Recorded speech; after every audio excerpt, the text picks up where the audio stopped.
Well, hello everybody, it's James, the content creator here at Natural State Transparency. I'm coming to you live from downtown Little Rock. Apparently there's some event that just let out at the Robinson Center, which is our big auditorium down here, and there's a ton of people that are exiting and getting to their vehicles, and the Pulaski County Sheriff's Office is out here directing traffic, and yeah, I pulled over. So anyway, got everything set up, doing well this evening. Glad to see many of you joining right now.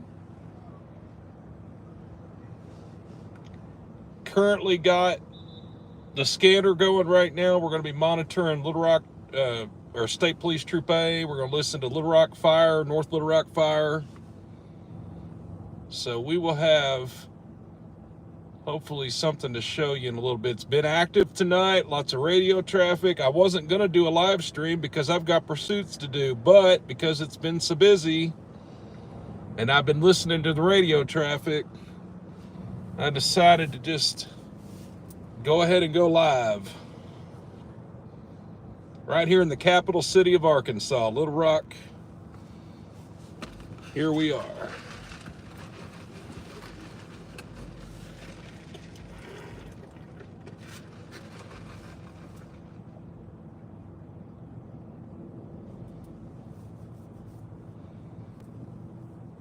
Let's party. Yeah, I'm hoping to intercept that particular trooper in a little bit. I hope, if he's watching, or if word travels in the circles. I would love to cross paths with Trooper Glover tonight. That would be Adam 17. He is working. I have been listening. He has made some traffic stops. Hello, Beverly. Hello, everybody that's chimed in. See, we've got viewers from Indiana and from all over. St. Paul, Minnesota. Thank you for joining us. I'm definitely influenced by Bob and Pat and the rest of the team on Live on Patrol, so got some love for St. Paul, Minnesota. That's for sure. I hope one day to be able to get up there and visit.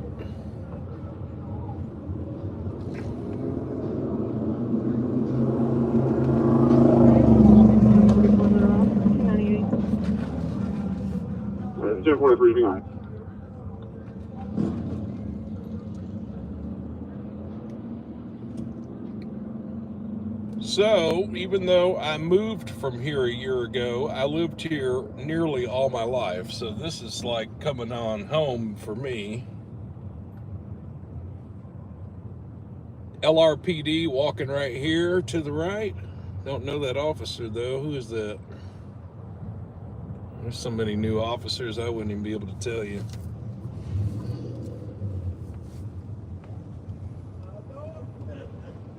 So you folks that know a little bit about downtown, I'm coming up on the River Market.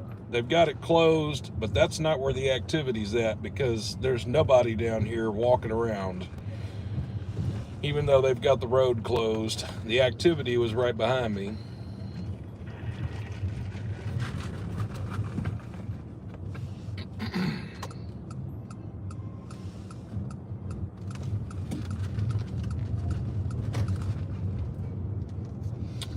So David Gallagher asks, am I driving Ted? Nope, I am driving the Phoenix. I have not made it back to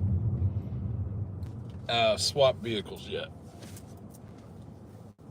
And any of y'all remember the mishap from the last live stream I did in Northwest Arkansas with the 20-ounce Dunkin' coffee with cream that spilled all over my car? My vehicle still smells like that.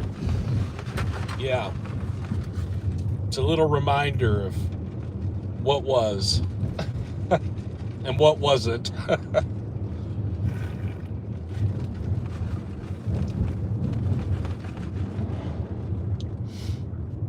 So when I have time, I'm gonna probably have to take the scrub brush and a little bit of watered down Fabuloso and fix that problem.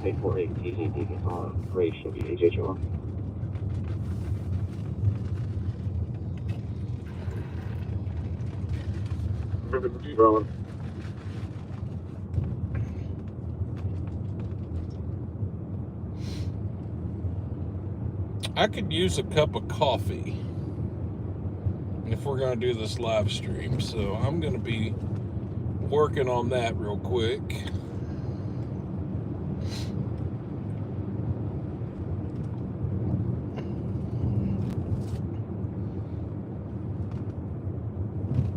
So to recap, we are in Little Rock. It is 10:45 Central Time.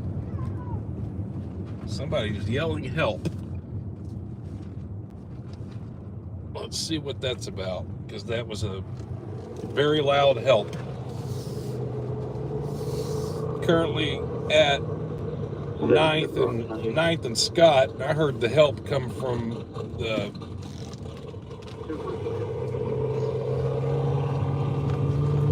go back here and see what might be happening.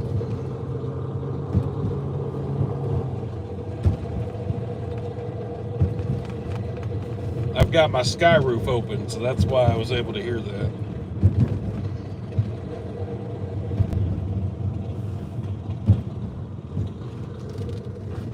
Now, I want to remind everybody, I like to say this at least once broadcast, that this is not a law enforcement.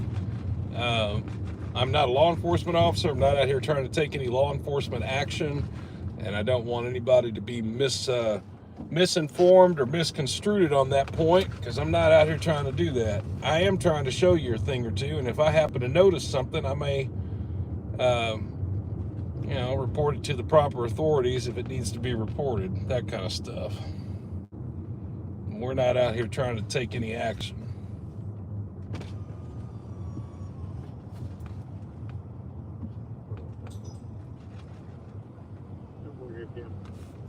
So the lady that yelled that is obviously having some sort of mental health crisis. She's out here on the corner taking off some of her clothes. So I'm assuming that's the same woman that just yelled help. There's nobody around her. She's fine. She's just having a mental health episode. Here at Cumberland Towers in downtown Little Rock, anybody that knows anything about Little Rock can tell you that there's unfortunately a lot of folks that have mental issues down here in this general area. And it's just sad.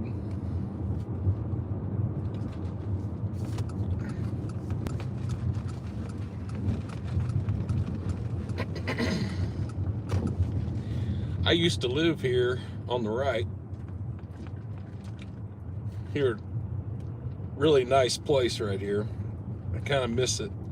That was many moons ago.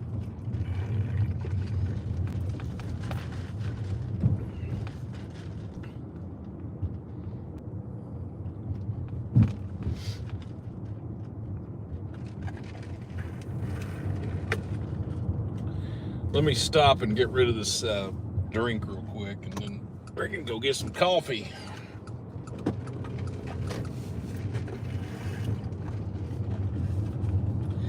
So I used to live right back there, and I used to work right over here. This right here is the old fire station number 2. It's a craftsman style building built in the early 1900s. Fire station, the old fire station number 2. It is now a city-owned property. City of Little Rock owns it. They lease it to the Firehouse Hostel and Museum.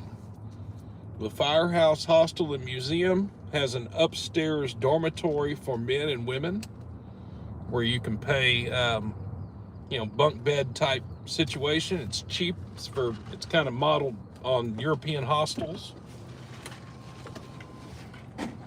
They opened it in 2016. And I was part of the crew that worked here when it first opened. And I worked the night shift as security. And had a great time. Had a great time working over here. This is located in MacArthur Park in downtown Little Rock. And I'm going to spin back around and show you the back side of the building. There's a few people here tonight. There's not that many. But right here, if you're ever cruising America and you want a cheaper rate on lodging, consider hostels. People forget that they even exist. And there's a whole network of hostels across America as well as Europe. They're more prevalent in Europe and other countries, but there's still some here in in the United States. I stayed in a hostel in Boston just 2 weeks ago on my trip. Firehouse Hostel and Museum right here in downtown Little Rock. Bed will run you, I don't remember what the prices are now, but when I was here, a bed would have cost you about $30 a night. And that's very affordable for just having a place to rest your head.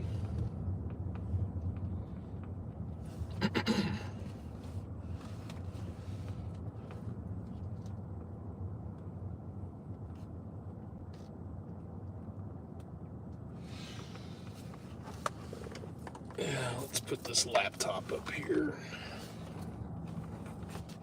See if I can look at some of your comments while safely here.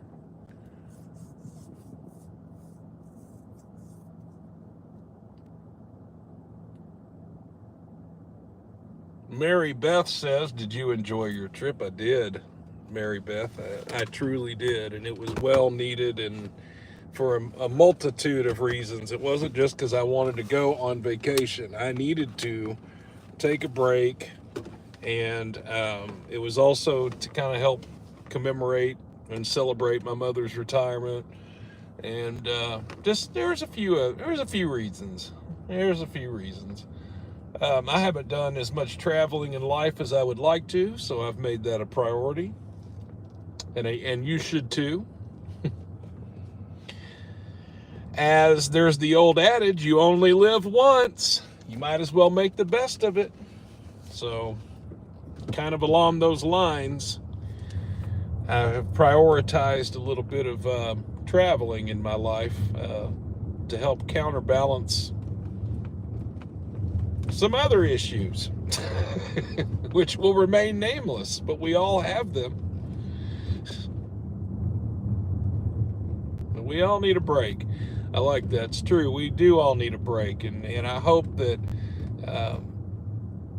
everybody that's watching this right now is able to take a break at some point and be okay with it. Hopefully something will work out for you financially so that you can take a break. You know, I know that it's not always cheap, especially in the modern time. Traveling is ridiculous. I will tell you, price-wise. And it does certainly make Arkansas a much better candidate for travel because we are cheaper here. But when you're on the East Coast, you know, I had mentioned Boston a little bit ago. Yeah, it's not cheap in Boston at all. You can spend $300-400 a night on a hotel room in Boston. Even the hostel that I stayed in was still $140 a night. Just for a bed. Well, I stayed in the bedroom, private bedroom. That's why it was more, but still though, that's still expensive for just a bed. Not much in there. All right, well, we're going to remedy the coffee situation real quick. I see we got a lot of people loitering over here at the gas station, so we've got some 30 East at the 138. Boy Union 89 Frank. Boy Union 89 Frank. White Dodge Charger. White Dodge Charger at 30 East at the 138. That would be right down. 72 probably. That's 3 miles from here coming in. So he's past 65th, but before the South Interchange. I think that was Trooper Glover that just made that traffic stop. Actually, sounded like him. Now, I said when I was going to go live again that I'd do Washington County when I was in Northwest Arkansas, but you know, they had that ball game today, and on top of that, well, I'm just going to be honest with you. And I think that's why the live streams are so successful, because I don't sugarcoat anything for you while you're on this live with me, so I'm just going to keep it real with you. The bed at the hotel that I was staying in Northwest Arkansas, okay, it was hard as rocks. And the pillows were just as bad. So it's been 3 days and nights, well, I won't say days, but just 3 nights of, less than par sleep, okay? And I just couldn't do another night. And I was supposed to be up there tonight and then come back tomorrow, and I just said, no, I'm not doing that. So I came back to Little Rock. So we're here now. But we would have been live in Fayetteville tonight if I had stayed, because that was kind of what I was going to do. That just did not happen. But that's okay. We'll get up to Fayetteville again. Hey, I had a great time up in Northwest Arkansas. Oh, no. First screw up of the night. It's the first screw up of the night. Orientation is locked. Well, I don't know what that means. There we go.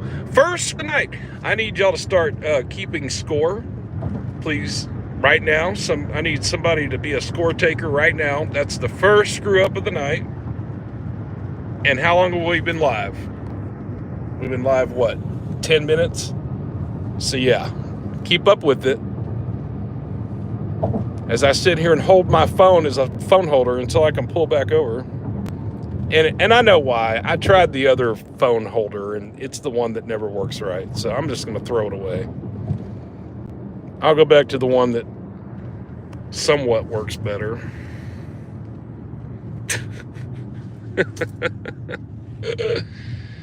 Oh, Lord. It's always something, right? Always something. That's what I was talking about on my little thank you video yesterday, is I'm going to actually invest into some technology. Soon, I'm not going to stream with the phone. I'm actually probably going to buy a GoPro camera and just mount that, and we'll just do that. Because I have been checking out those GoPro cameras, and they work out pretty well when you're doing a live stream. So I'm going to pull over here. First screw up of the night, 10 minutes or 15 minutes into this live stream. And I will be right back. Go nowhere. Be right back.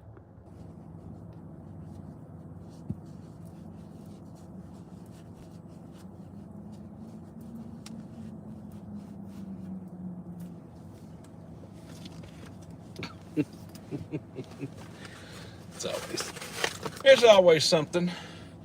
Why do I have $1? Does somebody give me $1? Did somebody gift this channel $1 and I missed it? Are we live? What happened to my broadcast? There we go. It was my laptop. Okay. All right, let me get this sock put in here. Hold on, guys. Hold on, one more second. Let me get this.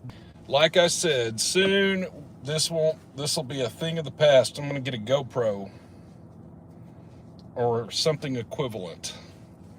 I'm open for suggestions on this, because I'll be the first to tell you I'm no expert. And Bob and Pat had to do it, or Live on Patrol. They had to figure out how to do all this too. So I'm no expert. If you know a camera setup that you think would be good, by all means, let me know, or email me something. Let me know what you think would work.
Okay, let me zoom that out. I'm trying to make sure we're all good here. Perfect.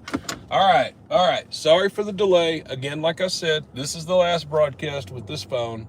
I'm not going to do another broadcast until I have a GoPro. So that's it. I've made myself mad. So that's it. No mo. We're going to do better broadcasts from here on out.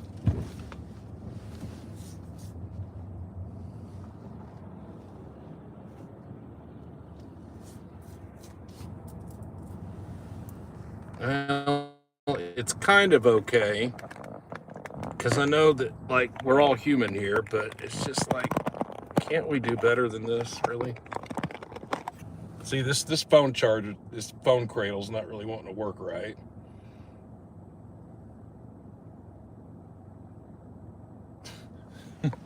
And you didn't tune into the live stream to watch me adjust my camera about 5,000 different times.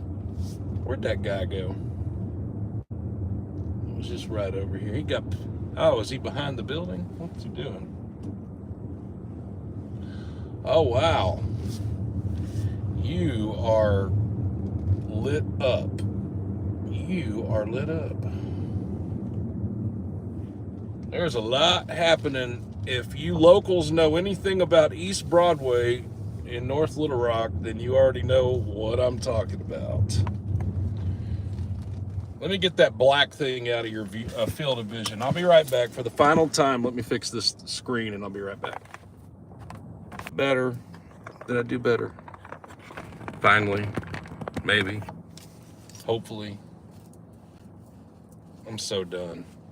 Guess I'm not getting a shout out. I'm not looking to do shout outs at the moment. I will give you one in a minute. I've been trying to fix my camera now for 10 minutes, so no, I'm not focused on anything other than that.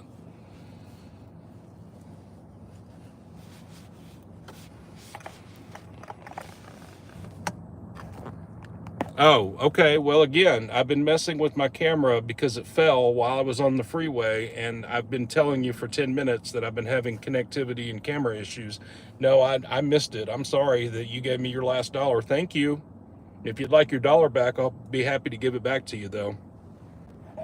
Don't give me your last dollar. Now. Yes? No? Crap?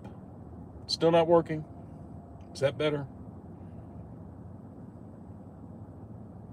There we go. That'll work. Okay. All right. Much better. All right. Well, here we go. I think that'll work. As long as this thing doesn't fall. I'm going to go back here and check on this young man that looks like a zombie.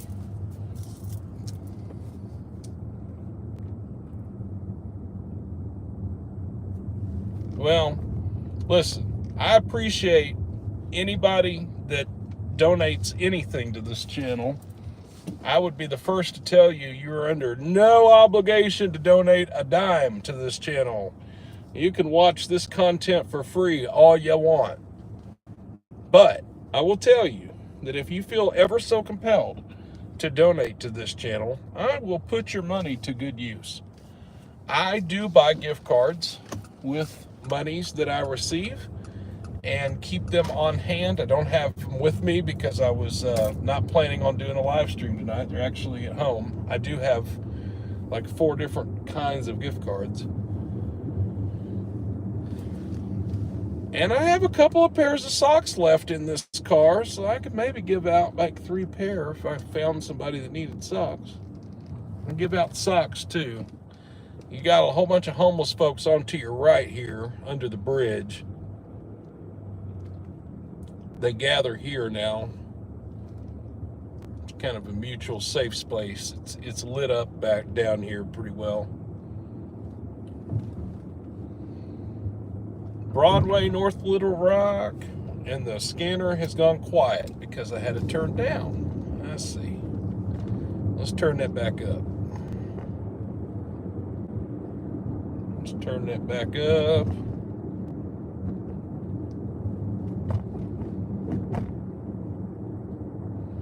Still was going to get a cup of coffee, though, wasn't I?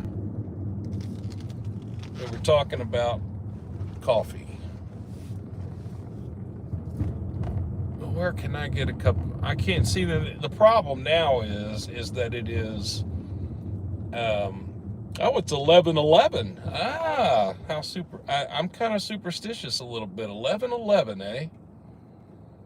It's good to see that 1111.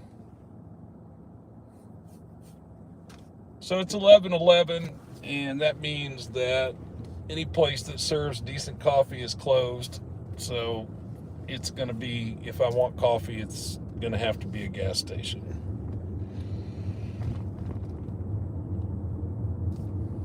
And I do.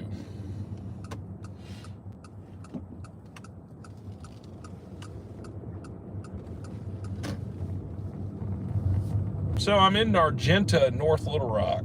This is the this little stretch right here actually used to be annexed into the city of Little Rock, and then North Little Rock took it over in the early 1900s because it was north of the river. So this right here is the Argenta district in North Little Rock. Lots of restaurants. There's some shops, a couple of museums. It's the touristy part of North Little Rock.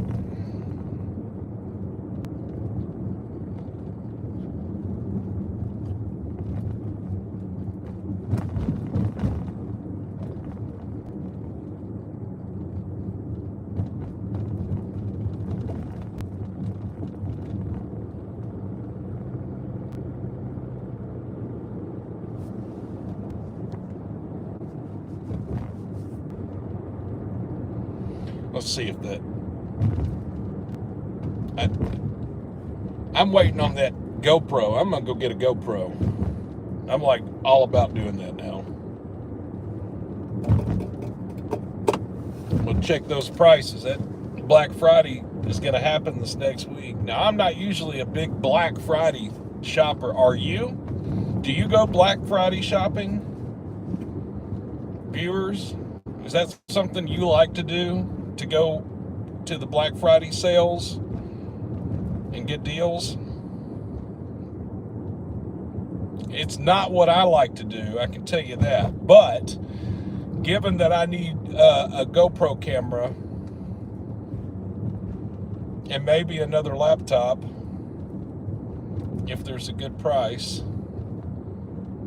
my equipment's still in good shape, but you know, it never hurts to add new equipment. It really doesn't. If you want to stay up, you got to keep adding.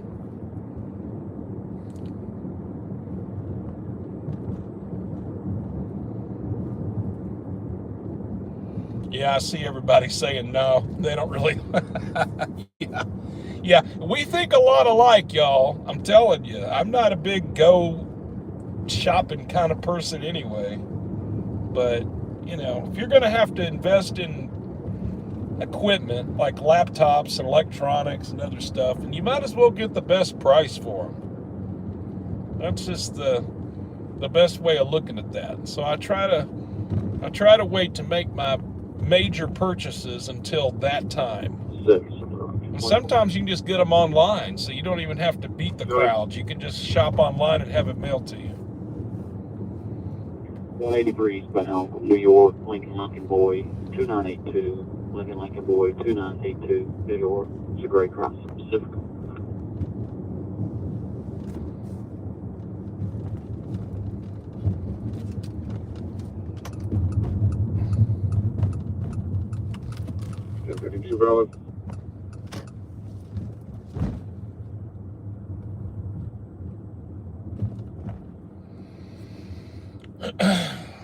Wow. So this is the North Little Rock Justice Center. They built this a few years ago, or actually I'd say about less than 2 years ago. It's probably been about a year or two now, as you can tell. See it? North Little Rock Justice Center. I see there's a trooper over here in the parking lot. I'm not trying to bother him though. But anyway, North Little Rock Justice Center right here. So this was in response to the need of trying to build They had the North Little Rock Police Headquarters over here was built in the early 60s on Pershing Avenue. And it just was a nasty building. And so was the Little Rock PD and North Little Rock PD both had buildings from the very early 60s. And anyway, long story short, they were just nasty. They were, they were outdated. They were cramped. When I worked at Little Rock PD, I used to go into headquarters building quite often, and it was just not even a place. They had a gym downstairs, but there was mold in the duct, so you would almost get sick working out in the room down there. It was just not a good place. It needed to go. So I'm not going to bother this trooper because I don't know who it is. But I am going to back up here and I'm going to show you the North Little Rock Justice Center. And it's quite the building. It really is. As a matter of fact, I'll even get out and show you their sign real quick. I'll take you with me.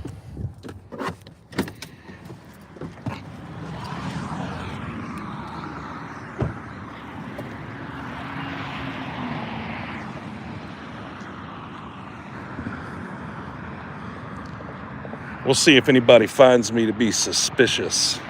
I always love that.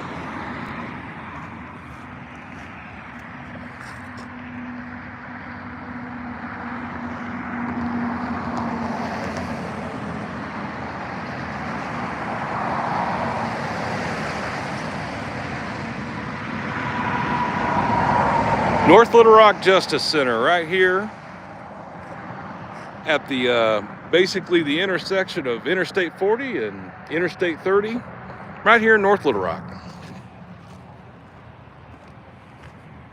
So you might say, well, what's in here? Well, I know they moved the courts. The North Little Rock courts moved into here. I know the troopers sometimes bring people over here for the BAC, the blood alcohol content test, where they have to blow in the state machine. So I know they've got a breathalyzer here. This is the North Little Rock Police Headquarters, and the troopers have access to it. It's a multi-use building. North Little Rock Police Administration moved over here as well. They had a separate building, actually, and then they moved over here. So the taxpayers in North Little Rock approved the funding of this as part of a public safety tax that was passed a few years ago, and I think I voted for it when I was a North Little Rock resident, so that they could get the funding to build this. And I would say it's made a major improvement in the overall functionality of North Little Rock. I know that I've had a conversation or two with some folks that have used this building, and they've talked about how nice it is to have a modern facility to be able to operate out of. So anyway, let me put this phone back here and we'll get on down the road. Be right back. Hang on.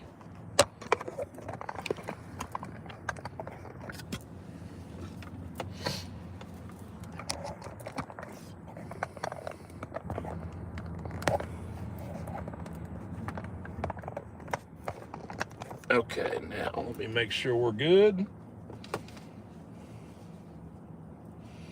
Billy Jeffers says, is the homeless still bad in Little Rock? I mean, keep in mind, I don't want to say that they're bad. I'll say it this way. There are a lot of homeless individuals in the central Arkansas area, Little Rock and North Little Rock, yes. And, it's there again. We could have a whole episode based on why there is such a homeless issue right now.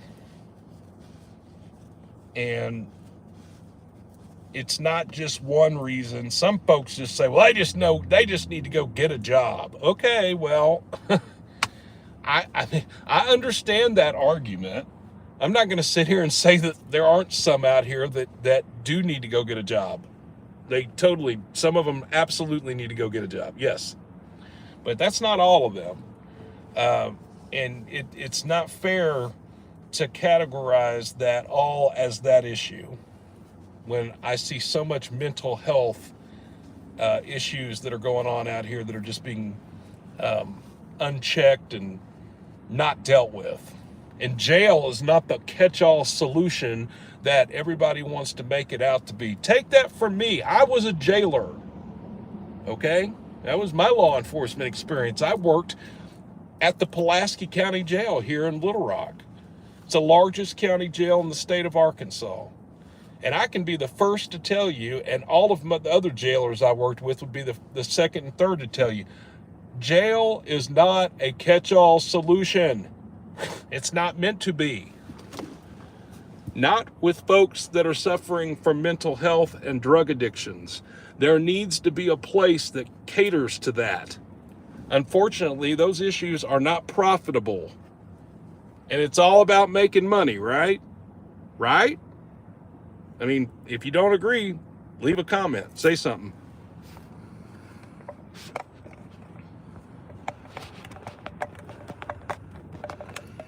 Let me put this sock underneath here. And then we'll get out of here. Last time I'm ever doing this right here. I need to move the whole... Hold on. I'll be right back. Go nowhere. I'll be right back.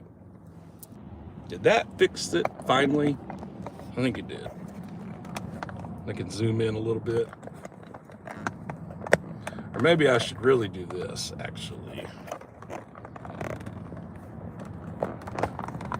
There. This will be the last time we're ever doing this. I think I said that 3 live streams ago. Okay. I want to read a couple of your comments because I asked a very directed, poignant kind of question there, and many of you have responded.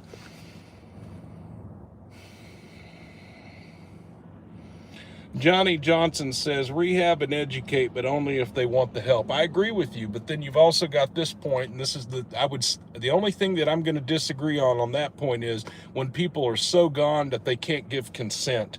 But there are measures under the current law. There are measures that you can get a involuntary commitment order going, but you have to go through a very formal process, and I don't even know what it is. Okay, so maybe I agree with what you're saying, Johnny, but you know, some folks can't give consent because they're too far gone.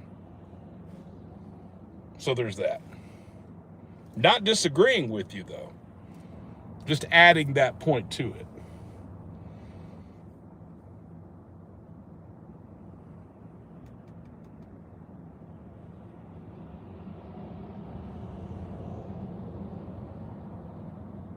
Rachel S. says, don't quit your day job.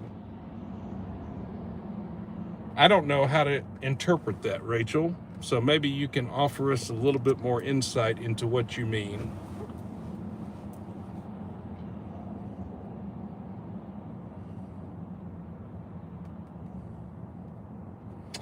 A. Volp says, you were getting riled up there, dude. Are you talking about my issue with the homeless, or are you talking about my issue with this phone holder thing that is not working properly?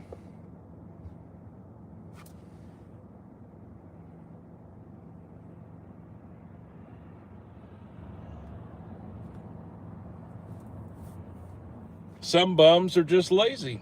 I agree. There are some that just don't want to work. There are some that just have their hands out and they're always waiting for you to give them something. I agree. There are some, but that's not all.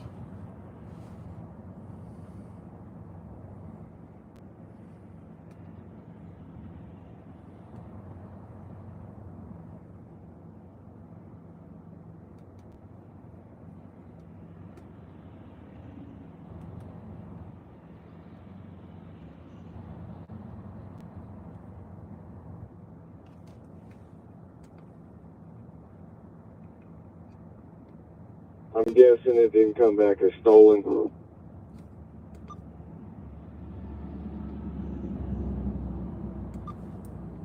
No, sir.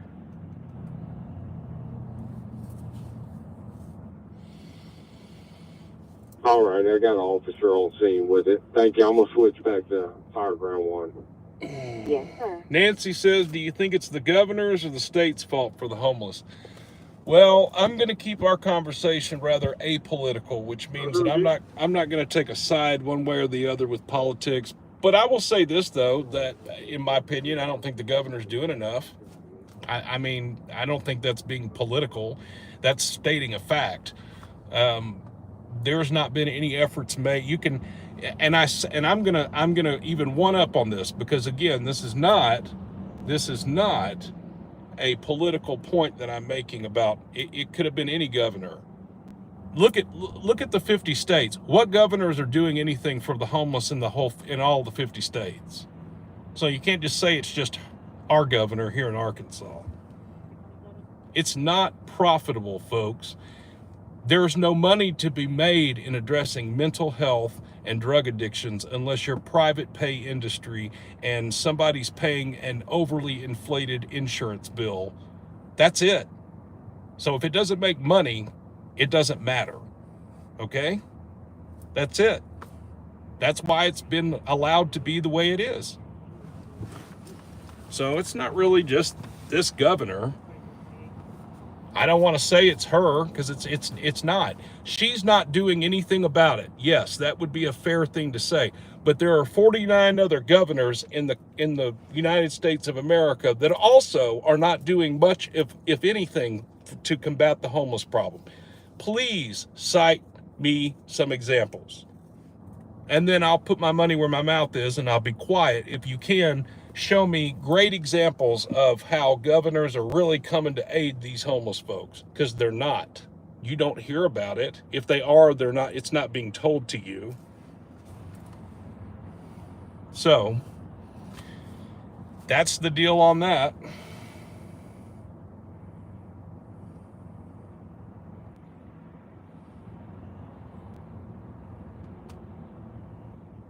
And the other part to that is, the other part to the homeless issue is that there's a lot of resentment that builds with these officers out here that deal with this day in.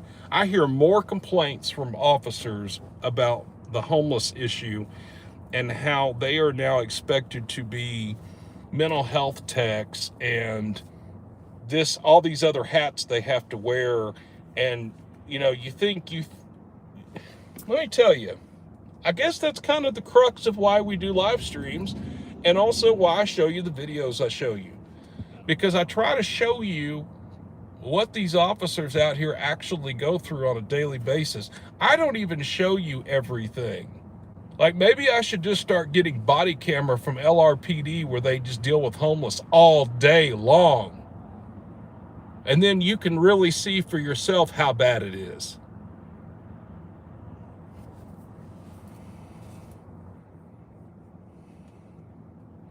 It's bad. It's really bad. And I'm afraid it's only getting worse.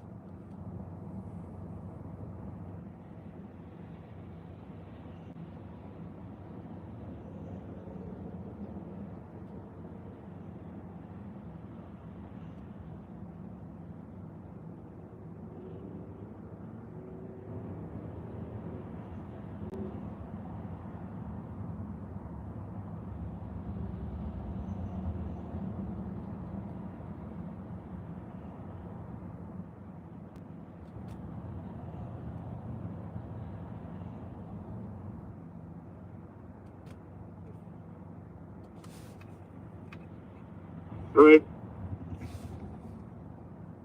Highway 65 in Beaver Forest, Oklahoma. King David Nora 873. KDN 873. It's a silver Camry.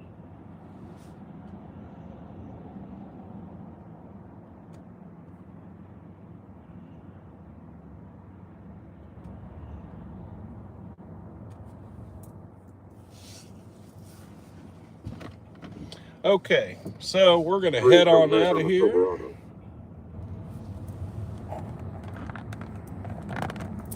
See if I can make that go up a little bit. There we go.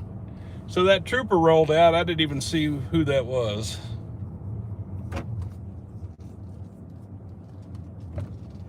They rolled out.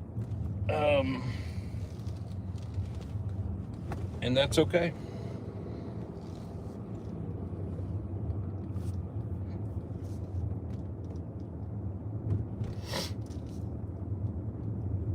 Let me go get a cup of coffee real quick because I need some caffeine in my life.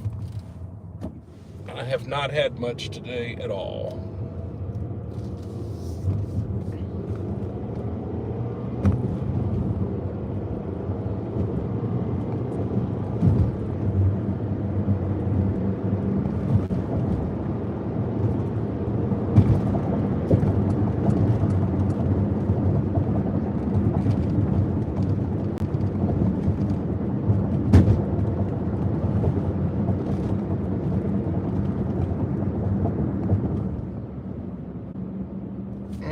Who up here in the Park Hill area has good coffee? Let me think. I guess Circle K, I guess, would be the place to check. Well, that wasn't safe. I guess you couldn't be bothered because you're coming up on a red light. You do know that, right? Yeah. Had to stop anyway. Is this place open? I think so.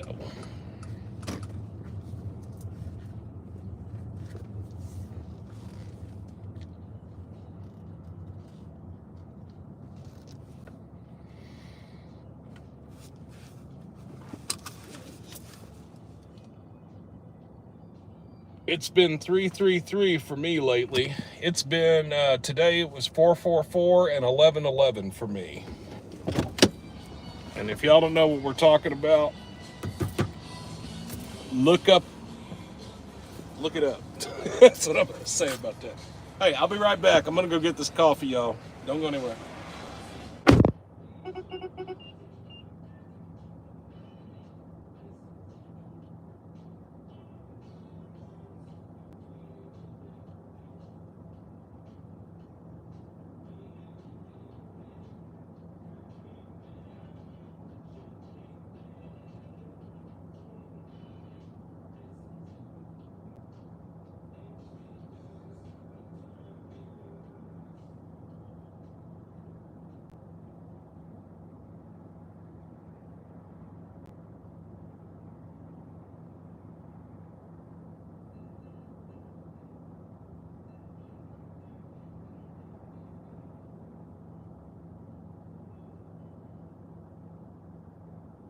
To left baggage station.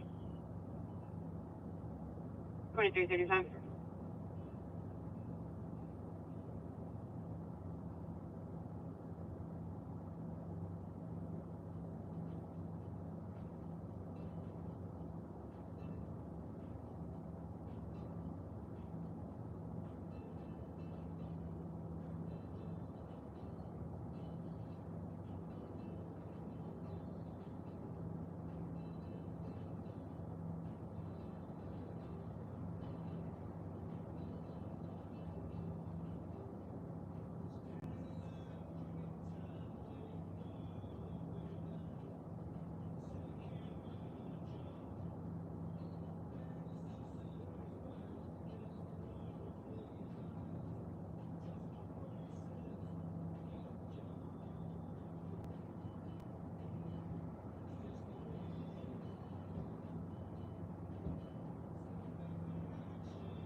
Edge's available. Copy 2 available.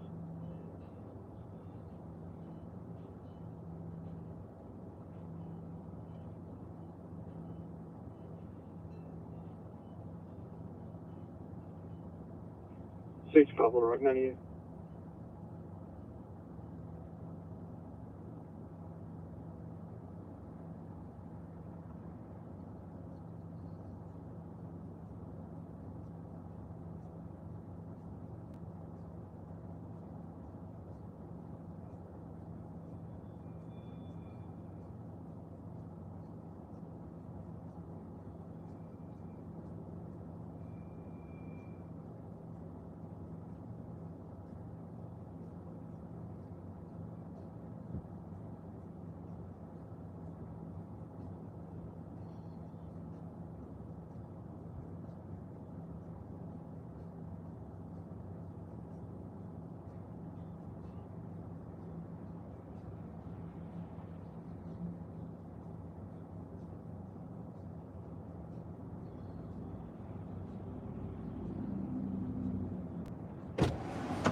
Edge towards the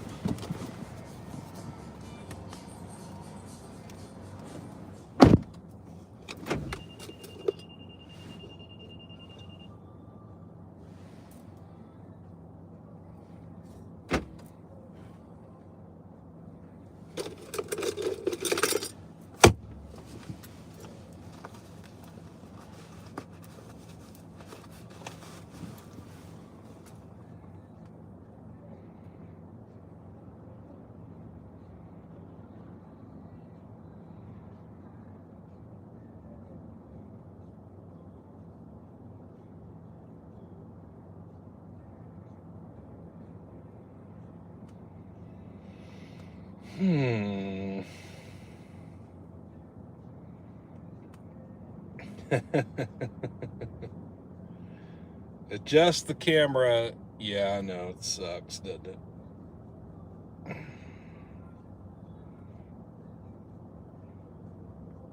The Circle K employee never spoke to me, not one time. So I did not speak to him either.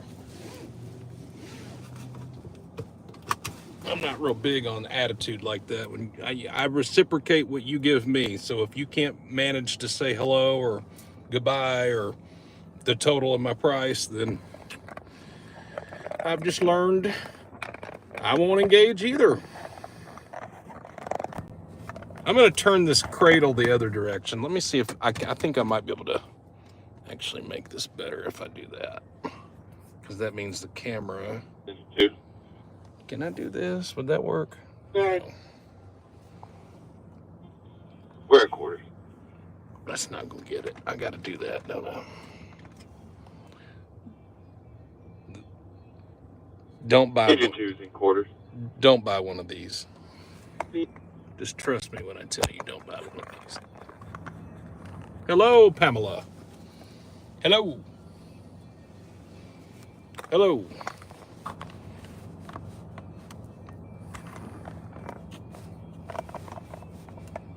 It's the last time we're ever dealing with this, ever.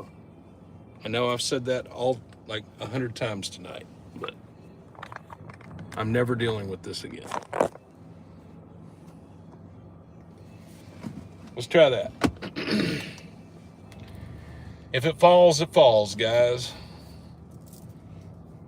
We're rolling. Here we go. So far, so good.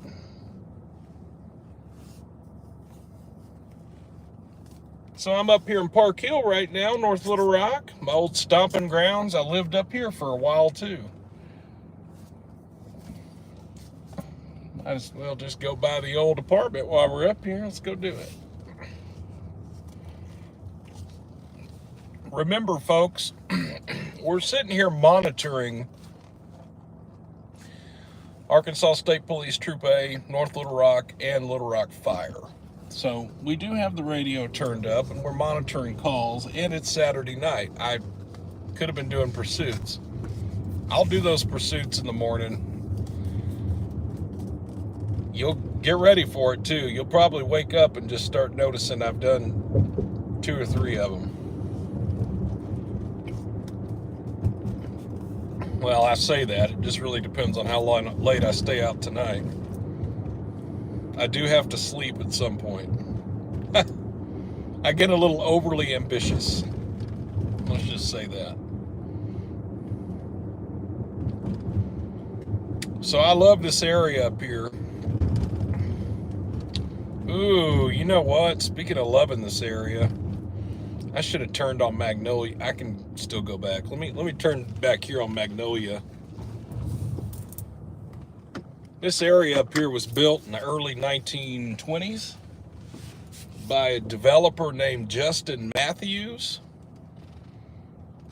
who developed the area that's commonly known as Park Hill here in North Little Rock. And there's a street named after Justin Matthews. I mean, you could Google this and read the story on it all. But this neighborhood up here has retained its value over the years. It's got architectural value, some craftsman homes, and other type homes that have been built up here. And one of the things that I absolutely, well, it's nighttime, you're probably not going to be able to see it very well, but if you notice there's a red light on right here, it's because that is an old fire station, and they have now made that, it's not a fire station that has a apparatus in it. It's the Park Hill Fire Station number 5. It's the fire marshal offices now, so it technically is still part of the fire department, but now it is for the fire marshals to operate out of right here in Park Hill. And so they've sealed off that, see, that was the bay, of course, and they've sealed it off now with windows. I'd love to actually be able to go in that building. I love that rock facade. You see that rock facade under 3417? That's very indicative of Arkansas type buildings in the 20s and 30s. They used rocks from around here. And I've mentioned this before on live streams about the Civilian Conservation Corps. Projects from all over Arkansas look just like that. Those rocks just like that. And a lot of those, I would even maybe argue that this fire station was maybe built by the CCC, but I don't know that. CG12 available. I don't even know that.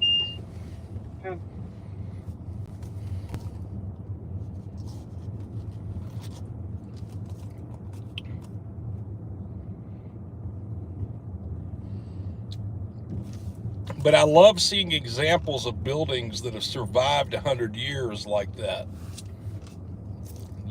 The craftsmanship of home building of those times that just have lasted this long. And you know, the CCC, you see examples of that all over Arkansas still, pavilions, buildings, restrooms, bridges, just all kinds of things the CCC built in the 30s that are still in service to this day here in Arkansas. And I always bring it up. I probably bring that up nearly every live stream I do in Little Rock because it's such an important thing to mention.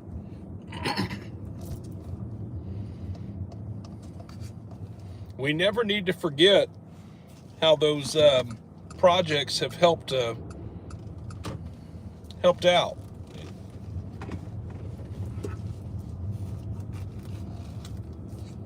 At a time that it was desperately needed.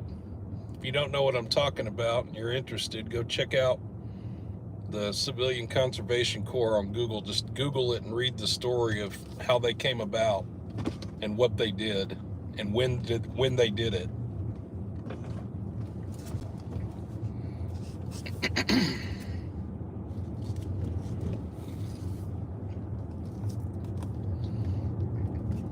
All right, so I'm gonna drive by my old place over here, and then we'll head out and go back to Little Rock where I think the action's at. I'm gonna take you down where the action's at.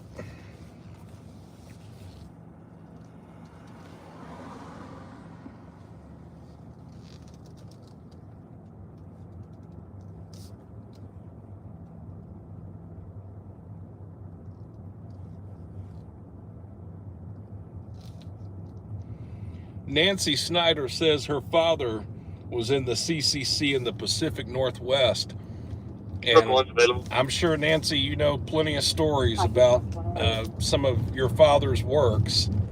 I'm sure you could probably tell us a lot about that. It was a mighty fine program.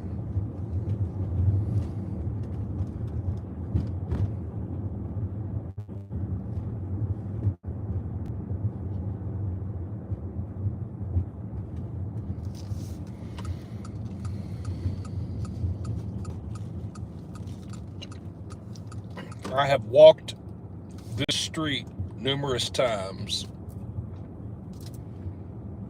The place I used to reside in is coming up on the right, just before where this car is lit up at.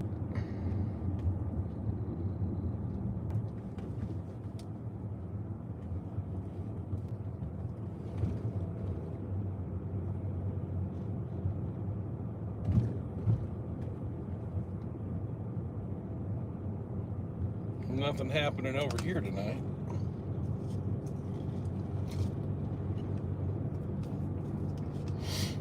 All right, well, we're going to head back to Little Rock and see if we can see some action.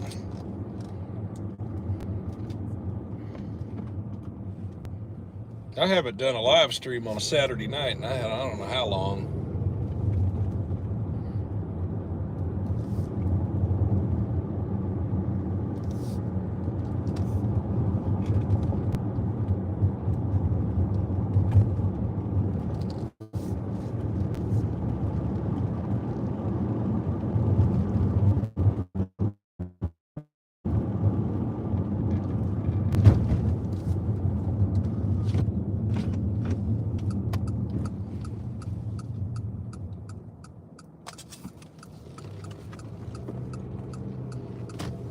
Okay.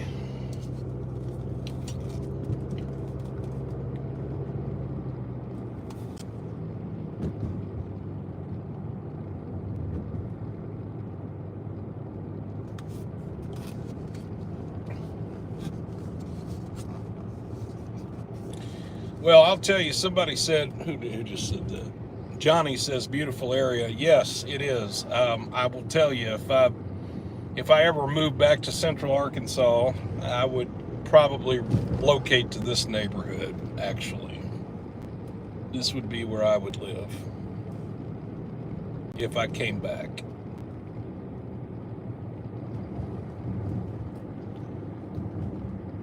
I have lived here once, and I would live here again. In the Park Hill District in North Little Rock.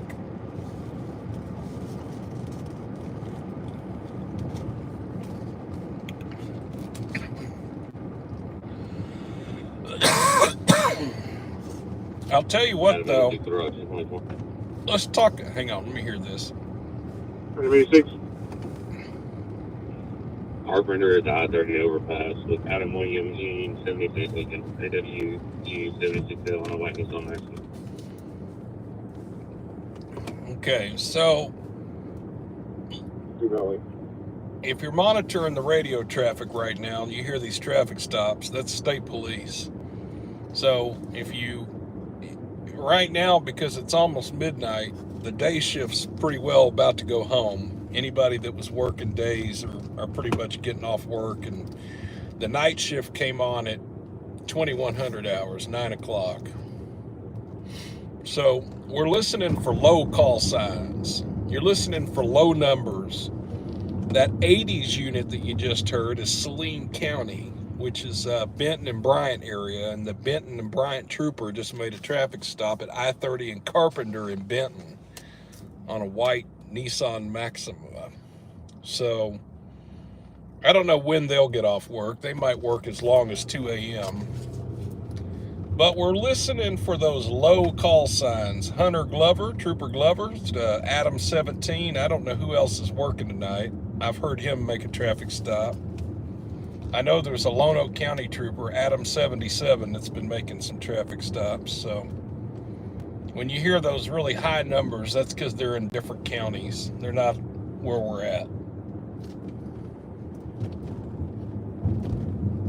we're in Pulaski County, right? The capital city of Little Rock is located in Pulaski County. So those 70s and 80s are different. They are different counties around here.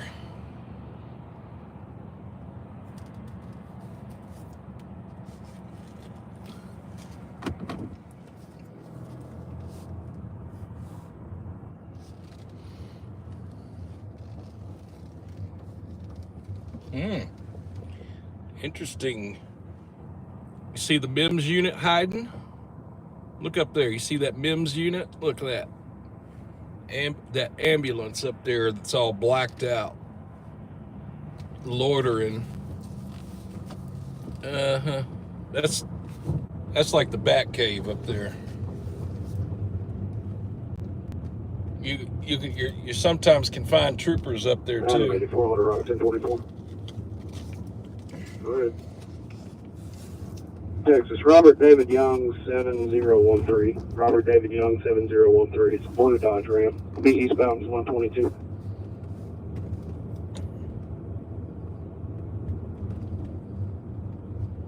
So 77's working down a Saline with the 80s units all of a sudden. Maybe we need to go down there.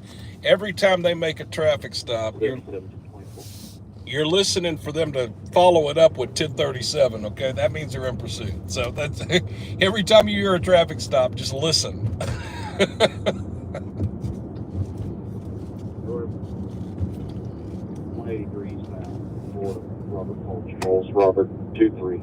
Robert Paul Charles, Robert 23, Florida. Green Lexus.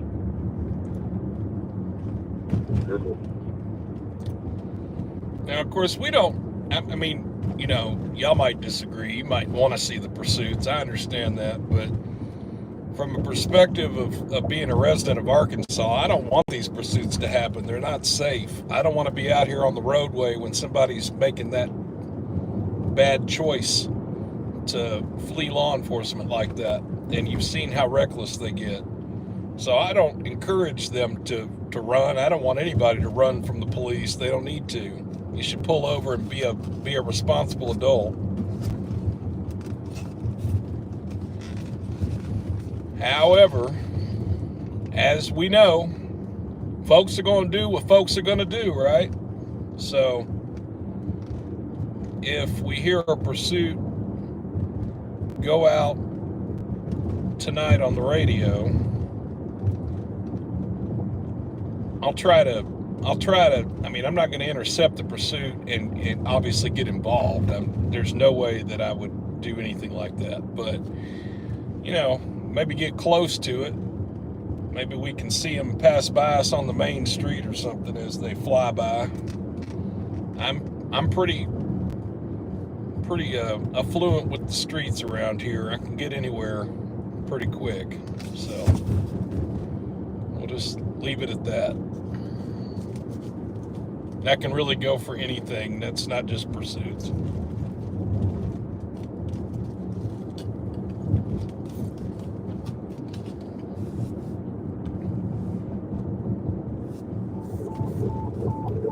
North Little Rock Fire is putting out a call. Let's listen to this since I'm here.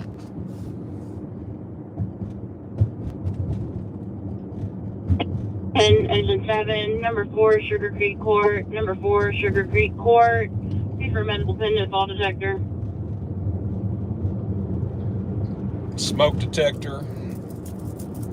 Just a little residential fire alarm. I'm not going to get excited about that.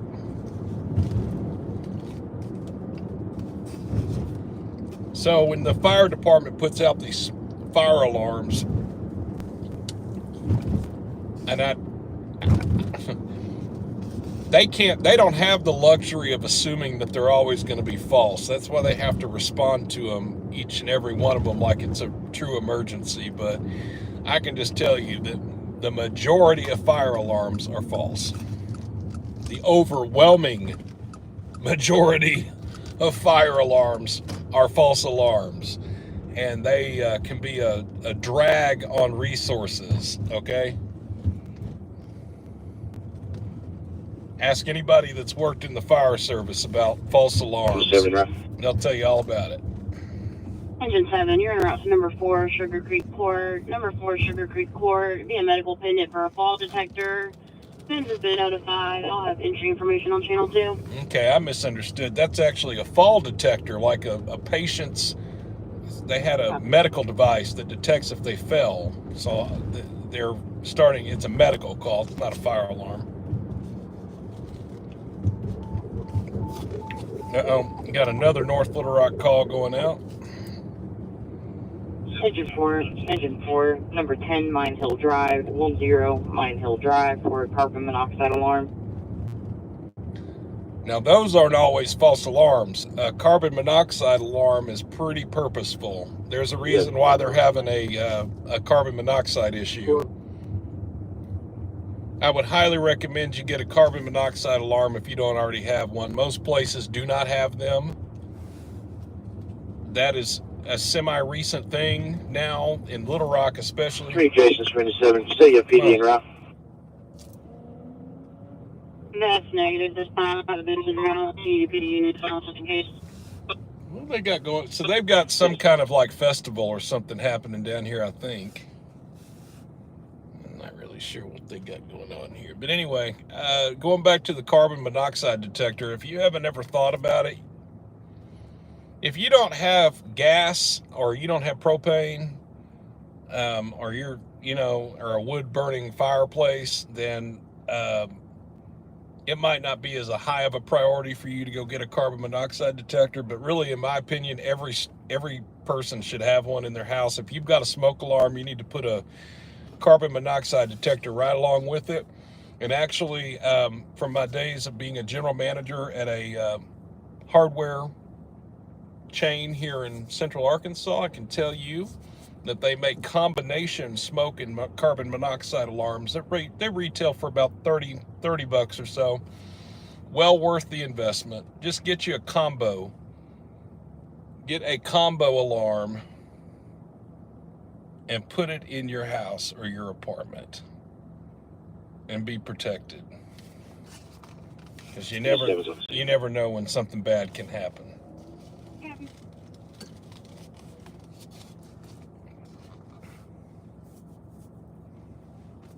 Especially if you have gas or propane or a wood burning fireplace. You really are putting yourself at risk if you don't have a carbon monoxide detector.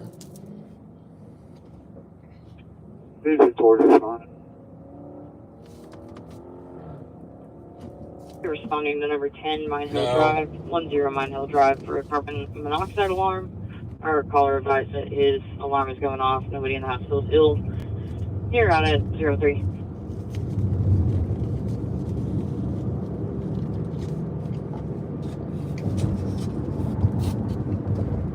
Hey, Pamela, thank you so much.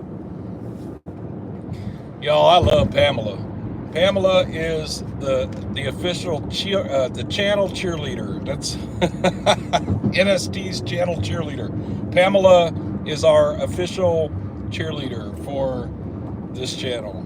And thank you, Pamela, as always. Always put a smile on my face.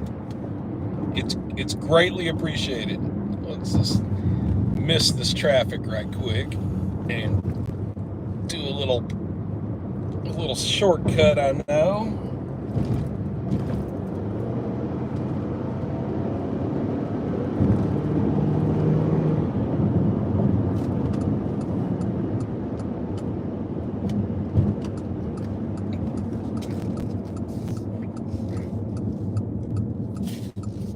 Animated forwarder from 1098.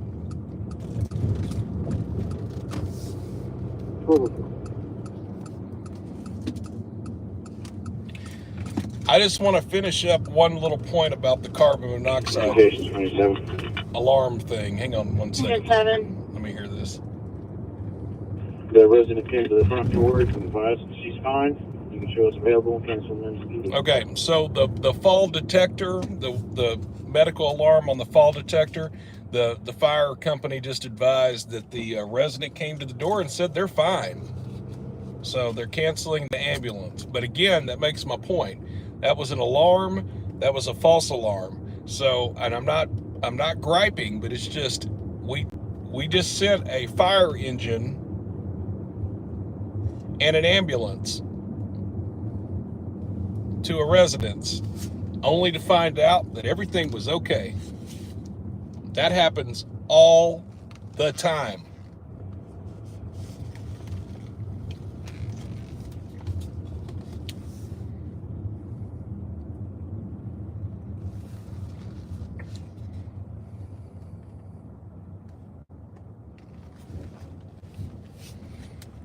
So I come down here sometimes when I do my live streams. You'll notice the original brick road here from, I don't know, however long ago. This is actually the Amtrak station, the Little Rock Union Station here for Amtrak service. This building has burned twice before. This is the third train station. It was built in the early 1900s. Both the other ones burned to the ground.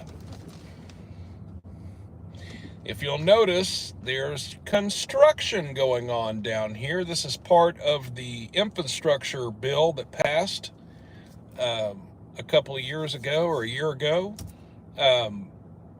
Again, we're not going to get political here. That was not the point of me bringing this up, but just understand that this was one of those things that President Biden has a thing for Amtrak, so he got some additional funding set aside through Congress for Amtrak projects, and this is one of them right here. You're seeing the results of that right now. They're doing construction here at Little Rock Union Station. This is actually going on all around the country because I literally just got off the train, off my vacation. So I went all across the country and I have seen multiple construction sites all around the country. And I will tell you, as an avid Amtrak enthusiast, it is well needed. And I'm happy to show you that the work is being done. So again, not making it political. Let's not make it political. You can have your opinions about it all you want. I wasn't bringing all that up to start a huge conversation about politics. I'm just telling you that that's where this is coming from, right here.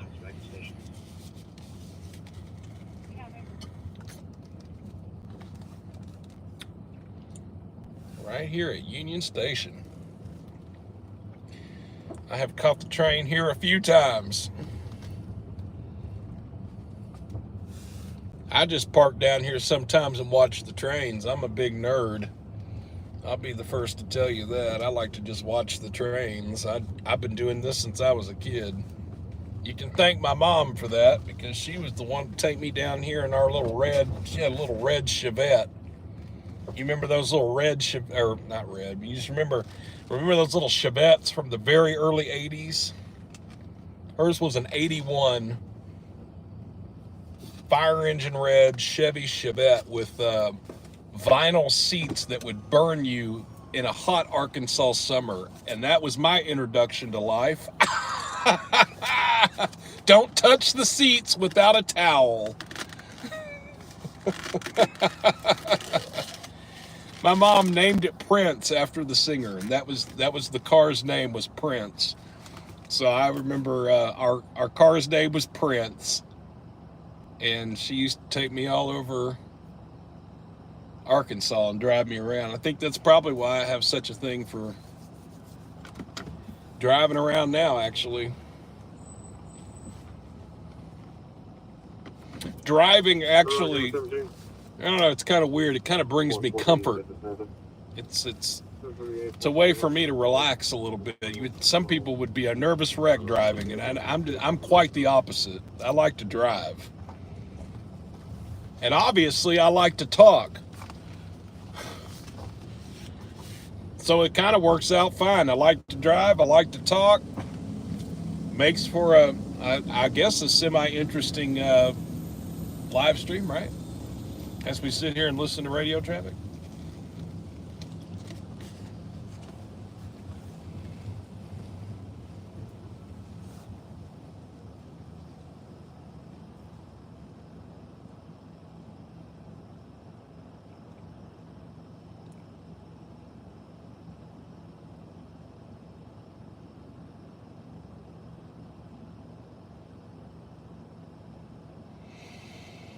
Mr. Don says he remembers working for a telemarketing company down there when he was a kid years ago, and I actually remember they did have one down here a long time ago.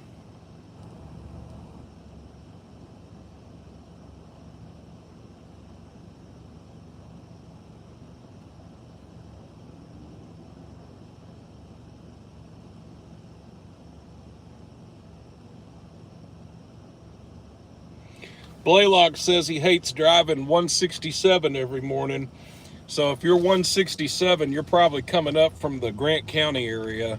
I mean, I know 167 goes all the way to north, but if it's just 167, you're from Pulaski south to Grant.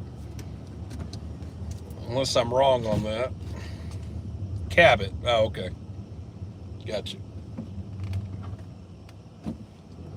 Yeah, that's with that Jacksonville construction, it's just been a nightmare. It honest to God, that and the stalled out. Well, they're actually making progress now. I haven't driven through there. Has anybody driven through the hot springs, like the Saline County where Haskell is? Is that done yet? Because I saw they were making progress on that finally. That construction zone was an absolute nightmare.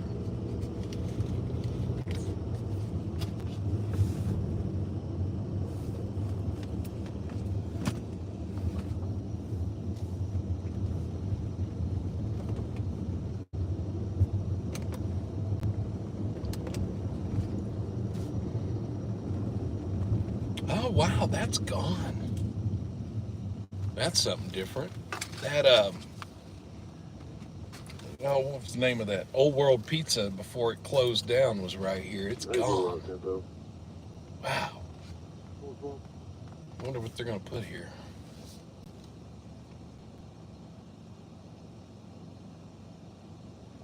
Hello, Butterfly 67. Smoking Tempt says it's almost done. I'm glad to hear that. Maybe I'll go through there soon.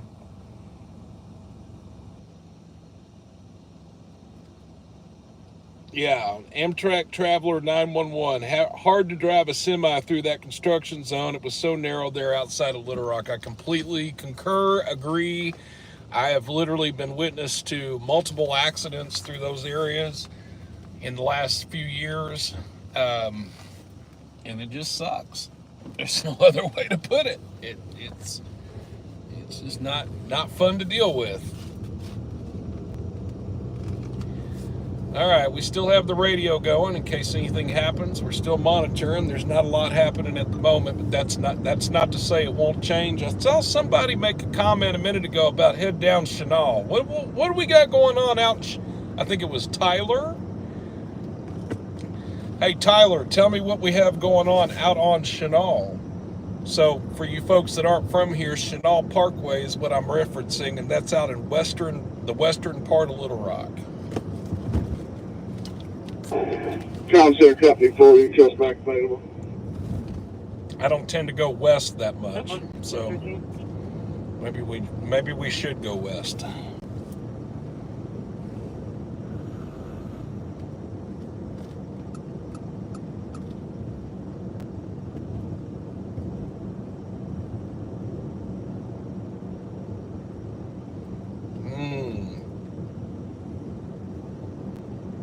Is that my buddy Brandon Evans in the chat? Would this be my buddy Brandon Evans commenting? I think it might be.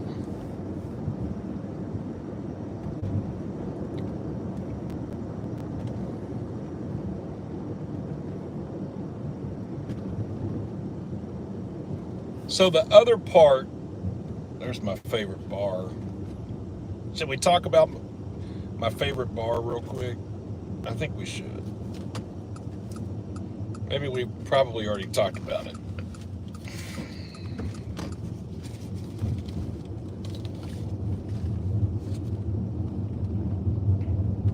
Ha ha ha, same one. All right.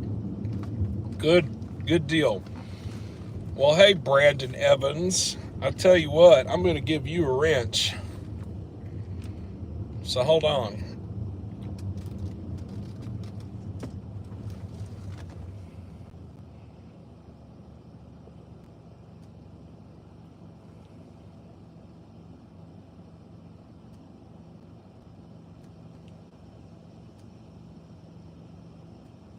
There you go, Brandon Evans.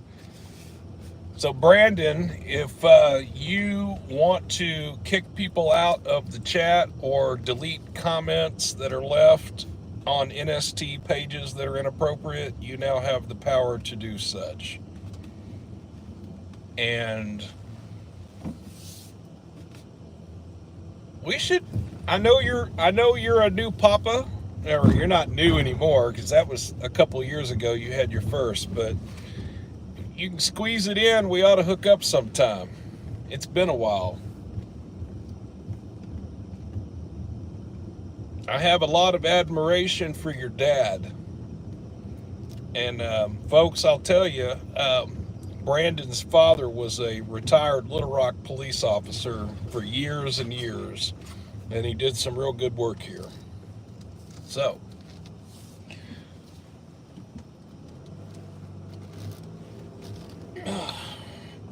Pizza D action right here. My kind of place. Ooh. Let's turn that down a little bit. That's Little Rock Fire. Let's see where they're going. Engine 16, 8, 10, 20, 23. That's a structure. 21, Structure. 7, Battalion 9, Battalion 23. Rescue 2.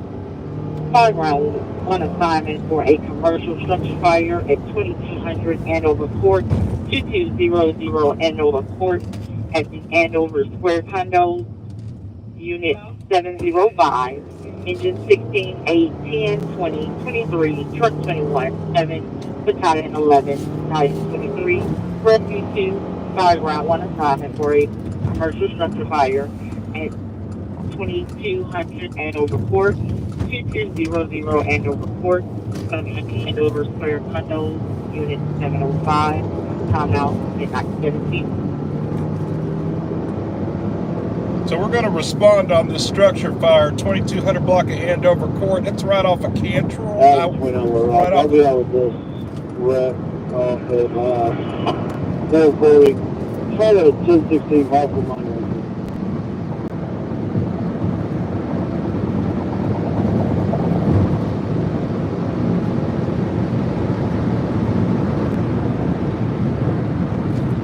To 29. Where'd you find it at? 440 to 67 split. Sounds like Adam 29 and 17 just had a little mini pursuit or something. They have an abandoned vehicle. I'm listening to them too. I'm responding on this structure fire. Let's see what's up with this.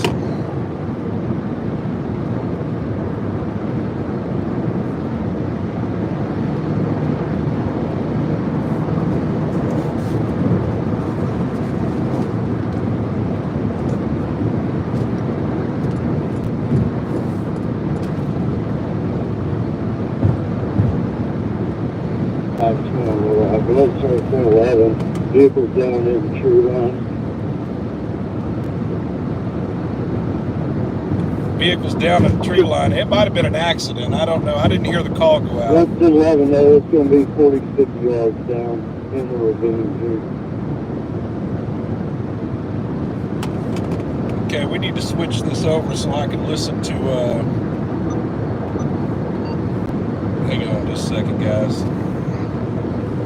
I don't have the fire ground pulled up to listen to what they've got, and I gotta get over. Hang on.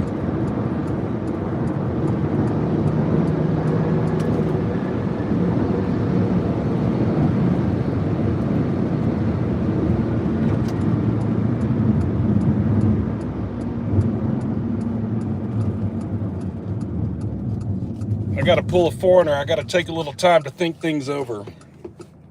In other words, I gotta put this on. Hold on just a minute.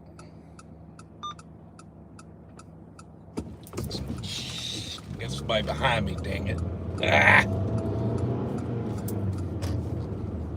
Let's see if I who is that behind me? Okay. Oh, I should have had this.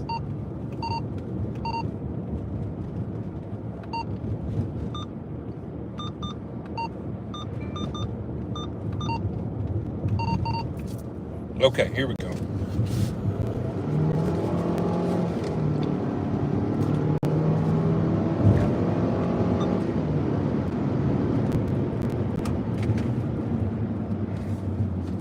LRPD's. 12100 Hall Lane.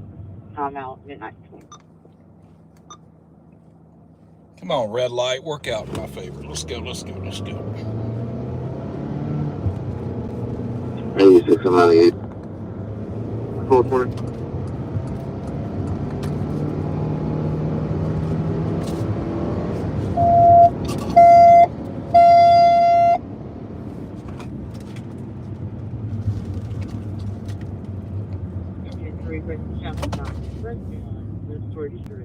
At 4419 West 24th Street, 4419 West.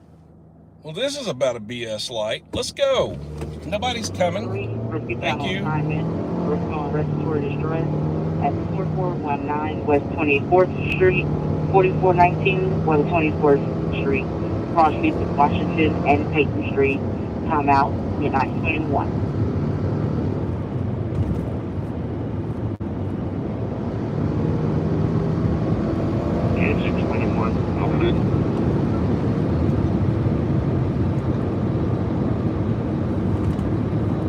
Wish we could get an update on the Andover call. I've beat half of the fire engines here. Don't pull out. Don't pull out. Thank you.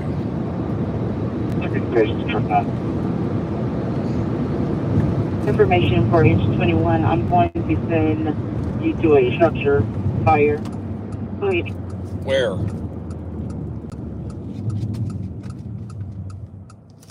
Go ahead, stomp that out. I got traffic for later.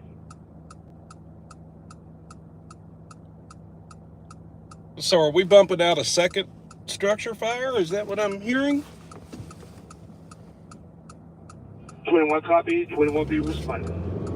For Go ahead, truck 9. Dispatch, what's the location? yeah, where? Why you get your kids walking out here at midnight? Ain't right. Truck 9, repeat the information. What's the location of that structure you got? You're at Andover Court, 2200 Andover Court. Okay, we're on Andover Court now. We are 97 in the area. Let's see if we've got smoke showing.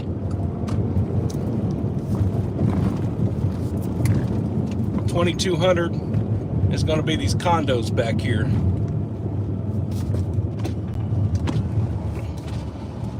Where's it at?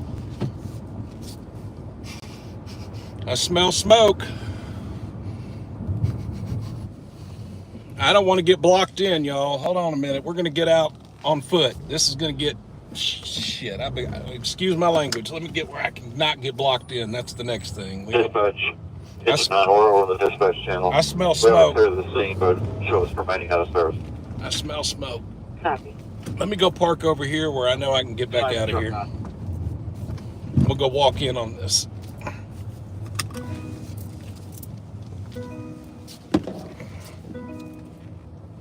Oh yeah, we definitely got a structure fire. For sure. Oh man, I can smell it.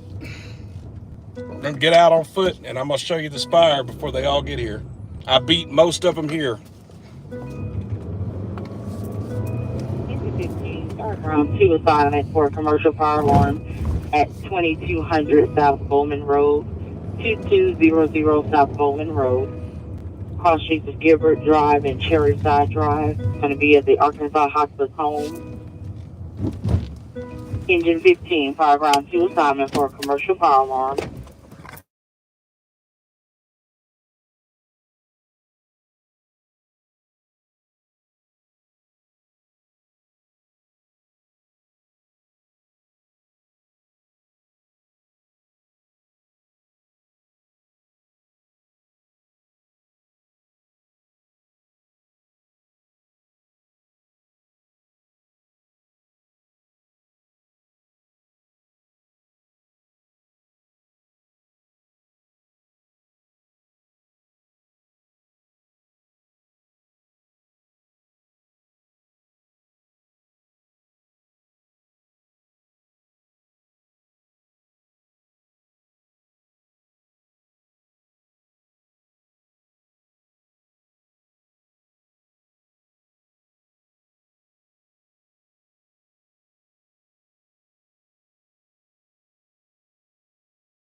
Got smoke showing from this rear apartment.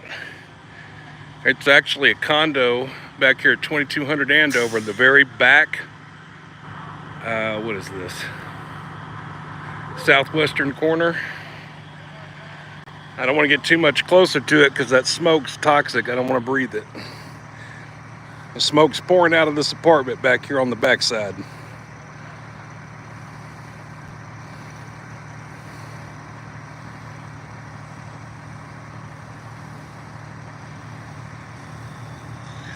They're laying a line right now from the hydrant. I'm sorry, from the, I don't know if that's, no, they're laying that from the, I don't know. They took a line from the engine into the house, so they're not laying it from the hydrant yet. That usually means they think they can get it under control.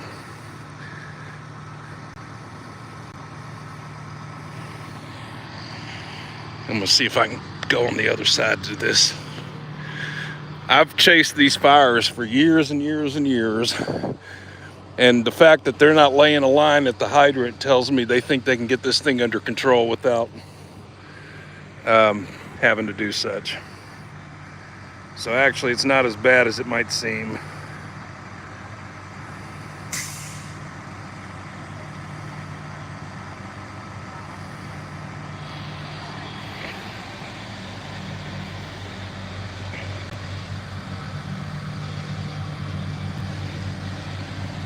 I'm gonna let me snag another photo for my group real quick, and I'll be right back with y'all.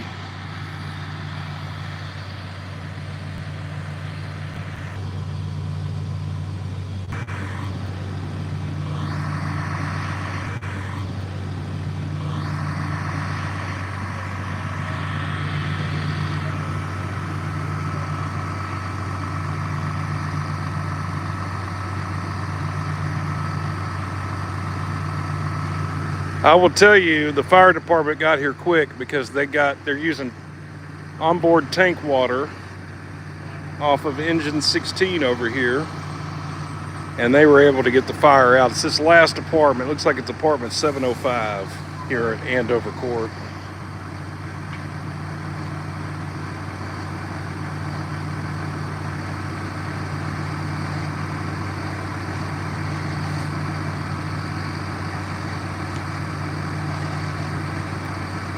Good thing they got here quick.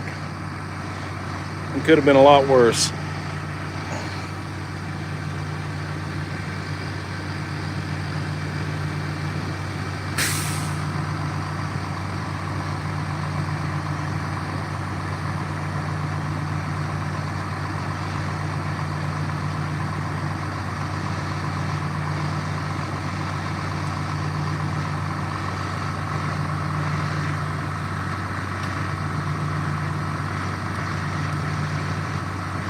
It's my favorite fire company in Little Rock, Engine 10. That's my lucky number. There's a long story behind why Engine 10 is my favorite fire company in Little Rock. I'll save it for when we leave. It's good to see Engine 10 out here.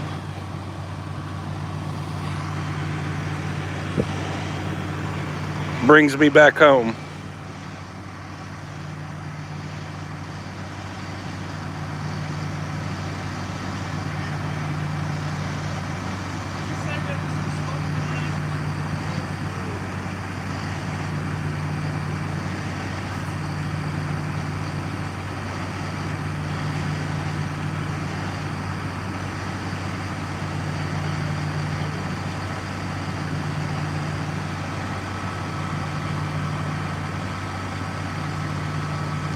My grandmother, Engine 10 was a frequent flyer at my house in the mid-90s.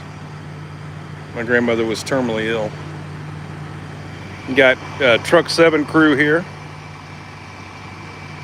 So you folks that know Little Rock, Truck 7's based at UAMS. They're the UAMS fire station. Engine 10 is the castle in the heights.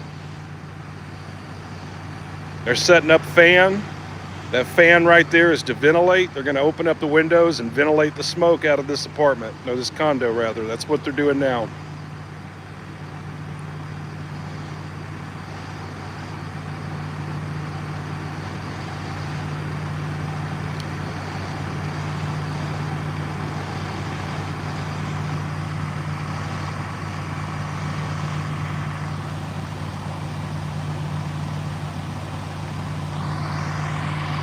I think I might have had my hand on the hole. Does it sound better now? Sorry about that.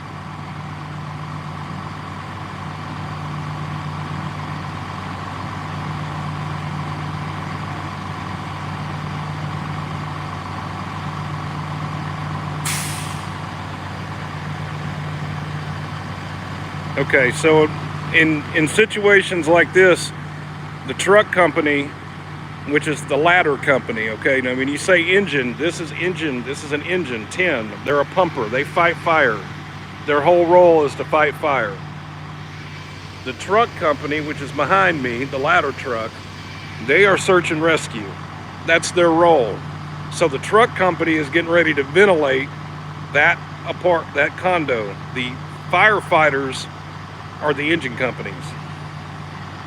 That's why you see that engine 16 right here laid a line and put out the fire. For you folks that don't know how the fire department works.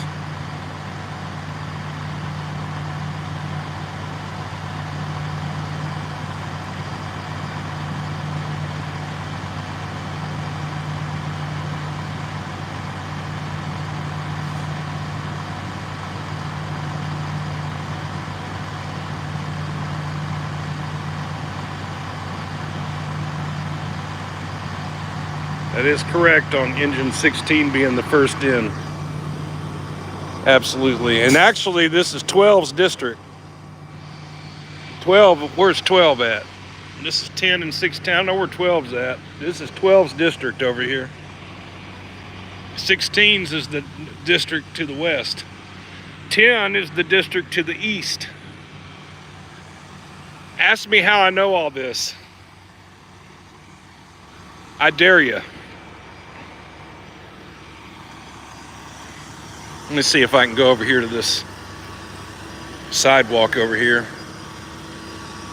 They've turned to other companies though. That's how you know it's not that big of a deal. They've turned to other companies.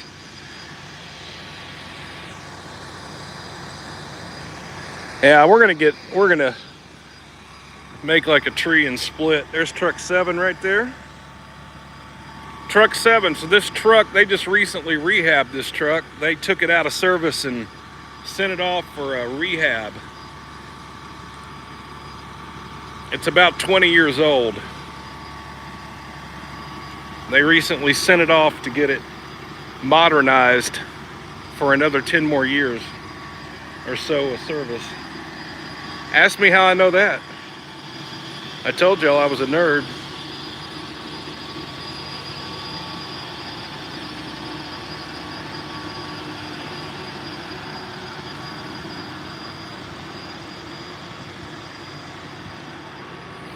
All right, well, we're gonna get 98. I'll walk back here to my car, wherever I parked at. I think I can cut through here.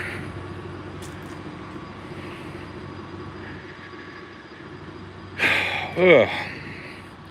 Just lets me know how out of shape I was. You heard me breathing heavy there. Oh, Lord. Woo. That was a good practice run. What else are we going to see tonight? We've already seen a structure fire, even though it wasn't a fully fledged one. There was still smoke. You know, I wish bad things didn't happen, but they're gonna happen. It's just the law of inevitability. It happens. There's gonna be bad things that happen in this world, and we don't ever wish it upon anybody. But certainly, I do have to tell you that I like to see professionals do their jobs. So when you show up on a fire scene and you see the brave men and women of Little Rock Fire Department out here doing their jobs, saving lives, protecting property, that's pretty cool to watch.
That could have been way worse. Can I get an audio check? Check, check, check.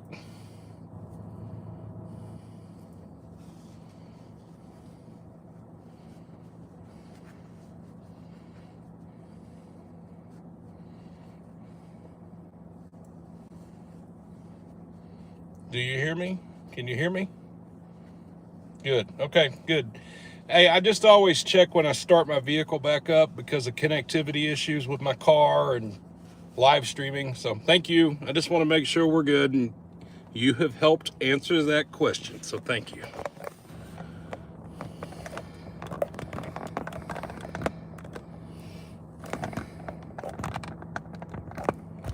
Come on now, go. Work. Ugh. Can I do that? Last time I'm ever doing this. Well, you know, that means, well, you know, I say that's the last time, but if I wonder if I could take a GoPro. I'm going to have to look into, can I take a GoPro? I bet a GoPro has a battery. I'm going to have to look into all that because I want to be able to take you with me if we chase these calls. And I know I can do that with a phone. Okay, I gotta connect my phone to the laptop. Be right back. Don't go anywhere.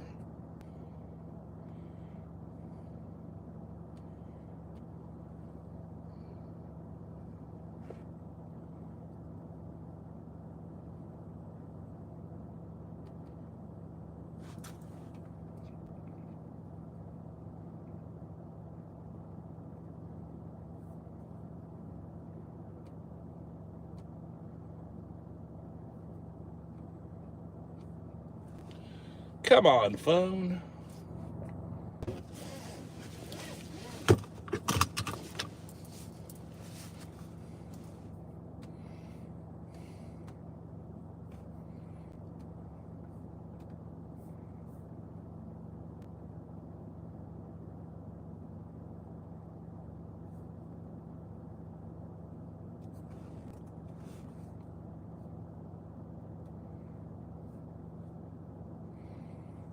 Engine 18 in the house. Copy, engine 18 quarters.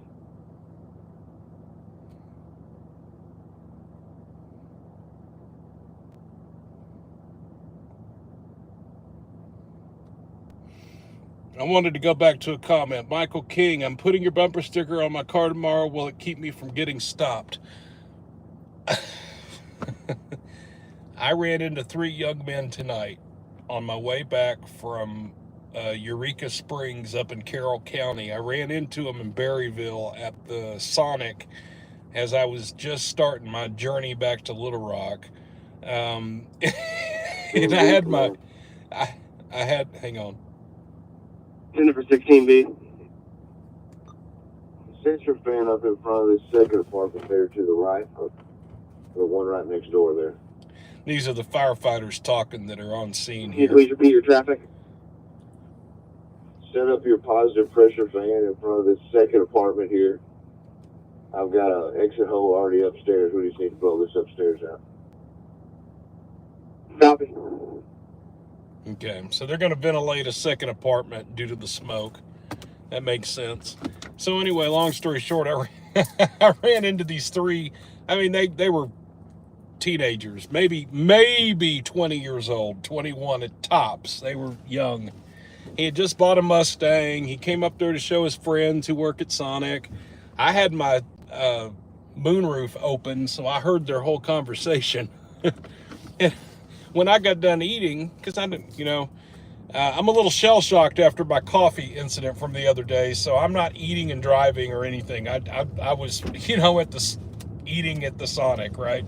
So when I got done, I threw my trash away, and I got out with him, and I said, hey, heard you got that Mustang. That's nice. And I said, I gave him 3 bumper stickers. I gave them each a bumper sticker, and I said, hey, I run this YouTube channel, Natural State Transparency.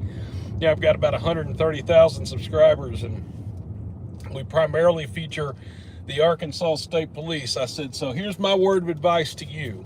And he looked at me, and I said, don't kill yourself with this car and never run from a state trooper. Those were the two things that I said to the young man. And of course, they all three just laughed out loud. They loved it.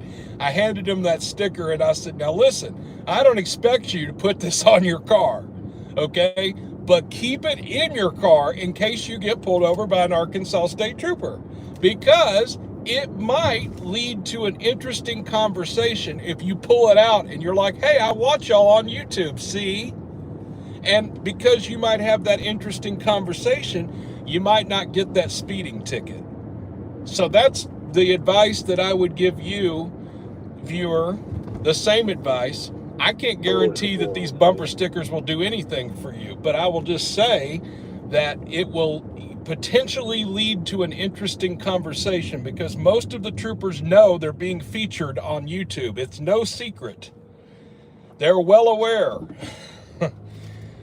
And I'm about the only channel that shows routine traffic stops. Now, there are other channels that show drug busts and other kind of stuff like that. I'm not trying to compete with any other channel or even hate on any other channel for their content. I feature highway patrol traffic stops, motorist assists, and pursuits. I don't go into the interstate criminal patrol much and do their drug busts and stuff like that. I could, I just don't.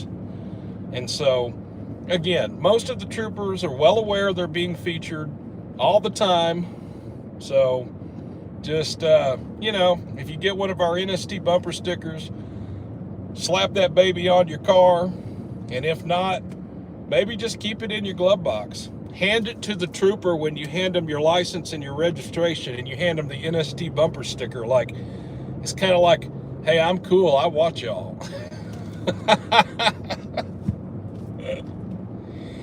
If you want a free bumper sticker, click the link. By the way, I pinned it in this chat. It's at the top of the screen. Click it and fill out the form. I'll get you one coming.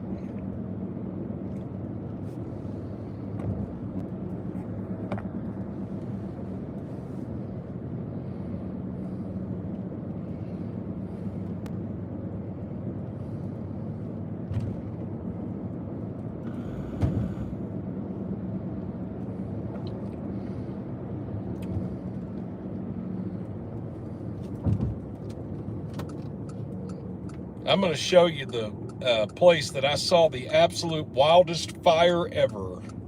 Speaking of fires, and it's right here. So another featuring engine 10. I told you 10 was my lucky fire engine, and I'll tell you why. I told you I was going to wait till I got mobile again. So my grandmother had some really bad medical issues towards the sunset, in the sunset of her life, okay? And it was a frequent, she was a cardiac and diabetic patient, and so she had frequent issues with her heart and diabetic complications. So when you summon medical here in Little Rock, and this is not always the case everywhere, okay? I can just only speak on Little Rock. But when you call 911 in Little Rock and you request medical, they typically will send the Little Rock Fire Department as well as the ambulance, because in Little Rock, the fire department has a 4-minute response time. The ambulance has an 8-minute response time. Now, those times may have changed from 20 years ago when I learned those statistics, but basically what that means is that the fire truck can beat the fire or the ambulance by 4 minutes. And so they send the Little Rock Fire Department on everything. They send them on all kinds of calls. And the firefighter, you know, in the premise behind that is, if they can get here 4 minutes sooner and start pumping on your chest, they might be able to save your life. And that's why they do it. And so, you know, all the firefighters in Little Rock are at least trained as EMTBs, basic emergency medical technicians. I don't know that any of the firefighters are actually paramedics. I'm not 100 on that. I know they're at least EMTB status. But anyway, I digress. So let's go back to what I was talking about. So this building right here I've propped up in front of, this is the Forest Place Apartments, 1421 North University, It's in the heart of Midtown Little Rock, kind of near the Heights.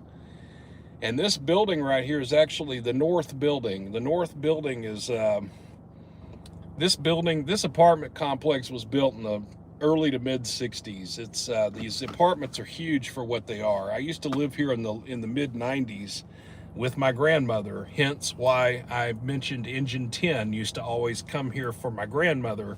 That's why I have such a fond memory of those firefighters and that fire company. They knew her by first name. They knew me by first name. And these are the, you know, if you don't know anything about the fire department, they work 24-hour shifts. They have an A, a B, and a C shift. All the shifts knew my grandmother and me and my mom. They used to come out here all the time.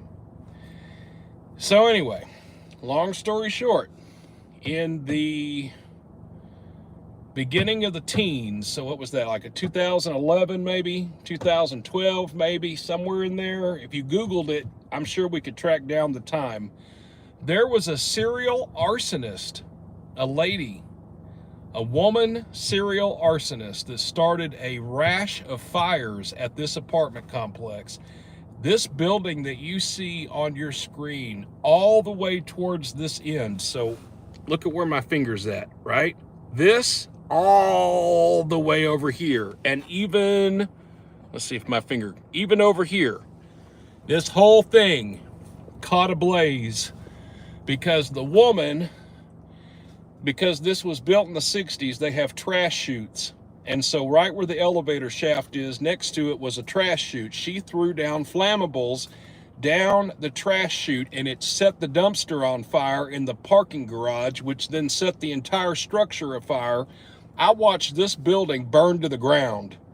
And I had my scanner on one night. I was at a friend's house, and I heard the call go out just like you and I did when we were listening earlier, and we heard all the different fire engines and trucks being dispatched to 1421 North University on a structure fire. Well, that's an odd call for me, so I jumped in my vehicle and I dashed up here as quick as I could. I got up here just about the same kind of timing like you saw just a few minutes ago where I beat most of the people up here. I got set up, I got my camera out on I had an iPhone 3. I remember that. It was the old school iPhone. I had an iPhone 3 and I started recording. I still have pictures and video from that. That was the largest structure fire I have ever filmed or ever been a part of. This entire parking lot was filled with just about every apparatus that Little Rock has. They had to call in North Little Rock Fire, and actually it was such a big deal. They had mutual aid come in and fill various fire stations around the city from volunteer agencies. I do remember, like, I think Collegeville down in Saline County covered Station 18 down there off of Vimy Ridge and Alexander, Mableville West. That fire station, I remember they got covered. Hang on. Anyway, it was just a huge, massive fire. And then it happened again. And then it happened again. And they put cameras and they found out who she was, and they put federal charges on this woman. She didn't get state charges. They put fed charges on her, and she went to federal prison for that. And I don't know if she's still in or not, but she got sentenced to fed time for that. She absolutely did, and well deserved. She needed to go. So they rebuilt that building, and I'll just never forget that. It's kind of just kind of, you know, you would just had to have been there. I don't even know what to tell you. It was, and it's sad because you're watching. I mean, again, excuse me. I don't ever want to see a fire like that because I know that it's destructive, and I know that it's going to cause somebody heartache and destruction. And we don't ever want that for somebody. But again, going back to what I was telling you earlier, there is a law of inevitability. Sometimes things are going to happen. We can't help it, you know, and I mean, it was fascinating to watch the professionals do their job. And they were saving lives that night because that apartment complex at the time, I don't know about now, but back then they had a lot of elderly people, a lot of retirees that were staying in there. They couldn't get out of that building. Those firefighters were putting on SCBA masks and going in treacherous conditions, pulling out people left and right. I mean, it was a major rescue effort. All because that woman set the building on fire. She set that building on fire. We've got deer in the parking lot over here. Look at the deer. See the deer? City deer. They're looking at me. You don't usually see that many deer in Little Rock. Hey, y'all. Right there. They're looking at me. It's my little stomping grounds out here, old Forest Heights Middle School, Scott Field. I've come here before on a live stream. One time I came here and talked for like 10 minutes and didn't notice that I had no audio. Y'all were like, we haven't been able to hear you the whole time. We're not doing that again. I'm not gonna mess with y'all, dear. I see y'all. You're okay. You're good. I'm not gonna mess with you. Bye.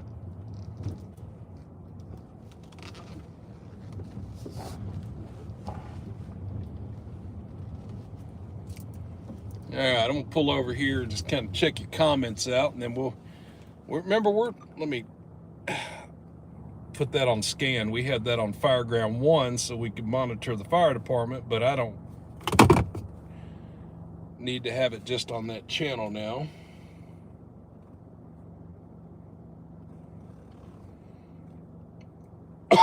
Excuse me. Let me go back to your comments here. Adam 20 on Little Rock 10-7. Work.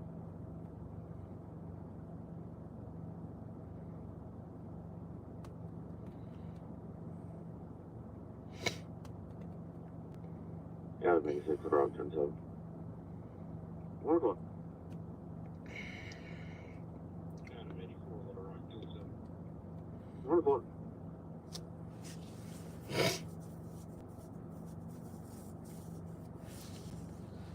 Tyler says, check out Cole's parking lot over on Chenal. It's like a mini Asher Avenue. Is that going on now? I saw you comment earlier. I was asking earlier, is that going on right now? Or is that just... 44 Little Rock 27. Or do I just need to keep that in mind? What are we doing at Chenal?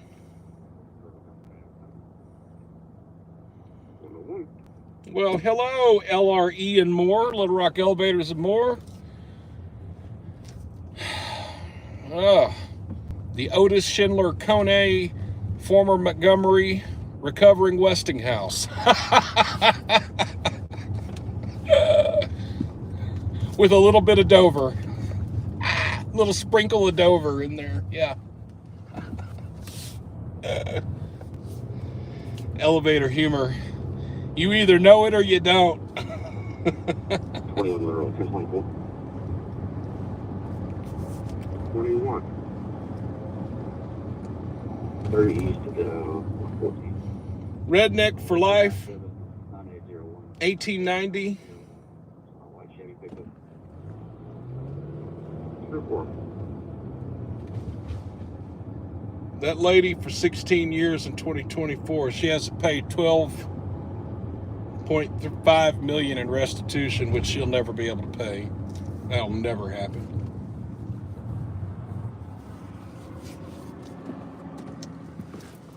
Well, she deserved every minute she got in prison. And I don't always say that about people, but she deserved every second she got. She disrupted so many lives. That was a big deal. That was one of the largest fires in Little Rock history.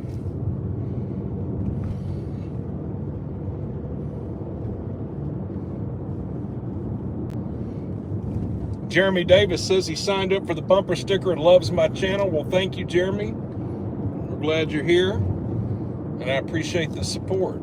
I'll get you a bumper sticker. I'm the one that does those bumper stickers, so when you get the pink envelope, you just know I put my hands on it. I did it. Nobody does that for me. I don't have a service. I do it. I kind of enjoy doing that. The bumper sticker stuff. Why are you stopped right there?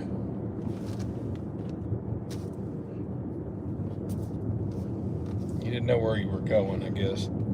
So Chenal, are we gonna go to Chenal? Guess we're gonna go to Chenal. So,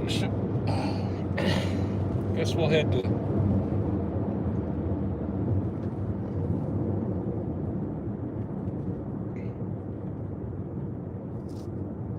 So I'm gonna start my way towards West Little Rock. I'm on West Markham Street right now. Markham, I probably told y'all this before. Markham is like a major east and west artery in the Little Rock area.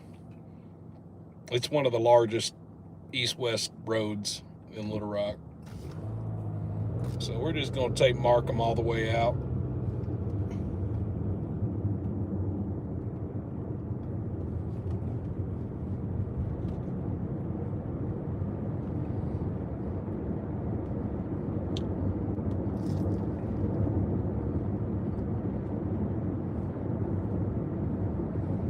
Now, a lot of those day shift troopers just got off work. I heard them check 10-7. So a lot of the daytime troopers are gone, and what's left is the night shift. So we're listening for very low call signs from here on out. And we at least know that 11 and 17 are working. That's Sergeant Dakota Bailey, Canine Sergeant Dakota Bailey. That's Adam 11.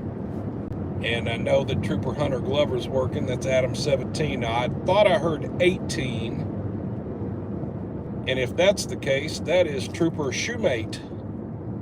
Y'all know Trooper Shoemate. You've seen some of his pursuits. He's Trooper, I'm sorry, Adam 18. I don't know why I'm saying Trooper. So I know at least they're working. I thought I heard 18. Now, I'm not sure about anybody else. We're just going to monitor the radio and see what might be happening. If there's any other structure fires, anything like that, we might go on it.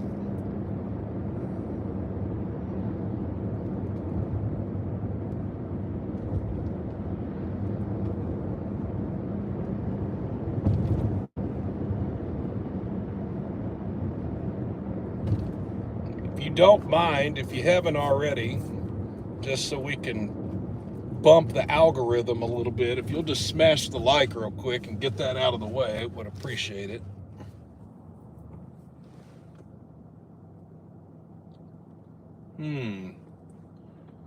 That is really an odd place for somebody to be parking right now. Sometimes I be seeing things and I just be like, that don't look right.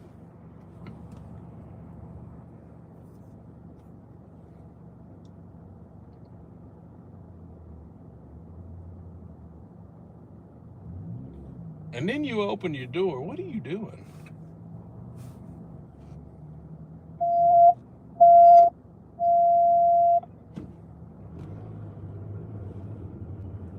I'm gonna go this way. I want to see what this guy's doing.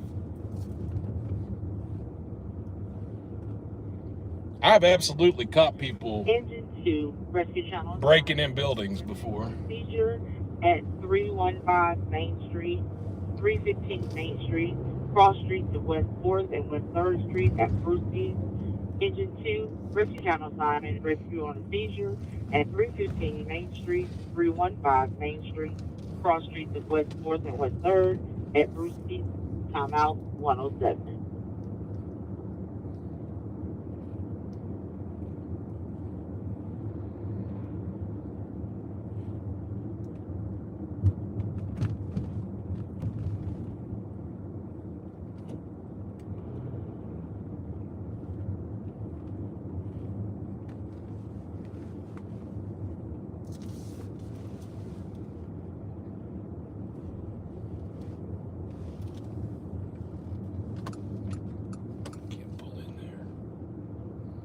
Oh, I can take the back way though. Let's just do that.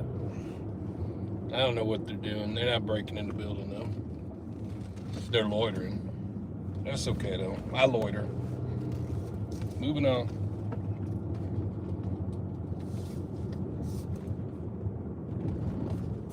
One of these live streams, probably 7 or 8 live streams ago, actually caught some folks breaking into the storage place there at 9th and Arch in downtown Little Rock while we were live. And I had to call LRPD. They didn't even show up. So that's just how that goes sometimes.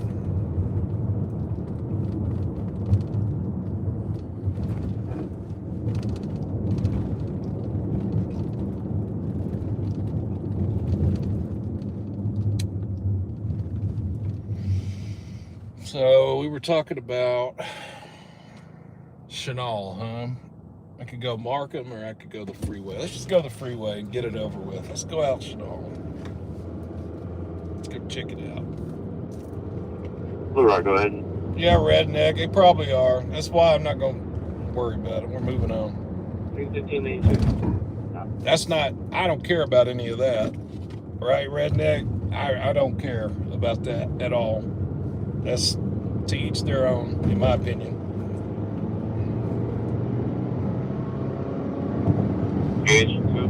I would want somebody to call if they were breaking in my business, though. I'll say that.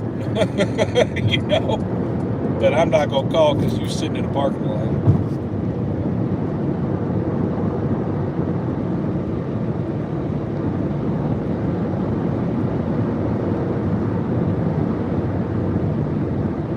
LRPD ready.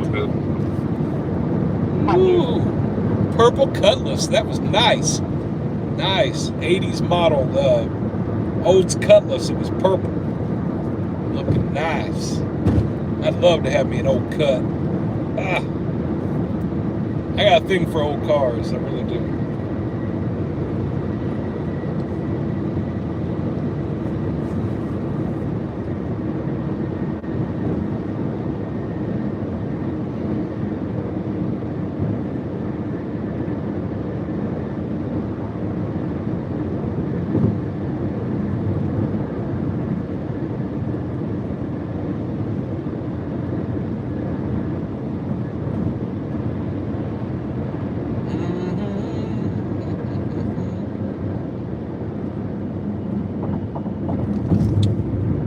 This little area out here is turned to crap. I hate to say, didn't used to be, but it is now. Don't ever stay at that Courtyard by Marriott if you value your safety. I speak from personal experience, and I have nothing good to say about them at all, including their manager and their owner.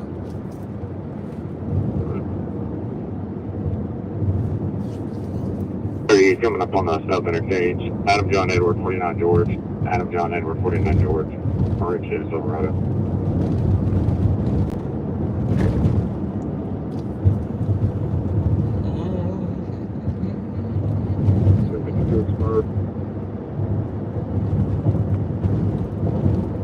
All right. On the Horseshoe Bridge in Tugwell. Bowman and Chenal. Coming up on Markham and Chenal. We're going to keep on Chenal. I'll take the bait. Somebody said go check Cole's. Well, I know where that's at. Let's go check Cole's parking lot. Turn your headlights on. Don't get hit.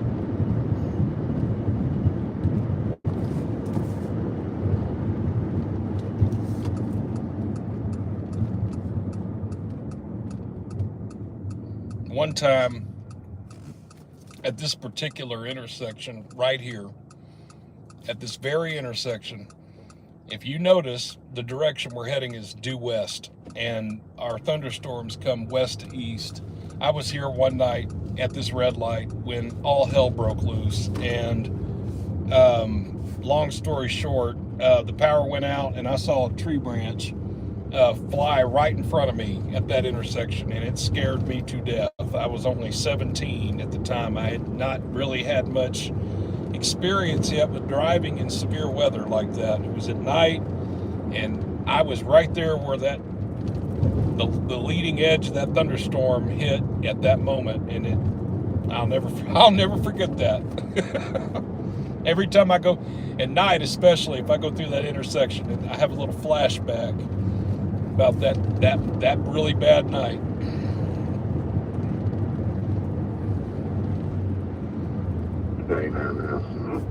So I used to live over here too. It's another little place. There was nothing out here but this car wash. There was nothing out here but this car wash, and I used to fly kites in these fields as a kid. I sure did.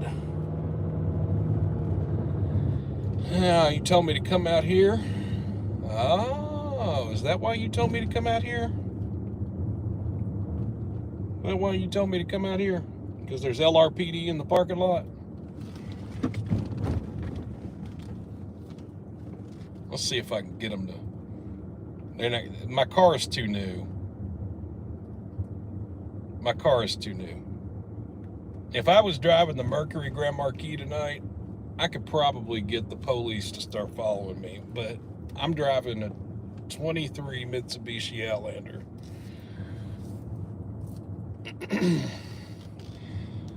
And I hate to say this, but it don't look suspicious. I bet if I went behind the building, they might come after. What do you think? You think I should go behind the building and see if they'll come after me? They ain't gonna come after me.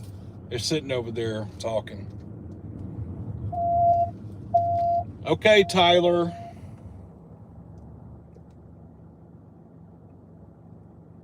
LRPD responded to a caravan call out there earlier, so it might be clear. Yeah, okay, I got you. 2402 Cantor Road, cross streets of Riverfront Drive and Branch Drive at the Double B's Exxon. Engine 1, rescue channel assignment. Rescue on an accident with injury at 2402 Cantor Road. That's a bad call. 2402 Cantor Road, cross streets of Riverfront Drive and Branch Drive. This is going to be at the Double B's Exxon. Timeout 115. That's going to be a bad call right there. When they put out an accident with injury at 1 in the morning, right there about 2 blocks from the club, that's going to be somebody was being stupid and they probably really wrecked out bad. That's not going to be good. We're going to listen to it. Now, I'm not where I can respond to that. I'm way out west. That's almost to downtown.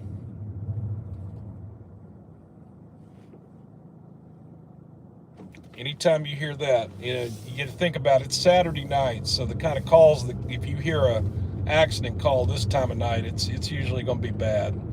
And if it's not involving alcohol, like from a club, it's going to involve a deer. That's the only other accident call you're going to hear tonight is a deer versus a vehicle.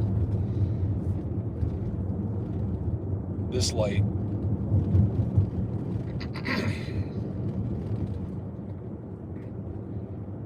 I know where those caravanners went. They probably went to the Rave movie theater off Colonel Glenn.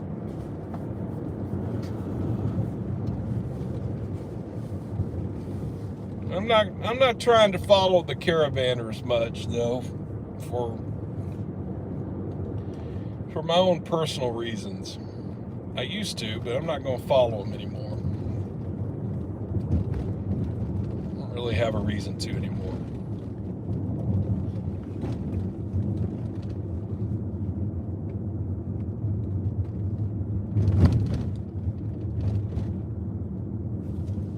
Let's see if I can. I'm sorry that picture looks like crap. Let me see if I can put the sock and maybe stabilize that picture a little bit.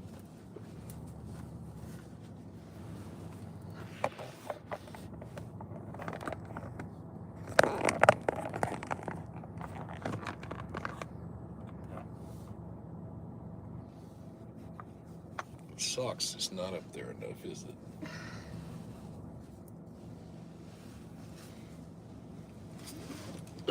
Hang on, I got one more. Where is it? Okay, we want to listen to this right here. Let's listen. Official copy, Engine A, show you responding to a vehicle accident with injury, 2402 Cantrell Road, 2402 Cantrell Road at Double B's Exxon. On iPhone crash notification, no answer on callback to the complainant. Technically, hear caravan cars in the background. Oh, okay. Well, there you have it. So what we have there is caravan cars heard in the background, an iPhone crash notification. So these iPhones nowadays have these, like, they'll call 911 automatically if they detect wild, crazy, jerky movement that makes them think you just had an accident. And it's probably those caravanners, because I was just telling you that I thought I might know where they went to. And I said the Rave Theater, but I saw them over in the 2400 block of Cantrell, because they go down there where the old Cajun's Wharf is. And I have seen them over there doing what they do.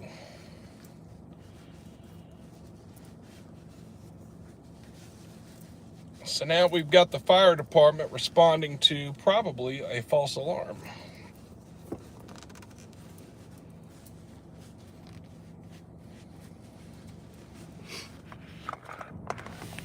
Now, correct. Street racers, correct. 1015, 1025, 1011, please. 192. The caravan is just, well, I'm not going to be careful.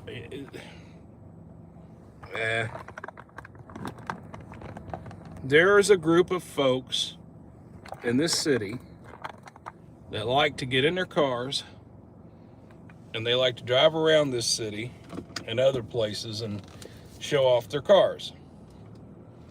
I don't think it's so much of a bad thing, to be quite honest with you. You buy a car and you're passionate about having a cool car, like a Hellcat or something, and you want to, be a part of like a club of a car club and all that. I don't really think all that's bad. What's bad are the bad folks of those clubs that do dumb stuff and illegal stuff.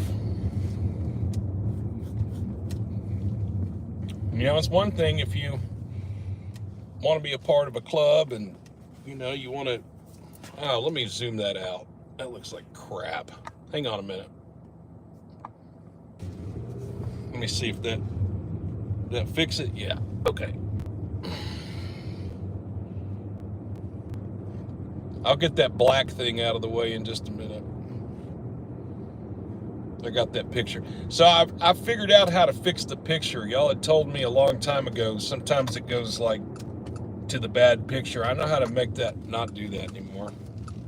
Let me pull over and get that out of the way for you.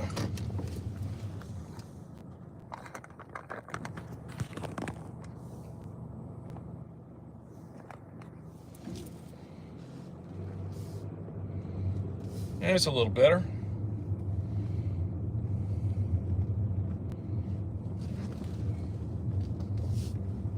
No, it is kind of pointed downward, isn't it? All right, I guess I'm gonna have to mess with this some more. Hang on, guys. Jesus. This is the last time. Hold on. So see, that means the camera's way down there. So then can I do that? Yes. Are you actually gonna work? Stay. Yes, I do keep saying it's the last time. I'm serious. I hate doing this as much as you hate seeing me do this, because it sucks. I'm gonna spend my whole damn night adjusting this camera and making you nauseated because you're sitting here getting motion sick. Channel assignment rescue on an OB emergency at 515 West 6th Street, 515 West 6th Street, Carl Street of South Arch, and Broadway Street at the McDonald's. Engine 1 rescue channel assignment rescue on an OB emergency at 515 West 6th Street, 515 West 6th Street, Cross Street of South Arch, and Broadway at McDonald's. Timeout 123. Somebody's having a baby in the parking lot of McDonald's at 1 in the morning.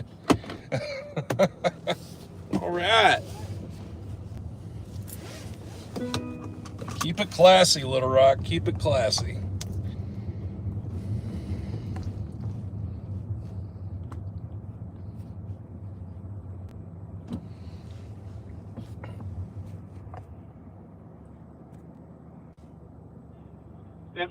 Hey, got everything all back.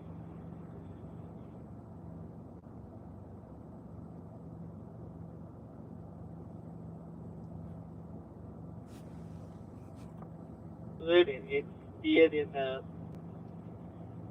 earlier call. That's on your call back. We're not finding anything serious.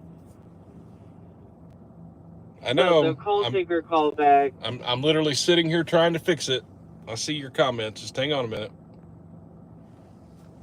It's not that. It's that it's going digital. I need to get out of this hole that I'm in. Then I can make it better. Let me do that.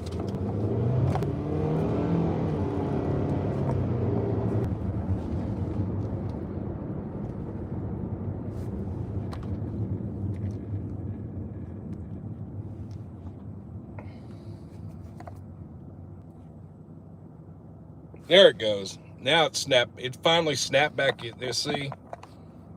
There. Right? Yes. Good. It's got two modes. It's got good and it's got suck. Okay? And when it sucks, it's like zoomed in way too far, even though I'm not doing that. Right now it's good, even though it's not.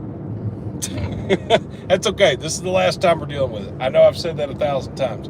I promise I'm not doing this again. I will not do another live stream till I have this. This is the last time. I am done with it. It's terrible.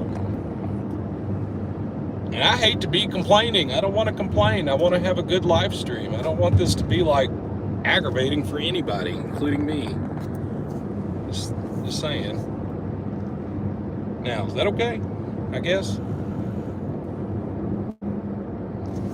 All right, Markham and Shackelford. This is West Little Rock. This is the new hood. Markham and Shackelford has turned into our little dope row. I grew up in this neighborhood when it was first built.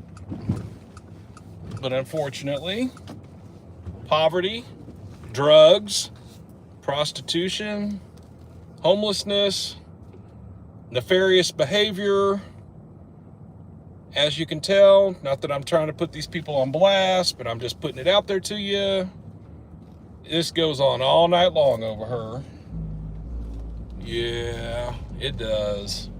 This is Little Rock's dirty little secret over here.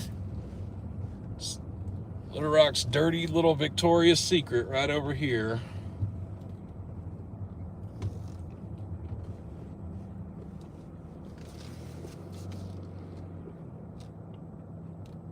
This Waffle House has been here so long you could smoke cigarettes at the table.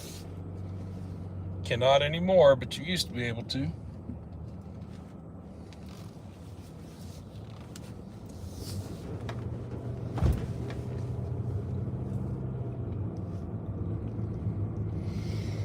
Oh, Little Rock, keep it classy. Keep it classy, Little Rock. We got folks having kids at the McDonald's drive-thru. We've got folks hanging on the side of the Exxon over here off Markham and Shackelford, up to nothing. I always say these folks. I'll say these folks. Let me be very clear. I always say you can just always tell. Well, it's an inside joke, I guess, with my mom actually. So I guess I'm gonna share this inside joke with you, NST family. Don't judge me.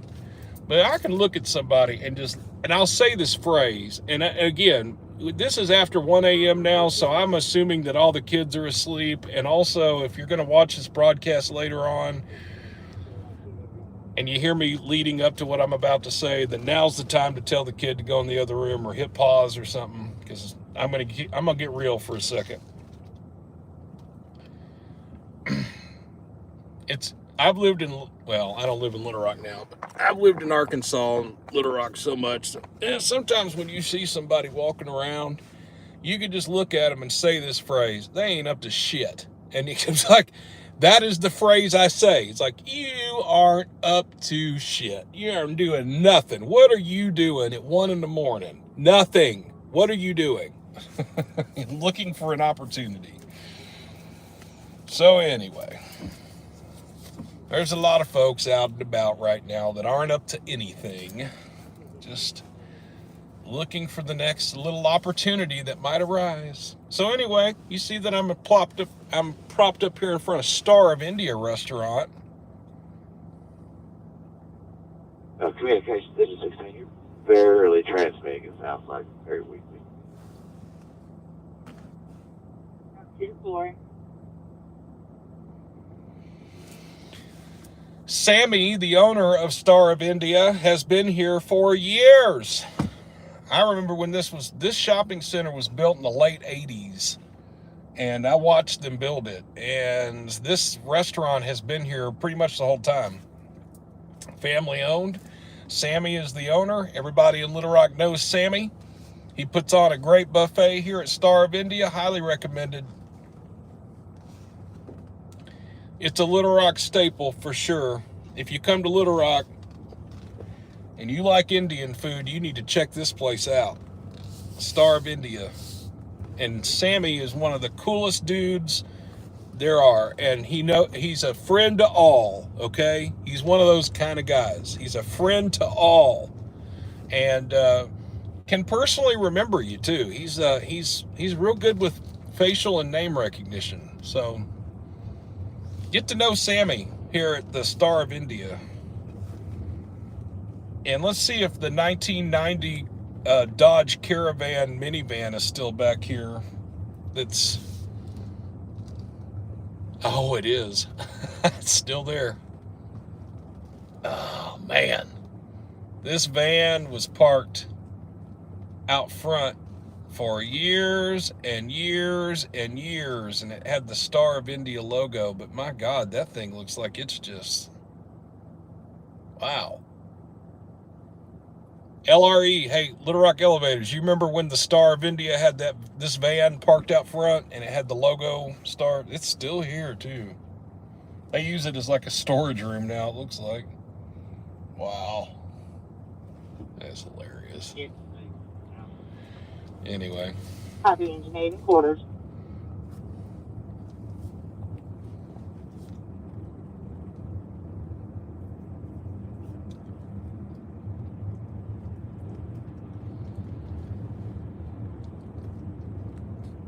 So it's 1:30 right now in Arkansas, or I'm sorry, Little Rock. I don't know if this is state law or local. I think it's state.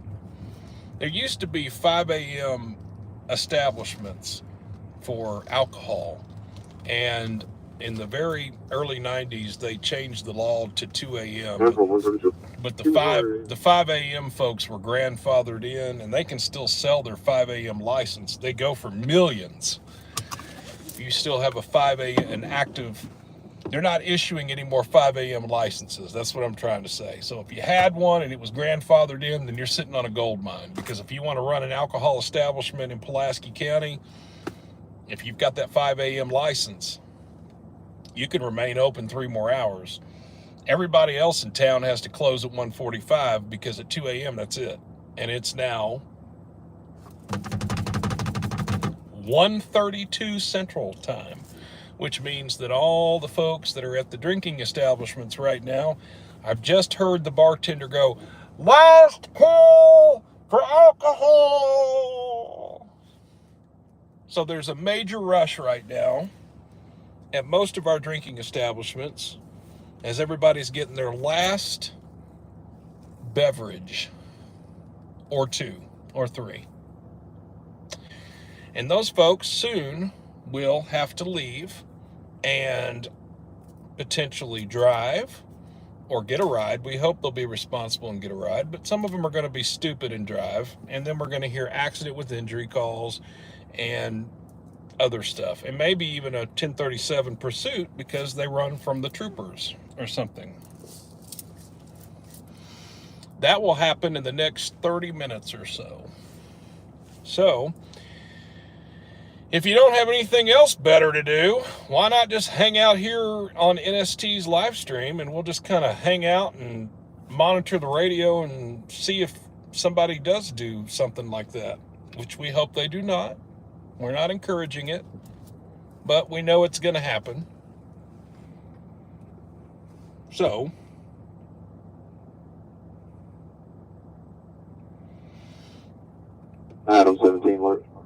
1098. 134. Adam 17 is Trooper Hunter Glover. He just got 98. I don't know where he's at.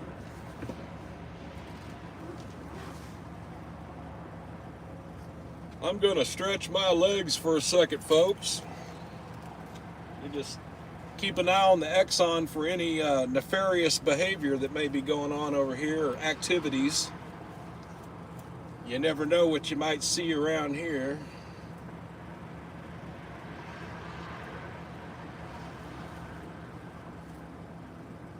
And I'll be right back.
I got one for you. Hold on.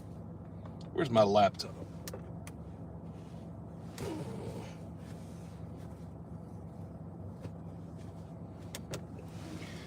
Better be strapped in that neighborhood. Yeah. Indeed. As I don't always put it out there because I think it's kind of tacky to always talk about things like that. But yeah, I have countermeasures. Indeed. And I'm not going to get caught out here slipping like Corporal Marlon Briggs would say. Ain't gonna happen. That's why I like that man so much. I like Corporal Briggs in Pine Bluff because he's got good common sense. Don't get caught out here slipping. I couldn't agree more. I listen. Where's my book bag? Did I leave it at the... Oh, I left it at the office. That's what it is. I forgot. Oh well, that's okay.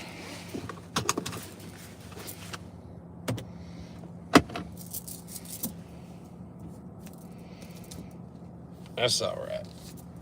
I have 13 on the rock. 13. Who's 13? That's 11, we got the vehicle. 1019 in North Little Rock PD. 1 male 15, 1 male 12. One's for 1032. 138. so 13 is Blaine Lucas, Trooper Lucas. I've talked to him. Well, I've talked to everybody except for Shoemate, and I guess Sergeant Bailey and Trooper Shoemate.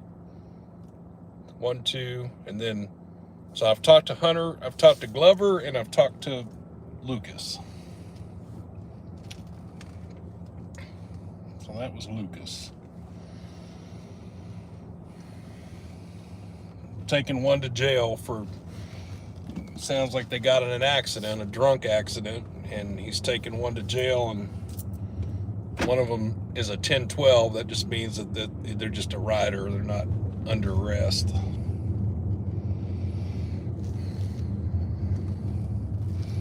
So Trooper Lucas will be freeing up probably about the time that all the bars are going to let out here in the next 30 minutes, maybe 45 minutes. But I can already tell you that it's getting ready to, all that's getting ready to happen. So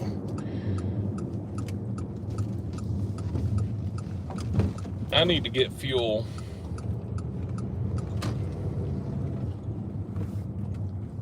I'm about to be critical, and I don't get fuel at Exxon, so I'm gonna have to go somewhere else.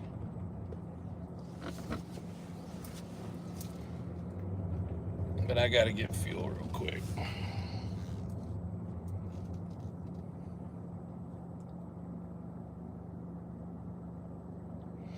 Michael King says, why don't we see Jacob Bird much anymore? Well, I know why. 2 reasons. One, he is on day shift now. He is now Adam 46. As a matter of fact, the sweatshirt that I have and the intro slide to NST now features his vehicle. I took that picture. The second reason is more of, well, I don't really want to talk about his personal life much because, I don't know him personally, and I don't want to talk a lot about his personal life because it's really none of my business. But I've heard that, he's married and he just recently had a child. So, he's expanding his family. Does that make sense? And I think that was probably why he moved to day shift. I don't know that to be 100%, but a lot of times new papas move to day shift when they can because they, need to be there for their child. And I think it just, I'll just say this. Well, he hadn't been on night shift for almost a year now. It's been right at a year. And, I think he's keeping daytime hours because of his family needs.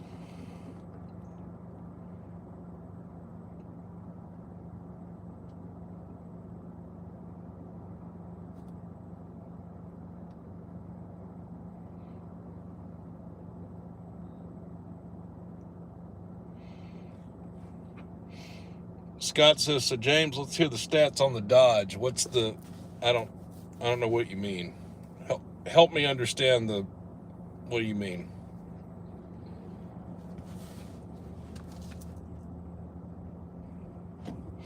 No, Michael, that's not it.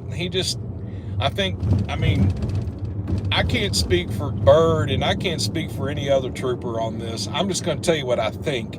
When you first become a trooper, it's just like when you first become an officer or any kind of like job like this, you just, at first it's fresh, it's new, it motivates you to want to get out here and work.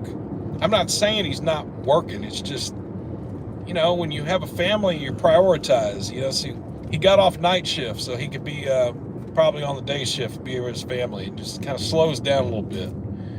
He got red hot there. Let's be honest. Everybody knows who he is. They still talk about him all the time, even though he's not putting out any pursuits anymore, really. I haven't featured a Bird pursuit in a long time now. But he's still the number 1 mentioned trooper. So he got red hot.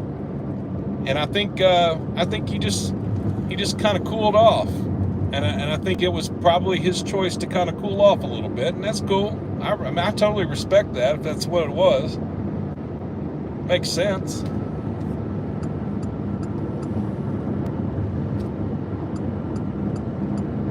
I tell you right now, I can. Let me unzoom that.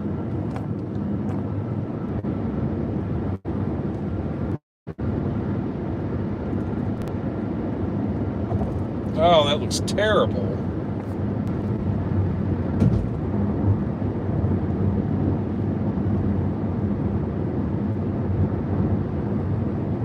Really not gonna work, huh?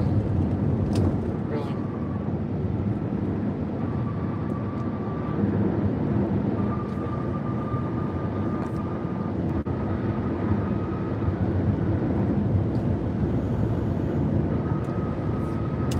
All right, did that fix it? Yes, there we go. Sorry guys, I can look on my laptop and see how bad it looks. So I've got it fixed again. That's good. It's not hard for me to adjust it while I'm driving. I've got, just so you know, I do it safely. My vehicle has lane assist, so I can set it in my car drives itself. I need to get fuel. Let's just stop. 5 round 1 for residential fire alarm at 106 Weatherstone Cove, 106 Weatherstone Cove, cross streets of Weatherstone. Engine 21, 5 round 1 assignment for residential fire alarm at 106 Weatherstone Cove, 106 Weatherstone Cove. I'm out 145. So it's a residential fire alarm. I've already told you my spill on those. 95% of those are false alarms. Let me stop and get some fuel real quick.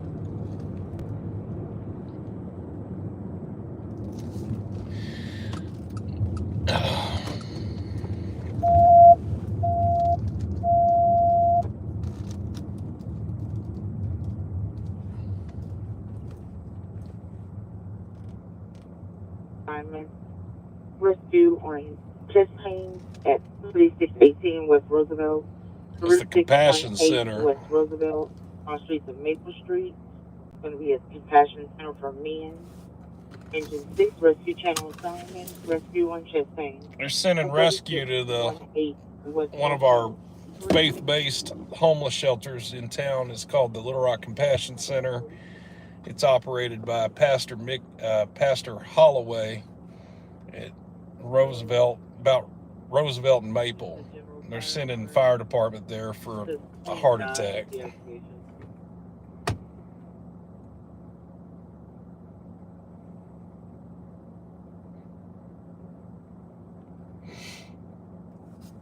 Okay, let me get some gas, and I'm glad you're back on the chat, Brandon. That's why I gave you that wrench.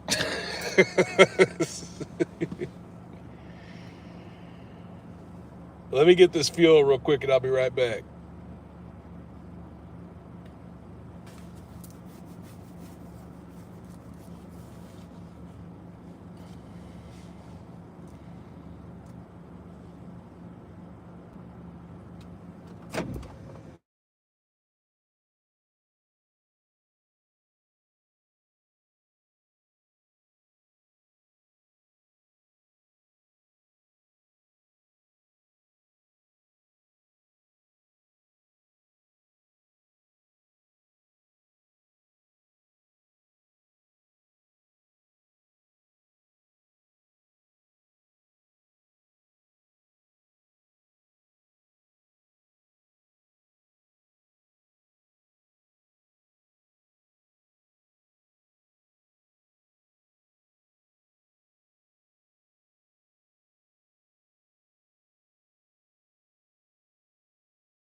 So.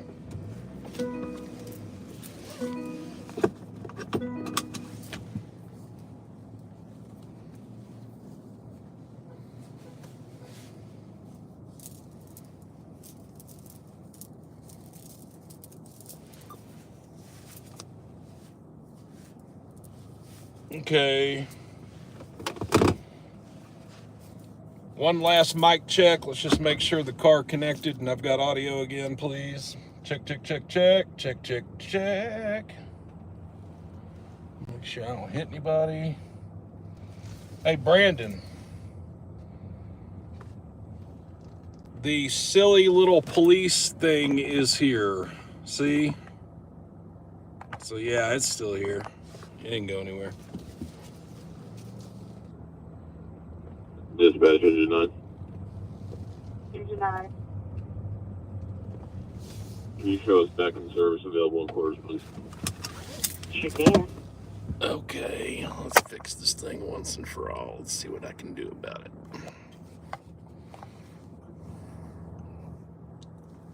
I think I'm gonna lower it down just a hair.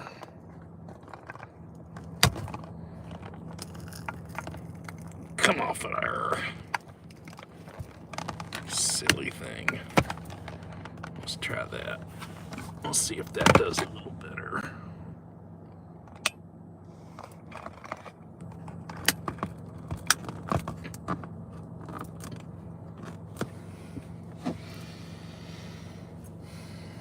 I bet that does a little better. What time is it now? Let's see, 1:52. Yeah, this is when it's gonna, now's the time. We're in that golden hour.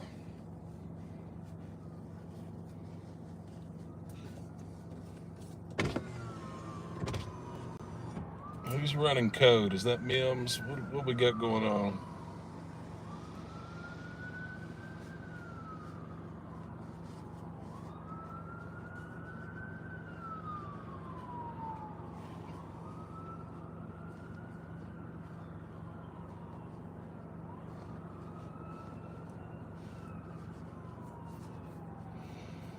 All right, thank y'all for the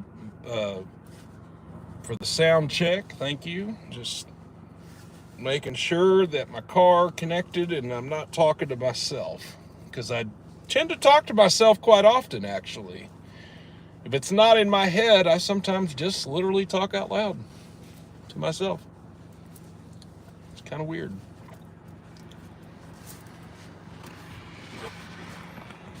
Let's put this back here, and then I think we're good. Maybe. Problem is that black thing is in the way. Let's try that. Wish I could not have this problem at night. That looks okay, right?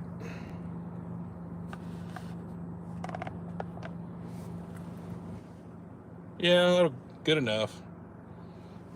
Good enough. That actually looks pretty good. I think that might have done the trick, actually. I'm sitting at 12th, Rodney Parham, and Canis. This three-way intersection here, if anybody wants to know. Engine 2, rescue channel assignment. Rescue on hemorrhaging at 701 South Scott Street, 701 Albert Pike South Hotel. Scott Street, cross streets of East 8th and East 7th at the Albert Pike Resident Hotel. It's going to be Unit 709, Engine 2, rescue channel assignment. Rescue on hemorrhaging at 701 South Scott, 701 South Scott at the Albert Pike Hotel, apartment 709, timeout 154.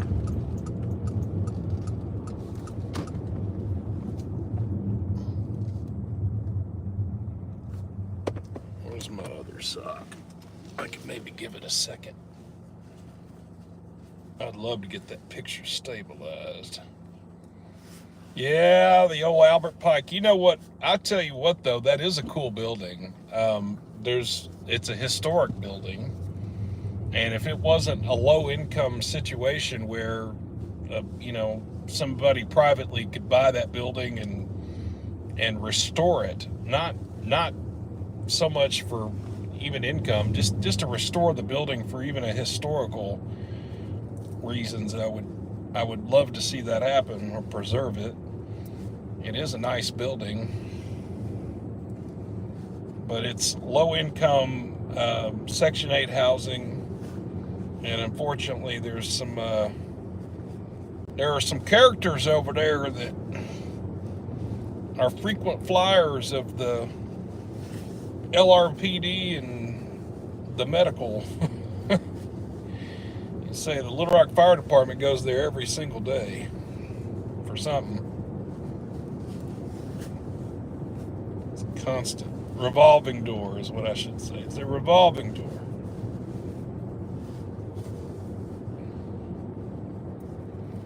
Yeah, it's not just there too. I mean, it's just that's one, and low income folks got to have a place to stay. So I don't want to sit here and talk too much about that because I get it, but it's just you get some folks over there that they don't respect that. What else we got? Let's see, the Buffington Towers on 7th and Cumberland. That's another one, right 1 block away from it. Cumberland Towers, Buffington Towers, and the Albert Pike. They're all three within 2 blocks of each other. All right. Let's see if I can get you facing downward if you can face up. That's black thing is just in the way. Why is that in the way? Right there.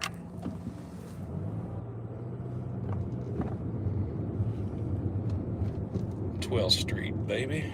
12th Street.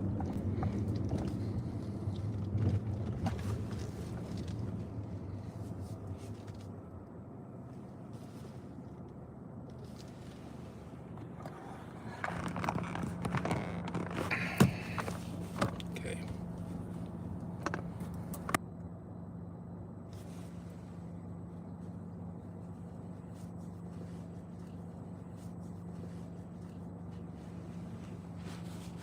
Well, that got rid of the black thing, didn't it?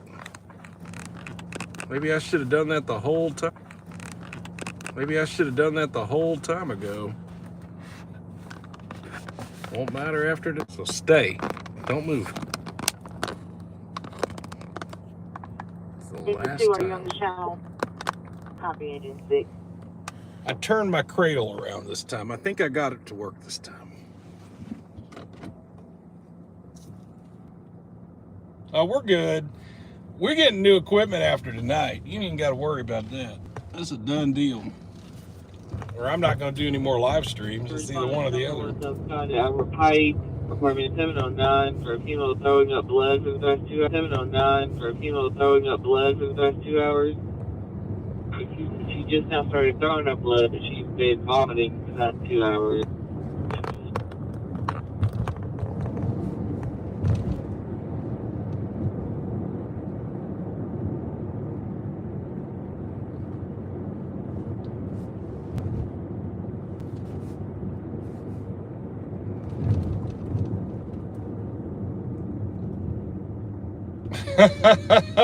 Thank you, Pamela. God. Thank you.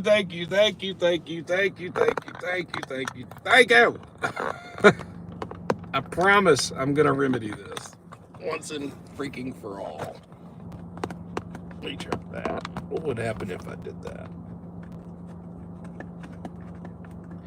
Just makes it really. I almost just want to say goodnight.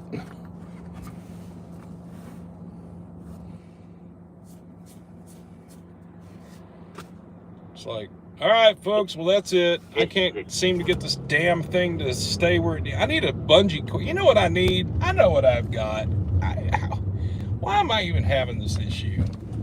I got Gorilla Tape in this car. Hell yeah, I forgot all about that.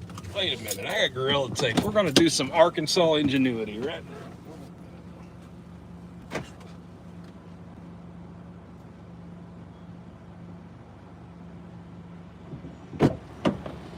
Redneck Arkansas ingenuity. Where is my duct tape? Where is that tape? Where is that? I know I got some. Aha! There it is. Yeah, we're gonna fix this right now.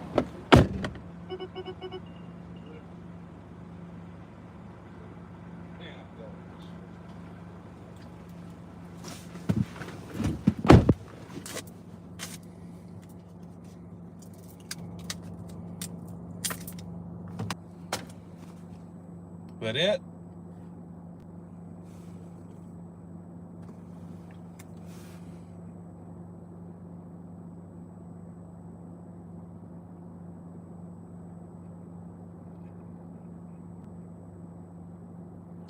I don't know, it looks better.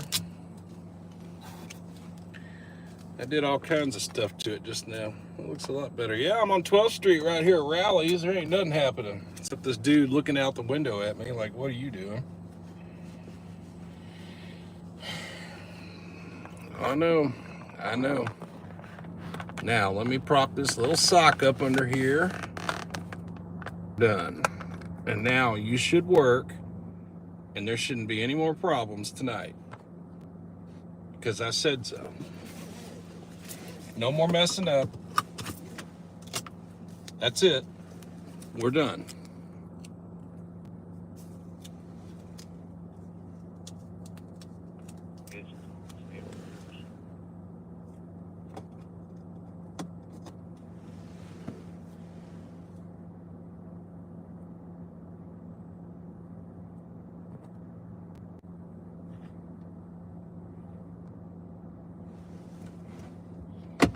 Now, let's go. You ready?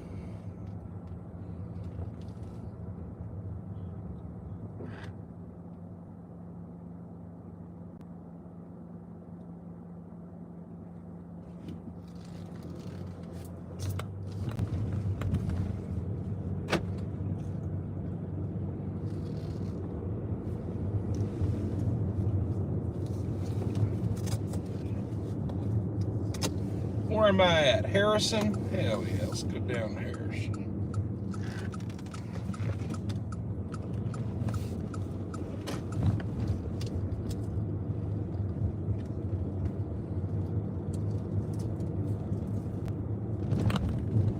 Oh, I saw that LRE. I wasn't going to say it, but yes, sir. Communication 82. Alive and well. All right. Hey, we're here for this medical that the alarm is going off. Are you getting something from Alva Park?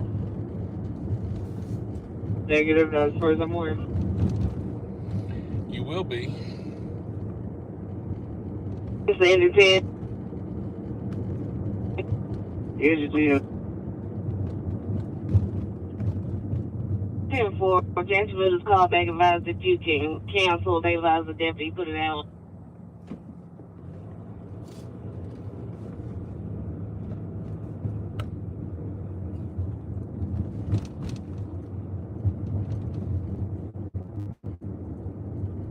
Okay, so we're on South Harrison Street down here, kind of near the University of Arkansas, Little Rock. In this little neighborhood through here.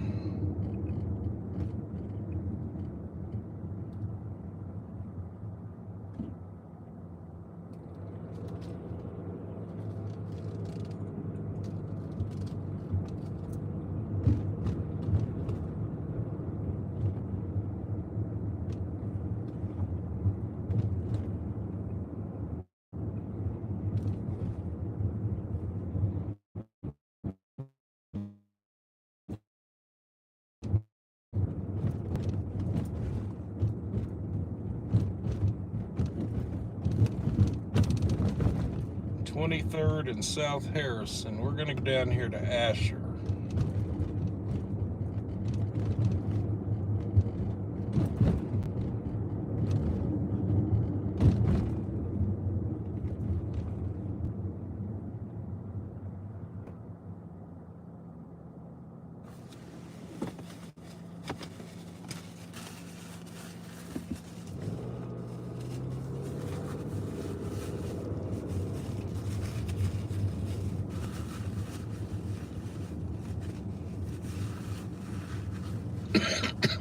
Excuse me.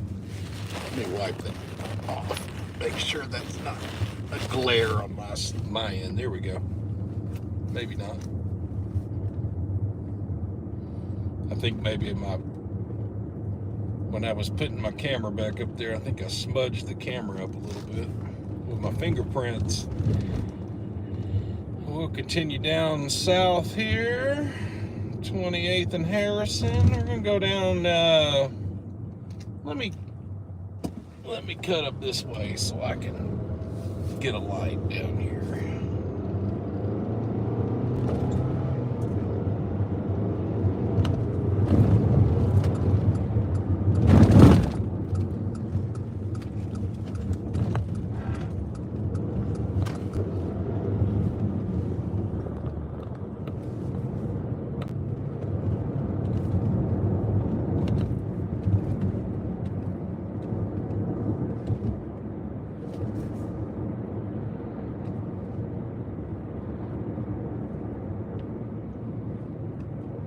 I have 11. Are you copying Little Rock's traffic? What do they got? What do they got? Hold on. They're in pursuit with a Dodge Magnum. They're eastbound on Markham now. They started at University. Reckless driving is the charges. I haven't heard if they've requested us. Markham and what? Where? Okay, so we're just saying you go that way. They in the press. The press is we'll try to get in on it. Oh, you damn sock. Get out of here. You're done. They did contact us public service requester. Markham University. Got it. For tonight, okay, you stop trying to get over there.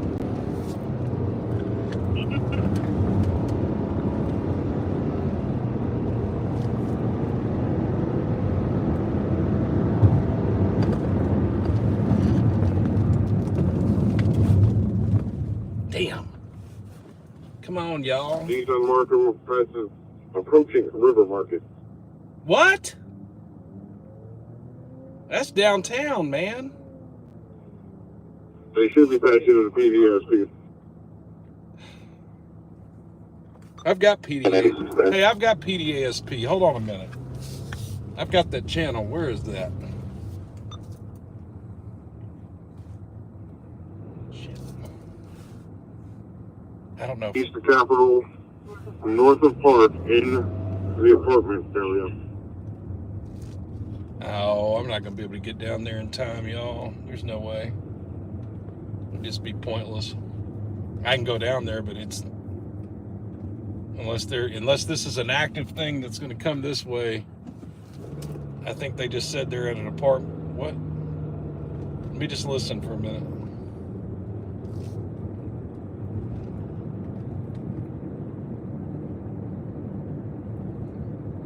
I think I might have a trooper behind me.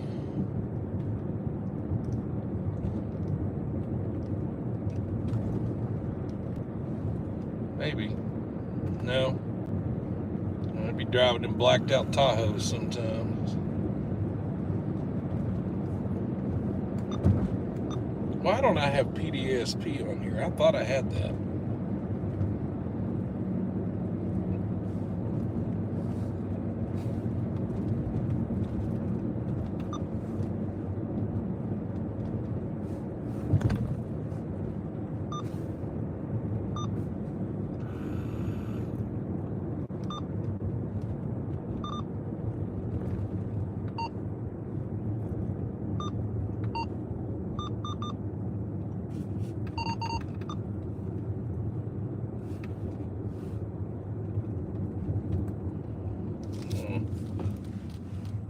So I can tell you right now, Asher's cleared out. There ain't a lot going on down here.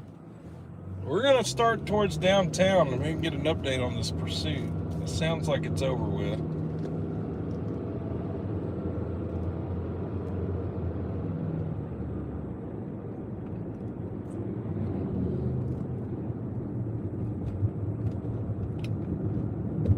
This person in front of us is asking to be pulled over.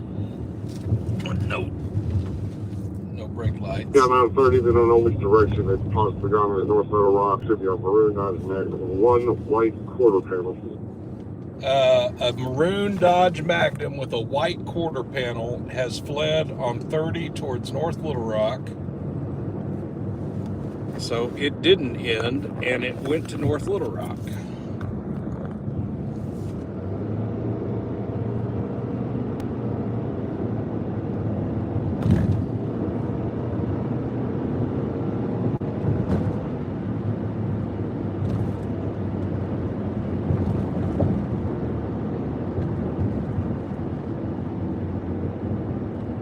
NST is bagging house. It's 213. It's the LRPD right there.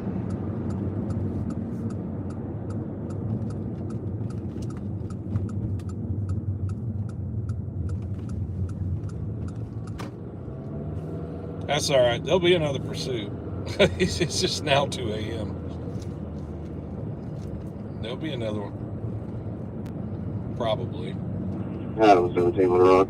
They lost sight. I'm going to be 1098. I went eastbound, but I don't see anything. It probably went westbound. Simple. Yeah, there's a Rune Dodge Magnum. It's got one white quarter panel.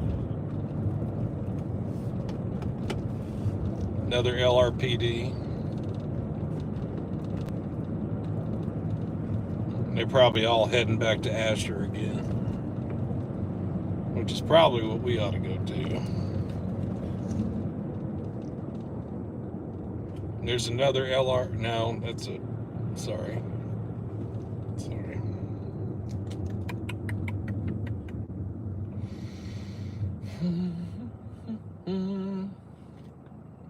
12th and Woodrow. Boy, I've seen some action here at this intersection in the years that I've been in Little Rock.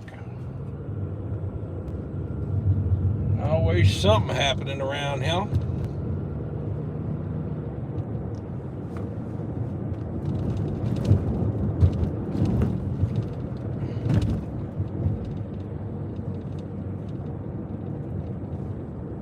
So there is no more pursuit.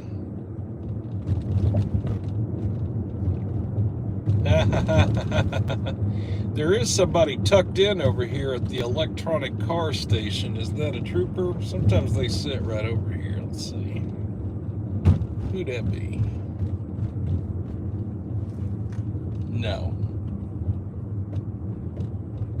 That is not a trooper.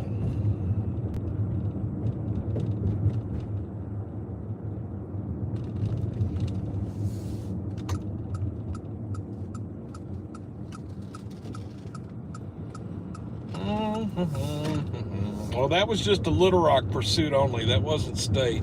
State couldn't get there in time. That was just Little Rock. Try to request it. It won't be anything worth watching because it won't be a long pursuit. It didn't last very long.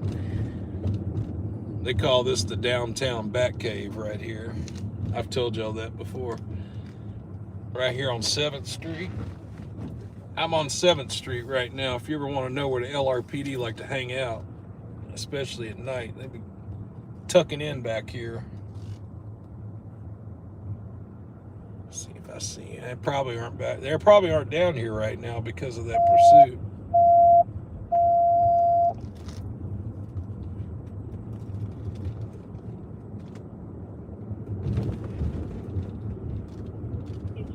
Engine 1, background 1 assignment for auto fire on the interstate. It's going to be Frontage Road and South State Street, eastbound on under the I-630 bridge. What direction? Engine 8, Engine 1, background 1 assignment for auto accident on the interstate.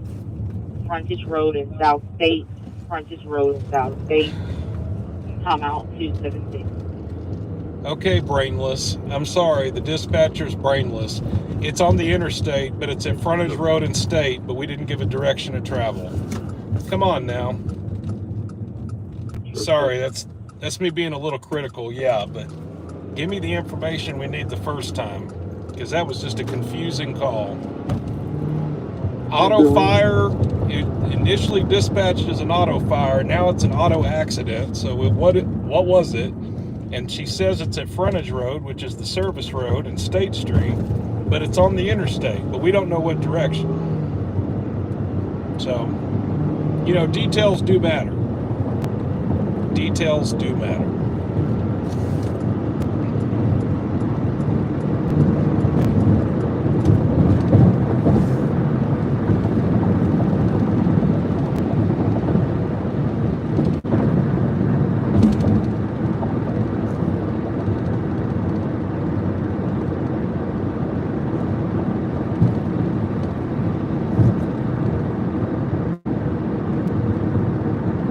Oh, I'm sorry. I missed that. Eastbound, huh? Okay. Well, she said it. I missed it.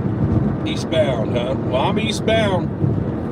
Eastbound down, and we're coming up on State Street. Where is this auto fire? Oh, it's Trooper. Or is it Little Rock?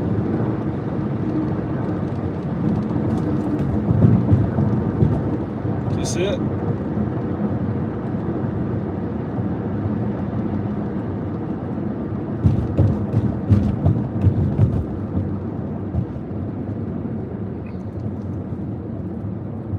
Engine 1, did that come through y'all station? Affirm.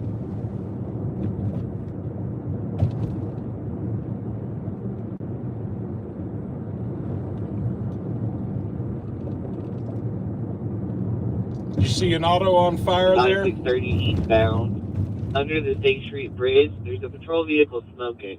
Oh, it's a police patrol vehicle smoking from a pursuit is why they put the fire call out. Makes sense. Makes sense.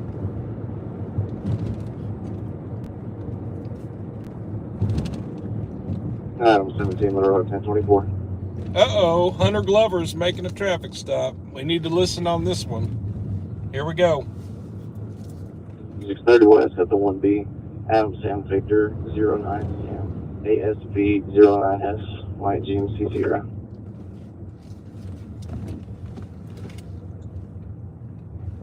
Get ready. See 1037. You know he's running. I'm right here.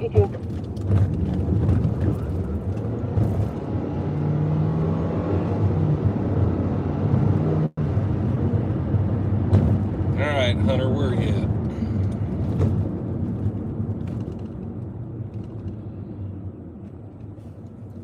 Where are you at, Hunter Glover? Engine 8, they don't need us on this. We're going to return to service. Y'all return to service. Okay, so the fire department's saying they're getting available on the smoking patrol car.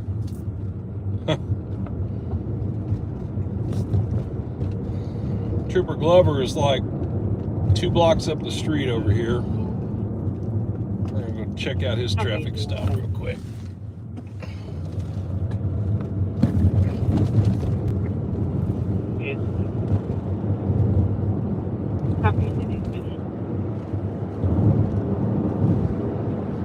There's Trooper Glover's traffic stop right here.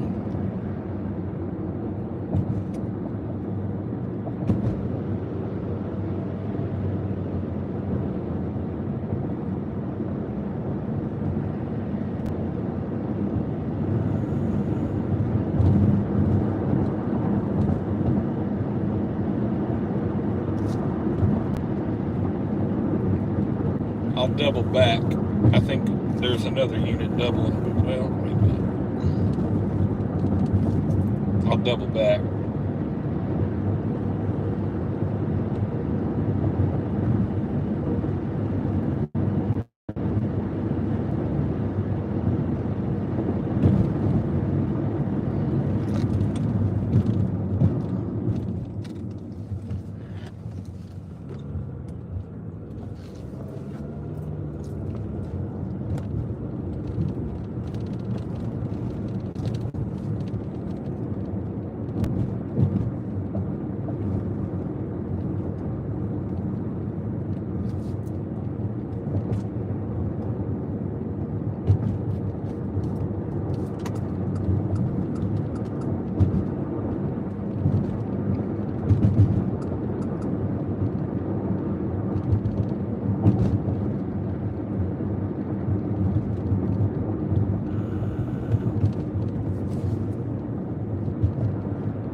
Still talking to the driver. We'll get off this exit right here and we're gonna prop up on this exit and we'll keep an eye on him.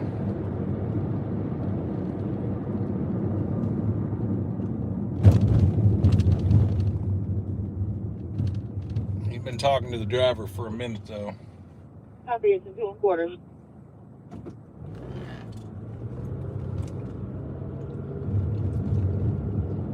Oh, Trooper Glover. Yes,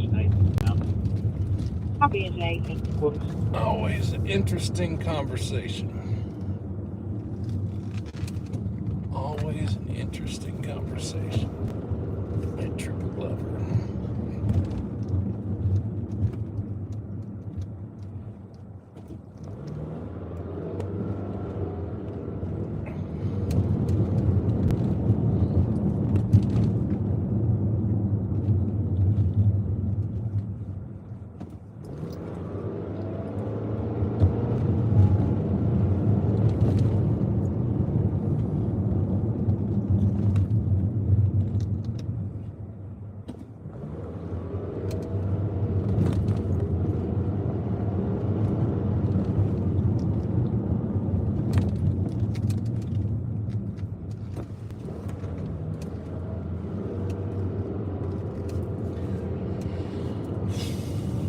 See if I can see him from this perspective right here. Can I see him here?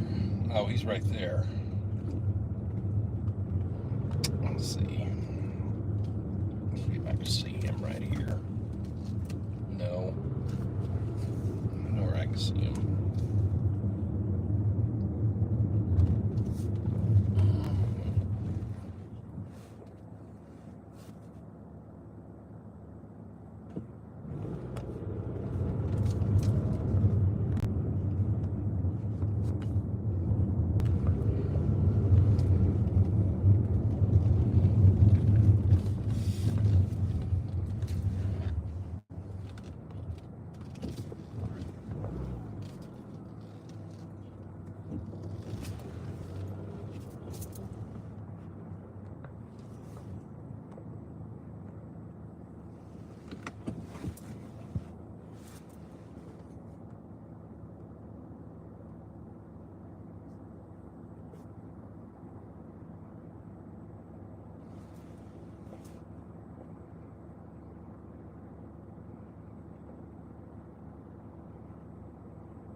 And we're just gonna sit here and watch Trooper Glover, and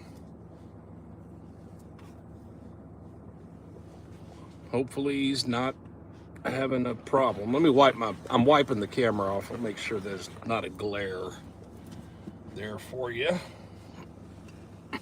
Let me wipe my glass right there too, just to make sure. There. Hopefully that helped a little bit.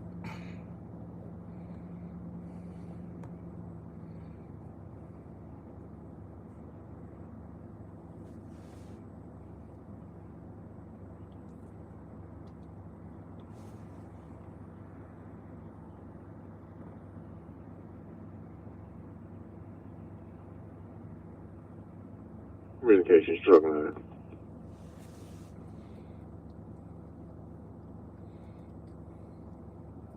Engine 9, go ahead.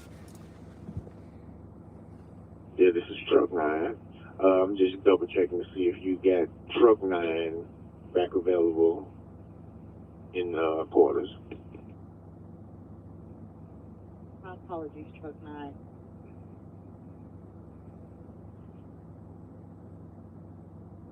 No worries. Thank you, ma'am. Sorry.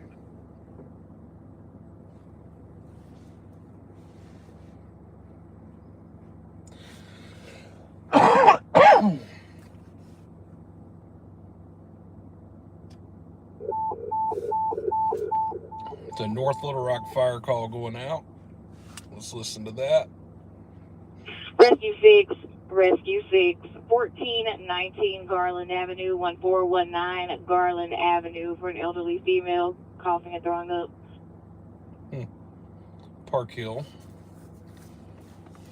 Rescue 6 is at the new fire station there in Levy. If y'all know the North Little Rock, where they built that new fire station on Pike Avenue.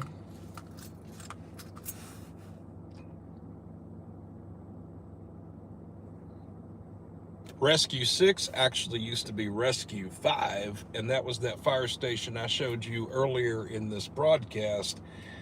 The rock structure in Park Hill, that fire station used to have Rescue 5, and because they moved to that station, now they're Rescue 6, because that's Station 6.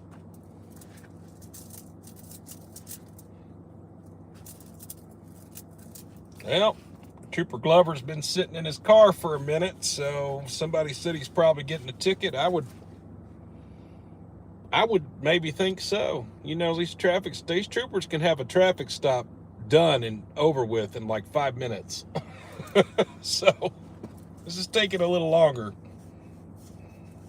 than the usual. We're going to continue to watch Trooper Glover on his traffic stop here on 630 here at Broadway, or I'm sorry, I guess that's Cumberland. It's really 630 in Cumberland. And I'm going to step out of my vehicle for a minute and stretch my legs, and yeah, that's what we're going to do.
Rescue takes you around to 1419 Garland Avenue, 1419 Garland Avenue. Caller about his grandmother has been coughing and throwing up a lot. NIMS has also been advised you're right at 231. So yeah, they're building a new North Little Rock fire station. The Little Rock Elevators brought that up, and they are. That'll be coming up and online before too much longer, I hope.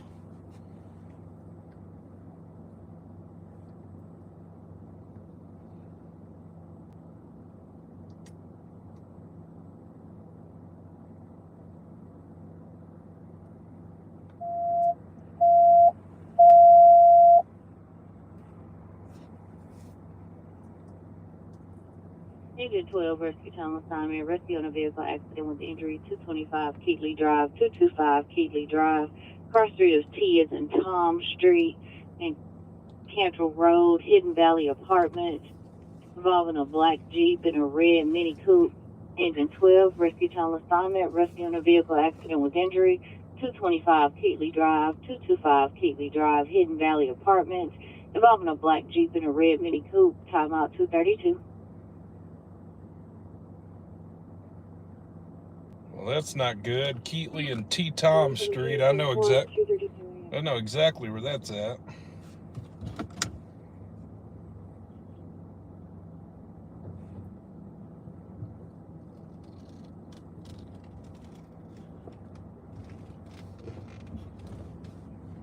See ya, Trooper Glover.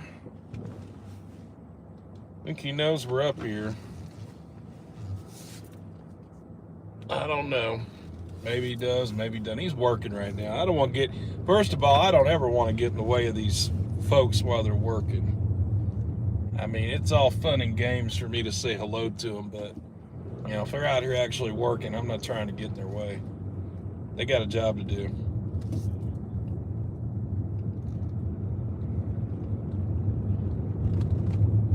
But I do know from past experience that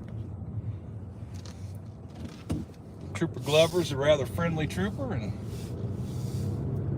he knows about our channel. I'll say that. He's well aware he's been on our channel, and he's been complimentive of our channel, and we appreciate that, of course.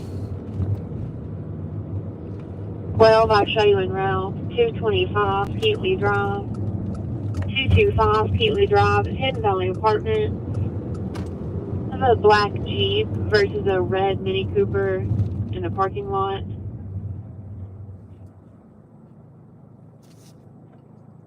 T. Tom Street and Keatley Drive. I wonder if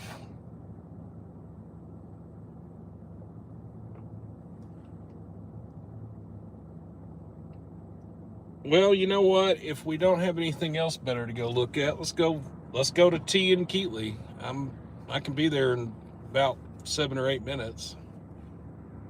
See how bad it is. These are probably accidents that are alcohol related, unfortunately.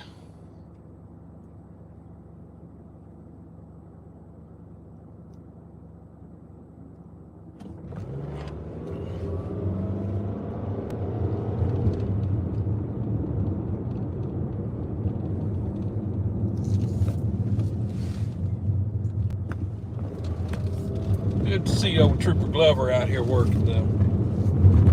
It's good to see him working.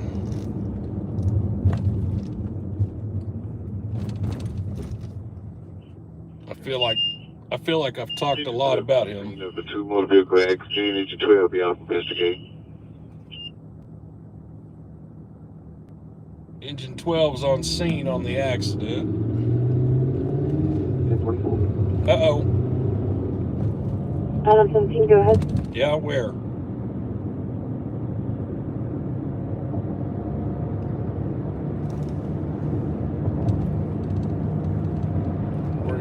Where you at, Hunter? 359. 111 359, all for the crew. What? I gotta pull over. I didn't hear where he's... What?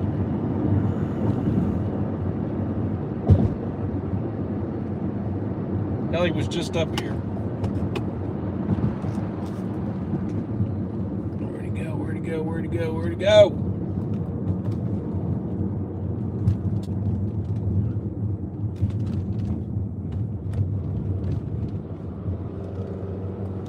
Let's see where he went.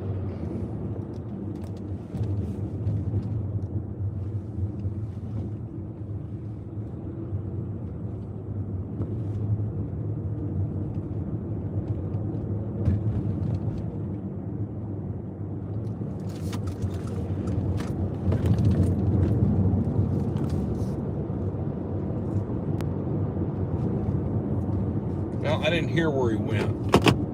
Trooper Glover made another traffic stop right around here, but I'm not sure where he is. Checking out my little hidey hole over here. I love this is the State Street Bridge. I've told y'all this before. This is like the most underutilized bridge in the entire downtown area. You can actually sit on this bridge a lot of times and not block traffic. Clean up secure at 225 Keatley Drive.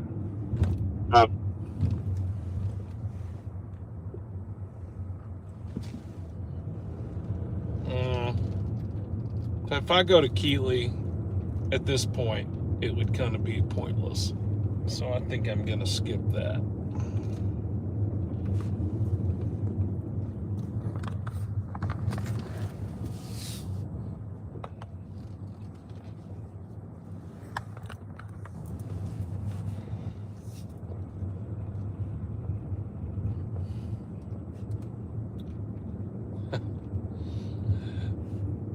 Hey, Brandon, I don't think you would do it, but if your dad ever wants to come out here on a Little Rock Live and be a guest commentator on some of this, I would totally love that. Most police officers I've met that did this job for any amount of time, once they're done doing it, they don't really want to revisit that. And I kind of understand that completely. But you never know, he might want to.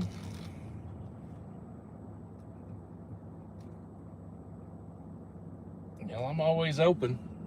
If anybody wants to ride that has some knowledge about the job, we can talk about it.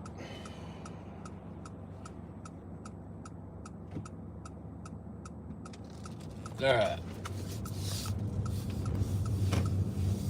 There's some LRPD right here. I'm gonna try to find old Trooper Glover again. He's somewhere around here. I don't know where he went.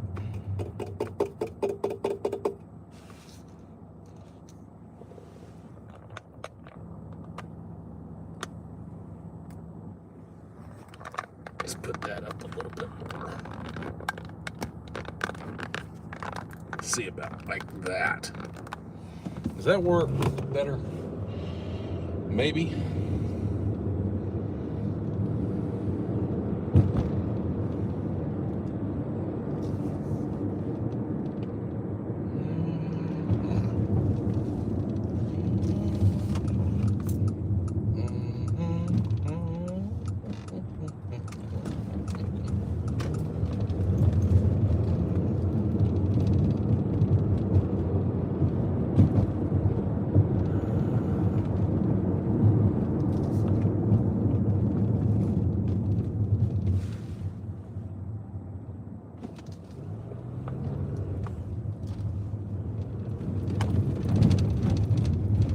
Funny, you get out here at 2 a.m. and the only things you see driving around are Dodge Chargers and Nissan Maximas and a couple of Kias.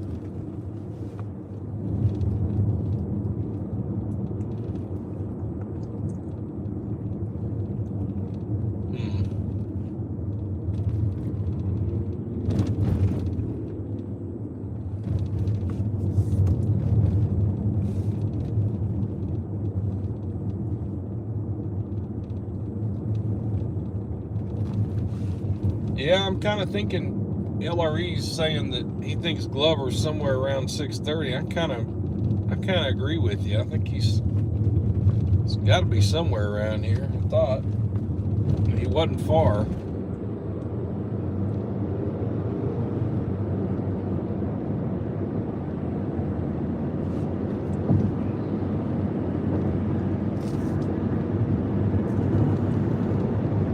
Sometimes it's kind of... 1098. Well, he just got 98. So he's done, and who knows where he goes next. Following these troopers is kind of hard because they just go everywhere. They don't usually stay in one place too long in Little Rock. Now, like in some places, like rural troopers, they have their little honey holes, hot spots, if you will. But in Little Rock, on the other hand, it's just wide open here. You can go anywhere.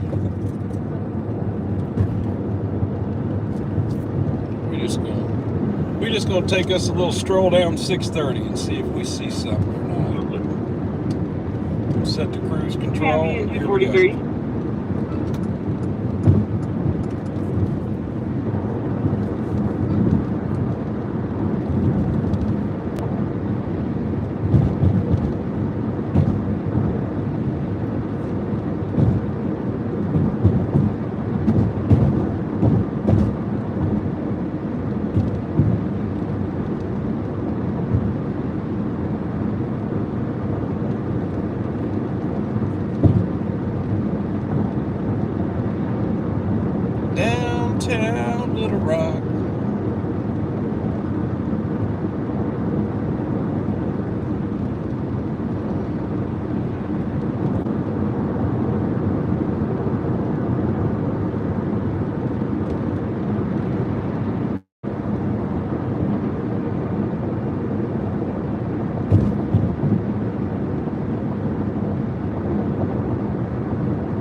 with you on the Miss Cindy ride along. I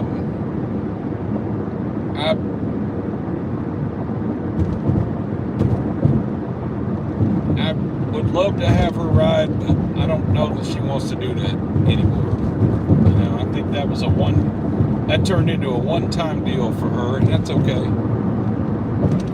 She's not against the idea of it all. I think she just, just like I told you, she's retired. She doesn't want to revisit it. I can't blame her. That's okay. I got a trick up my sleeve, though. Just hold on. I got a guest. I got 2 guests. I've actually got 2 guests right now that I've at least got. Well, they're both committed, so it's not like they're Been waved off by NST one night. I've got 2 guests that will be featured on this channel very soon. So that's another reason why I want to get this GoPro camera and get everything in order.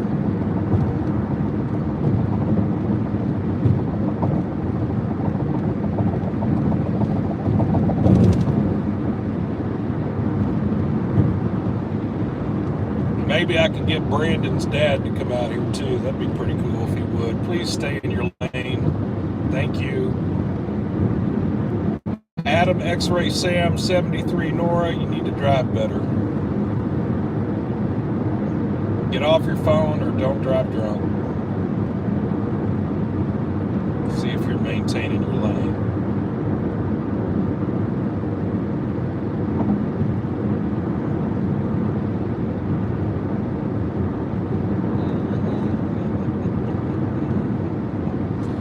So far, so good. Can't say no. Even used a turn signal. See, maybe I was wrong. I think I was wrong. Maybe I was wrong.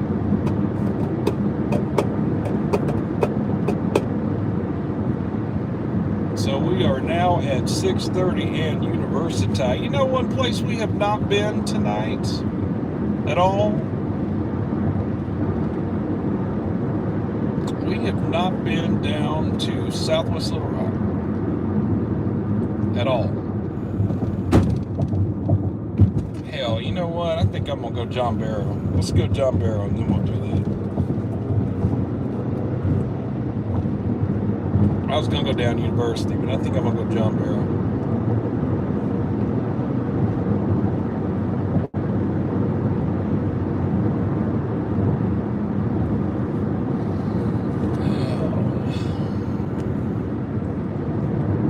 I need that coffee now.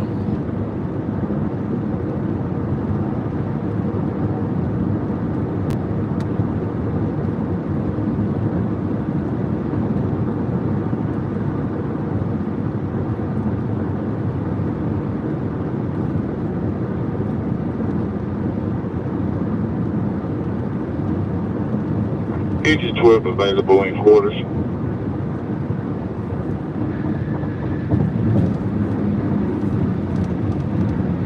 We are about to take the John Barrow exit, and I'm gonna mosey on down to Southwest Little Rock.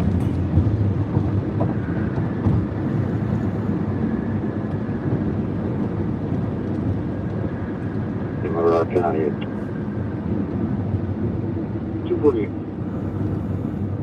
The other day, you know, I've told y'all I'm a member of multiple Facebook groups that report on stuff that's happening in Arkansas, and I do that for news gathering purposes, and also just to kind of be informed on what's going on. Hold on a minute. 430 North Upper 8, Adam Union 940, AUU 940, Blue Chevy Silverado, Colorado. 4:30 at the 8's Rodney Perrin. So that's where Glover went. He's right around the corner. So anyway, as I was saying, I'm a member of these Facebook groups so I can do news gathering, but also I like to be able to know what's happening in Arkansas, because a lot of those groups will post events and stuff. It just helps me have a better perspective on what's going on in the state. But anyway, along those lines, somebody posted in a Little Rock group, or it's really a Pulaski County group, what's happening on Baseline right now. And if you're from like Arkansas, you'll understand like my sarcasm when what I'm about to say, because it's like, well, what is not happening on Baseline right now? Like, it's such a generic thing to say, what's happening on Baseline? I mean, there's so much that happens on Baseline. It's every city has their road that just has, you know, issues, and it's not a terrible road. I've had their food, but there's Hunter. There's Glover right there. There he is.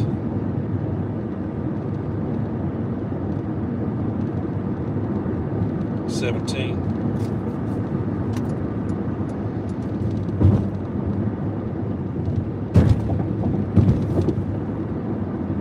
But anyway,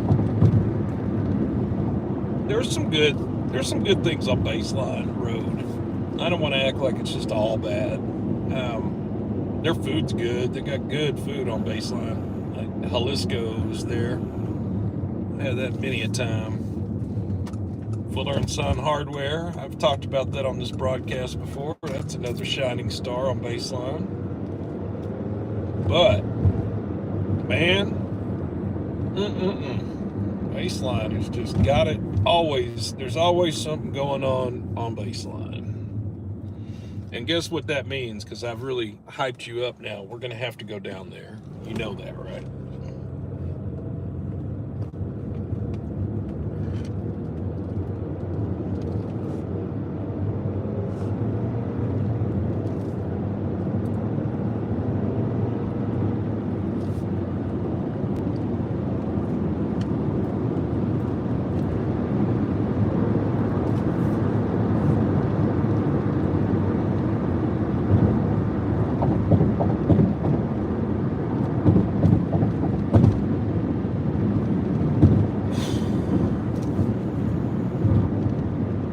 So he's just chilling. I'll probably double. Can I double back here? Yes. If I do this, I can. The old way to do this. Before they had these flyovers, this was the only way. Was this way. I remember this from forever ago. Double back, double back. This was a traditional, what they called a cloverleaf intersection. I mean, interchange. Cloverleaf, as it had four, looks like clovers if you were looking at it from a map. And we're going to take the cloverleaf right now. You'll see what I mean.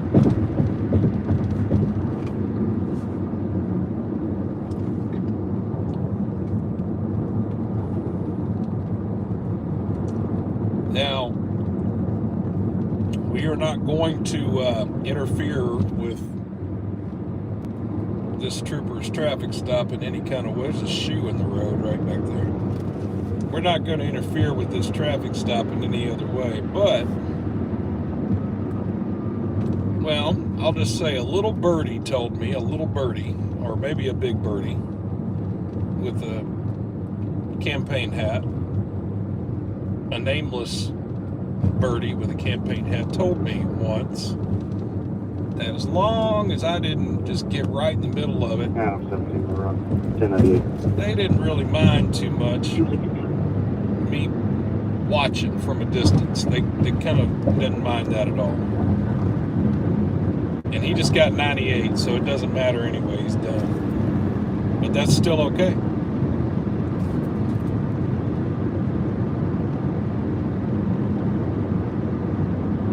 Remember, our friend Trooper Glover likes to party.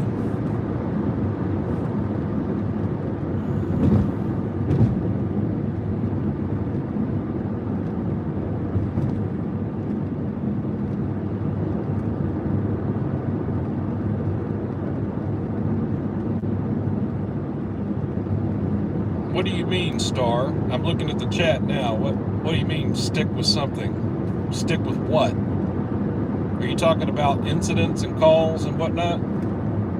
Things to look at?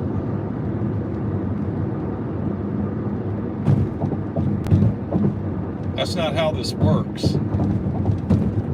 Register for McDonald's. You got about 5 minutes on a traffic stop before it gets done. So, I mean, what do you want me to do?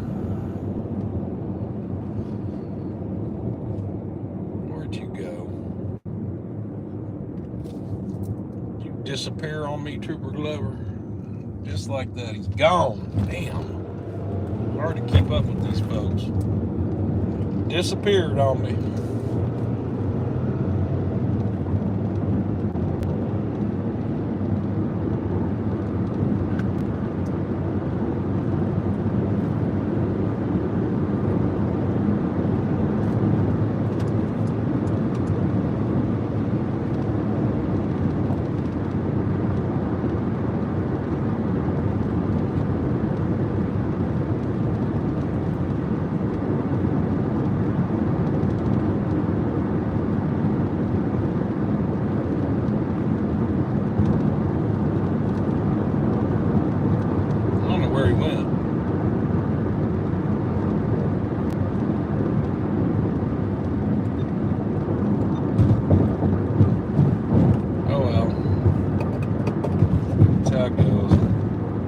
Told y'all that's how it goes. They just 5 minutes and they just disappear again. You know where they went. Oh well. Alright, well, we'll figure out something else to do here.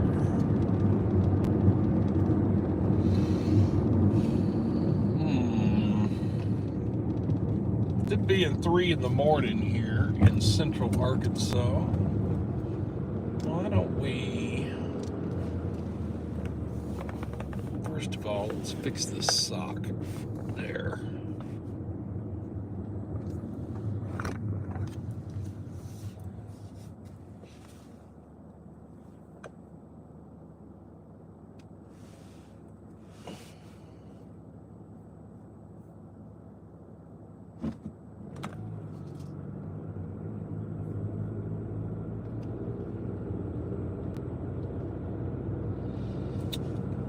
Continuing on, we are on Cantrell Road, which is Arkansas Highway 10. Highway 10 is an old highway that goes all the way from near Fort Smith all the way to Little Rock. You can take this highway again all the way to Fort Smith. This was well before there were freeways, and I have done that. It's actually a beautiful drive. It takes about 2 hours to get to Fort Smith from here. If you take Highway 10, you'll go through some very remote country when you're in, I think that's Logan County, I believe, where it gets pretty remote through there, and it's beautiful. We're going to continue down Cantrell now. This is really close to that T and Keatley call that we heard about, that accident at T and Keatley. We're coming up on Keatley here in just a minute. But I'm not going to go by there because that's a again, these incidents happen. These professionals know how to wrap up an incident pretty quick and get it dealt with. That's what they do. So there's no point in us going back through there. Actually, we're coming up on Andover right now. That's where that fire was earlier that we got out with. Speaking of fire, here's the next call. 14 Pulaski County, an accident with injury at 7000 West 30th Street, 7000 West 35th Street. In this Rescue Channel 5 an accident with injury at 7000 What's that cross street on 36? 7000 West 35th Street, timeout 258. 7000 block of West 36. Let me think about that one for a minute. Is that like 36th and Bull Park or 36th and Catherine? Because what's that? Fair Oaks Apartments is 9600 West 36. That's past John Barrow. It's going to be Bull Park, Catherine. Tatum.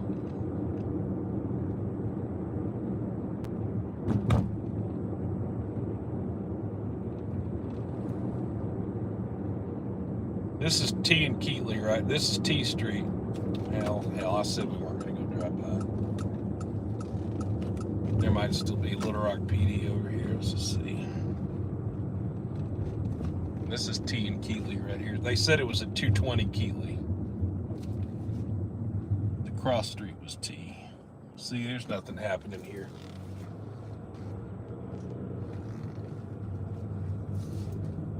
I want to hear this accident with injury call go out. I want to hear the narrative. We're not too far. Hell, I could probably respond to that. Take me about 7 or 8 minutes to get there. Racer Boy 221 asks, what equipment are you in? I'm in a 23 Mitsubishi Outlander, little SUV.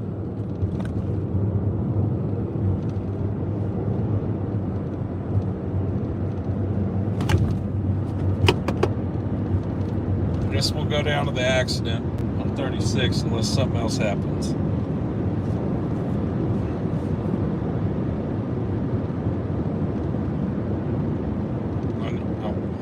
Advise the cross street.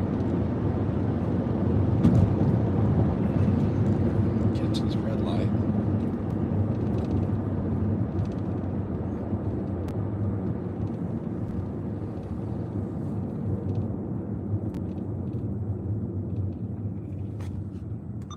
Dean, show you responding 7000 West 36, starting iPhone crash notification. This is Invest. 7,000 West 36th. What block am I in right here? What is this? 7500 is, let's see, Mississippi and Evergreen City 500. Yeah, okay, so that's like 36th and Cobb. 36th and Tatum. Somewhere right before John Barrow.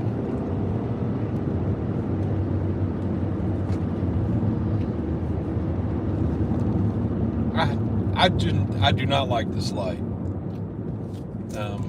I really do not like this light at all. This light sucks. Matter of fact, sorry guys. Yes, I did what you just saw me do. I don't like this light.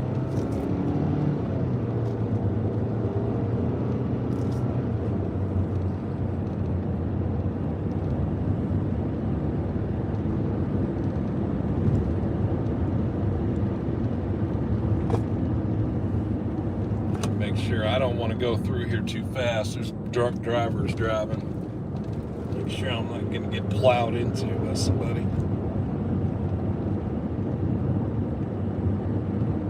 I'm sober, so just saying. I'm not drunk. I'd make a good Uber driver right now.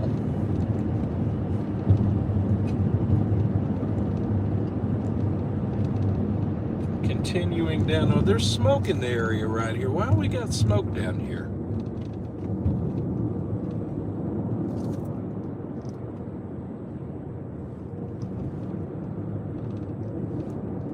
Some people in the park. Oh well, doesn't matter. Playing basketball 2, 3 in the morning. Yeah. All right, 36th and Cobb Street. Let's head that way.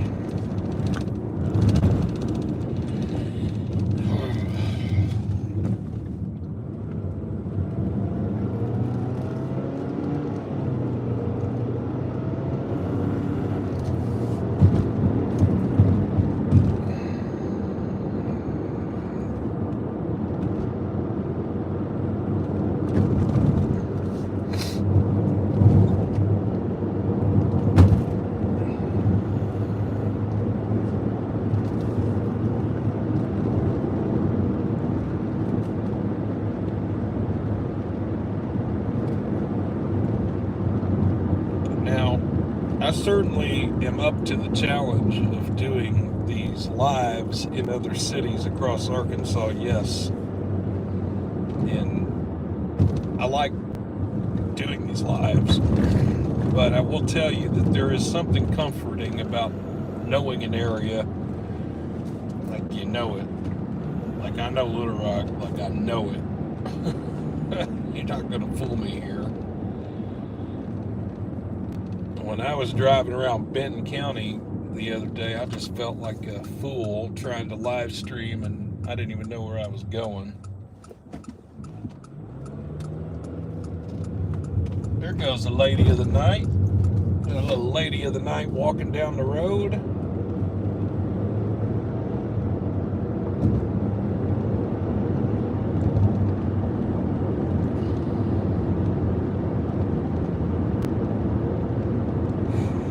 Where am I at? Let's see. Coming up on Tanya Drive in John Barrow. We're going to go down here to 36th Street real quick. I'm about 2 minutes out.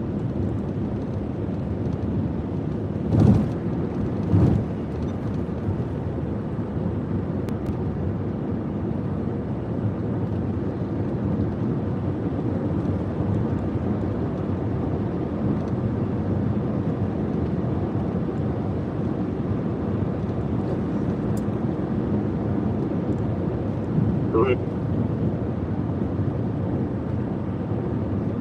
430 South, just report Colonel Glenn, Adam Victor Sam 07 John, AVS 07J, Grade Charger. Okay, so Glover's making a stop. 430 down there at Colonel Glenn. 2 valid. We're not far from 430 and Colonel Glenn, so something pops off over there. We're not far. Now where is this at? 36th Street's right here. I think it's going to be on this stretch.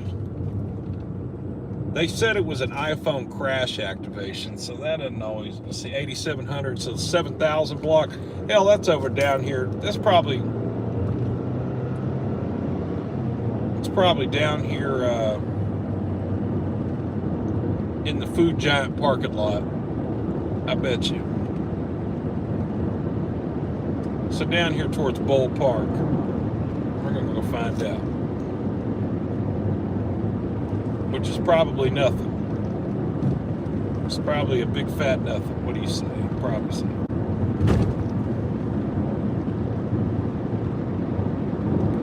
I don't know. Somebody's indicated there's a major crash right here. So wait a minute. Is it because of Waze? No, there is no major crash here. Stop. There's...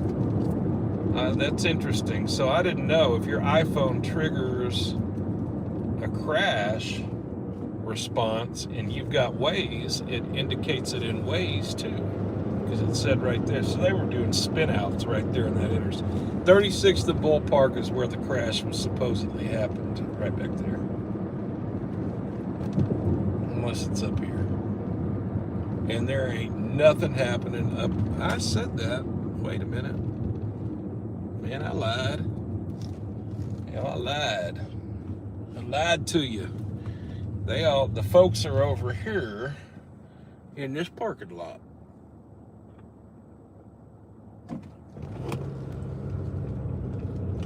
But everything looks okay.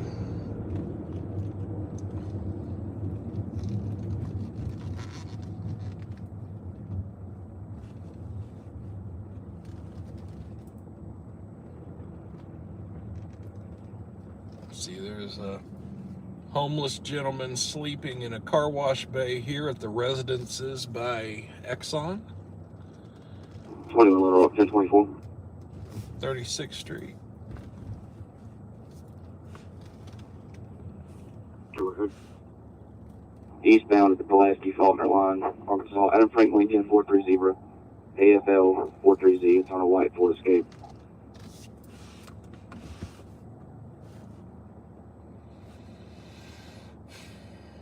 So hell, 2 valid. everything looks pretty well tame here. I mean, there's no real action going on. It doesn't look like, obviously there's no extrication, and this accident doesn't look like it's worth sitting here for very long to stare at. So let's move on.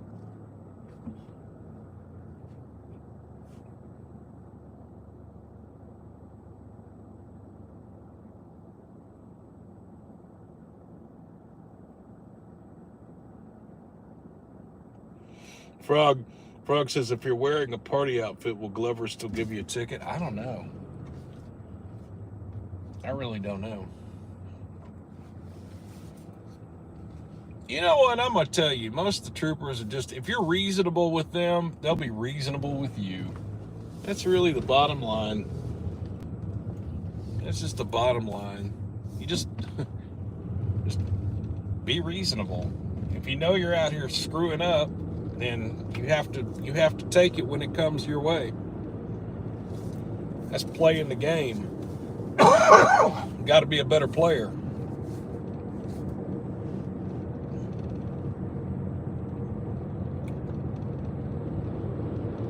Oh, racers. Hold on, y'all. 1098.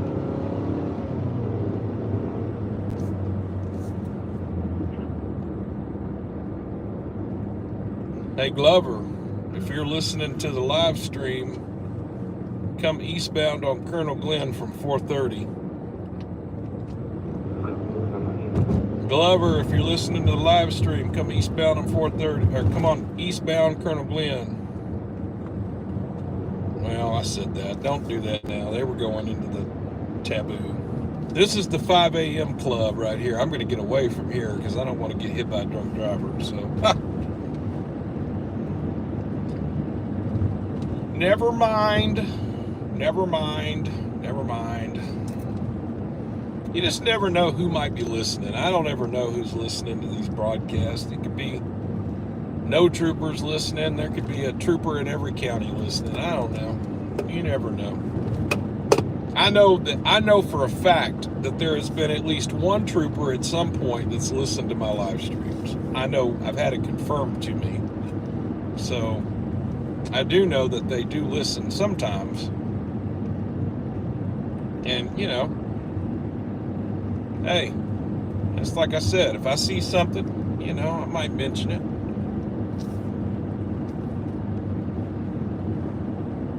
But anyway, I'm on Colonel Glenn, and I'm going to get out of the club area because I don't want to get hit by a drunk. And I'm going to mosey on down this way. I'm going to just see what's going on.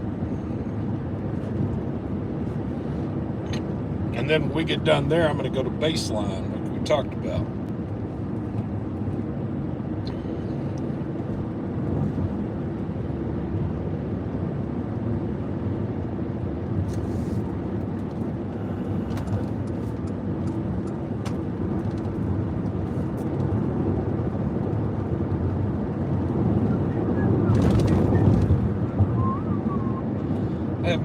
I hadn't been over this way yet. See what's happening down this way. You know, a lot of times this time of night, a lot of times the groups that are still out, they'll go down here to this movie theater parking lot and do spin outs and whatnot, burnouts.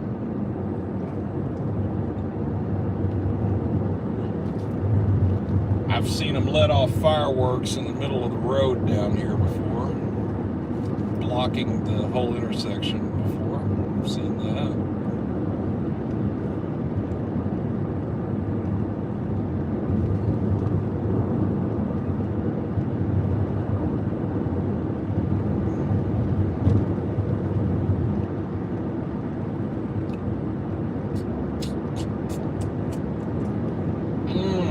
Okay, 430 in Colonel Glenn.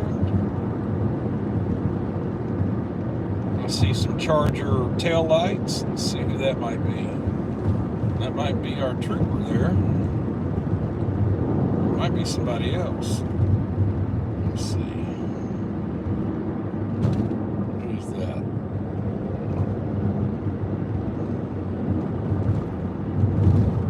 Who'd that be right there? Charger. I lied. That ain't no Charger.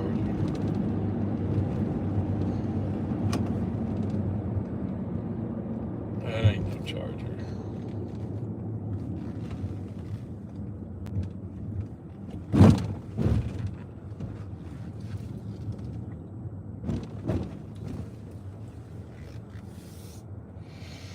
Well,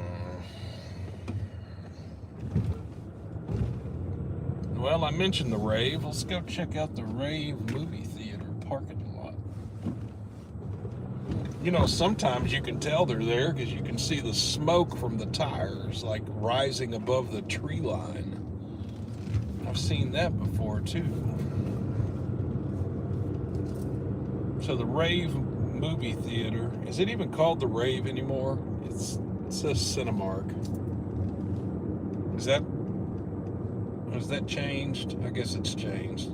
Well, I'm always going to call it the Rave, whatever you want to call it. It's right here.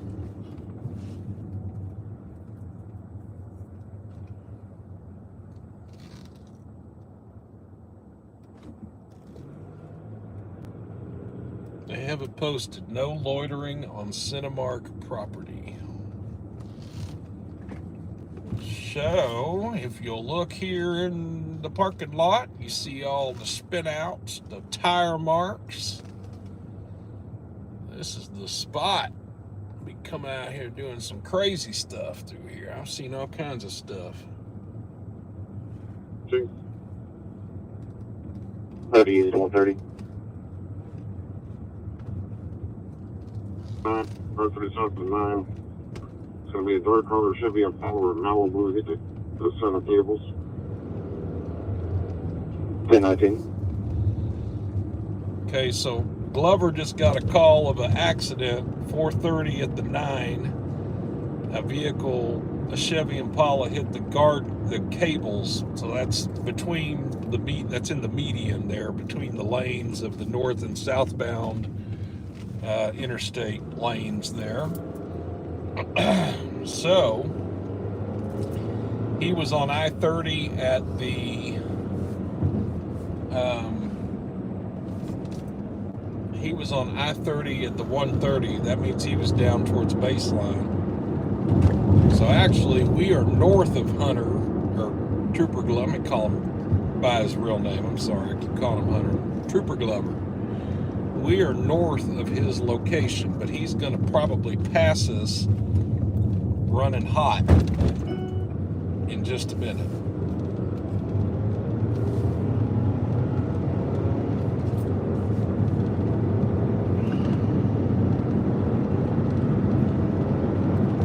So we're going to start to 4:30 at the 9 as well, just to see if we can see something. But I bet you he's probably going to blow our doors off in a minute.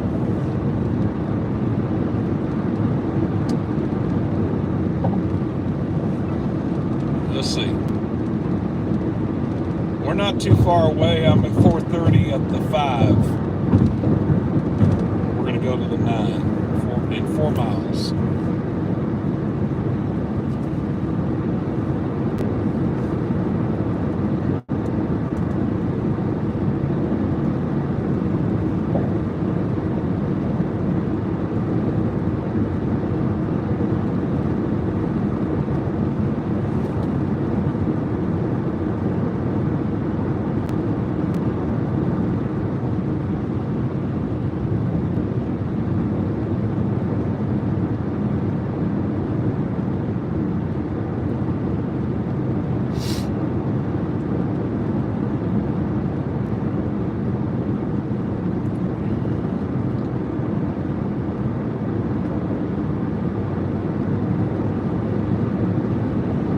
So, I mean, if you were a trooper, you can kind of see it's just, you know, you make a traffic stop, you clear, you move on. And it's just non-stop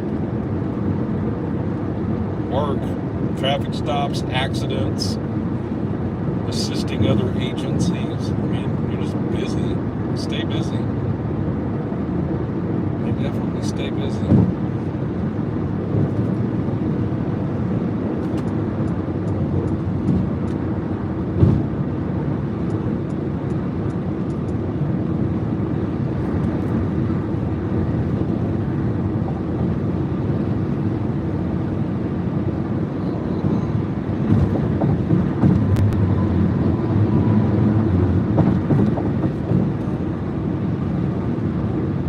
Still no trooper.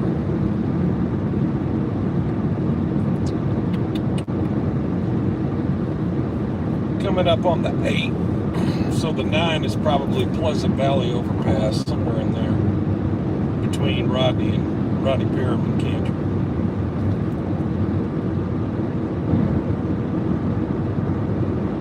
Well, that's the 7 right there, technically. So 8, I don't know, Cantor.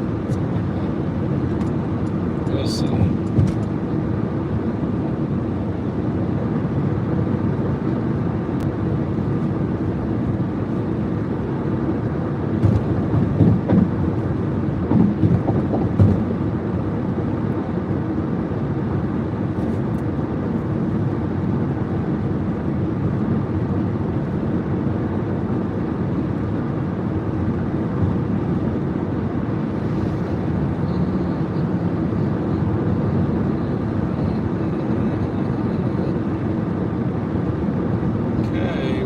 On the 9 now, we'll see what we got. We weren't far.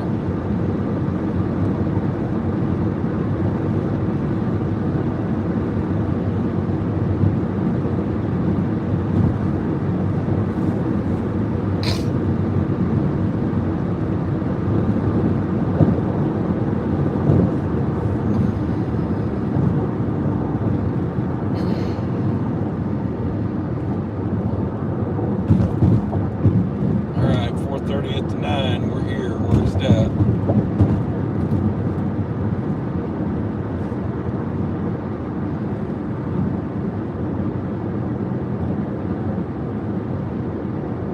It's probably in this curve. I bet it's right past here.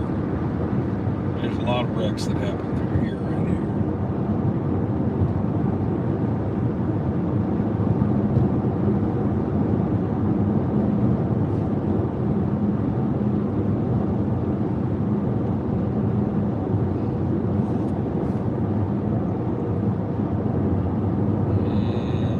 I didn't see anything. I guess that vehicle's down here. I think that vehicle figured out how to get ghost. I think that vehicle did. I think they got ghost. They ghosted. They said, no, we're not going to jail tonight.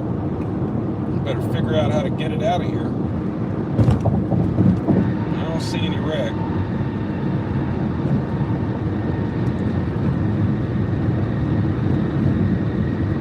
So we're crossing the Arkansas River now. We'll be coming up on the Maumelle exit here in North Little Rock momentarily. I'm just going to double back.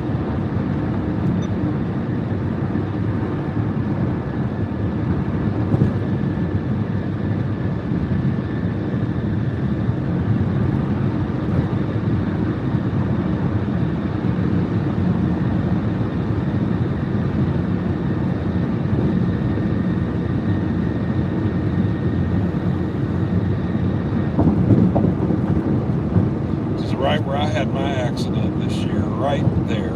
I paid for that guardrail never got replaced, but I paid $1,148 for it. That guardrail back there. I own that guardrail.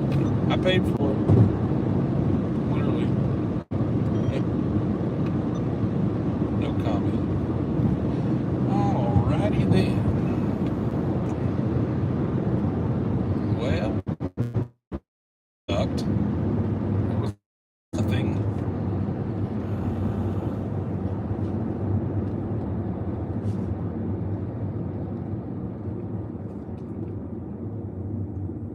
We are entering that moment in time where if there are calls, though, they're likely to be good calls, like those accidents because of the alcohol.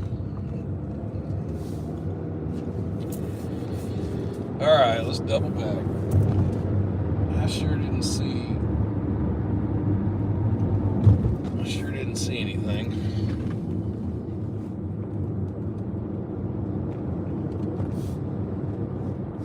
And it is very much so entirely possible that somebody could have wrecked out and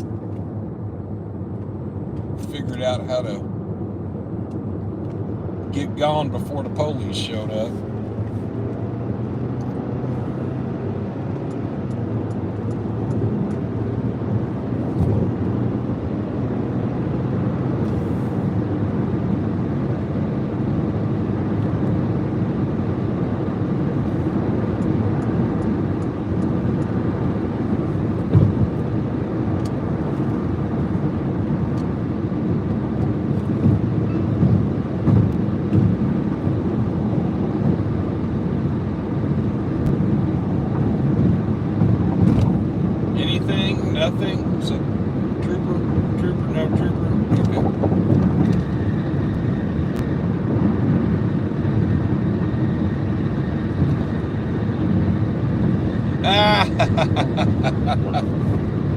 The one I paid for?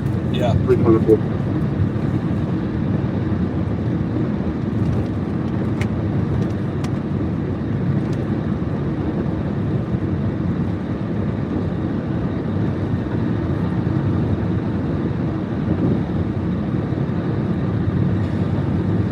Yeah, I probably should slap a bumper sticker on it, huh?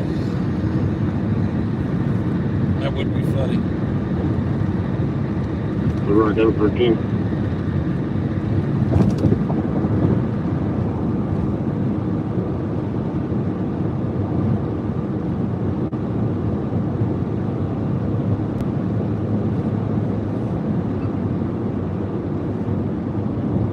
We're going to go 13.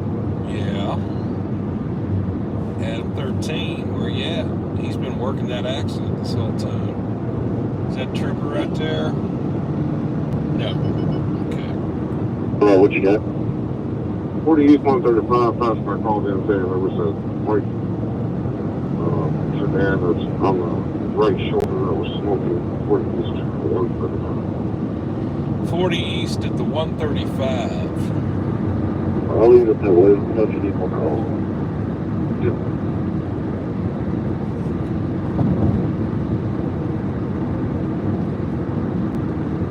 How much for Boulder?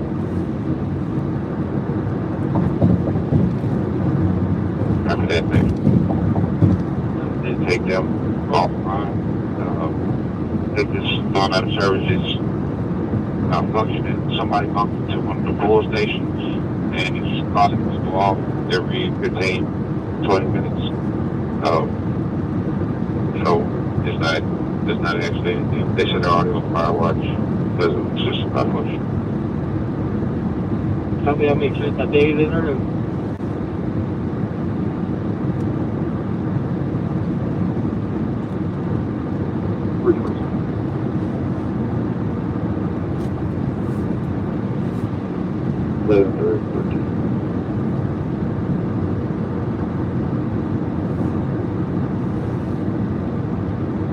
Well, let's go down to baseline. We said we said we're going to go to Southwest. Let's go visit Southwest. Since we didn't see anything up here.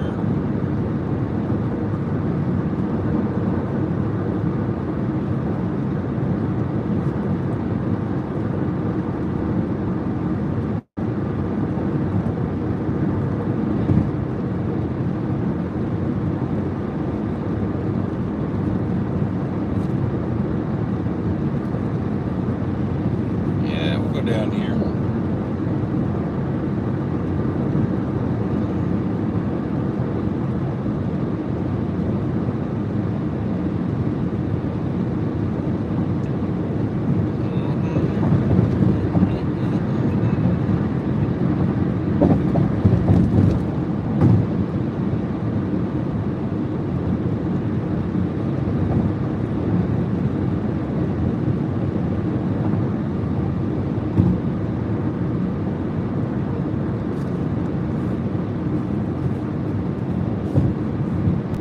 Okay, so we are about 5 minutes away from the end of this freeway. Then we'll travel down baseline and see what kind of shenanigans are happening in the 3 o'clock hour down there, because there's always something happening. It's like a guarantee.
conversation was about, we touched on Trooper Bird,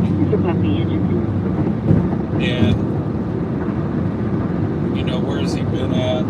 But here, you know, there were some other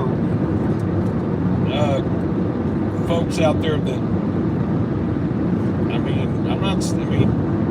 I understand y'all say bird is the word, I get it, but there's other troopers that do great jobs too with the TVIs,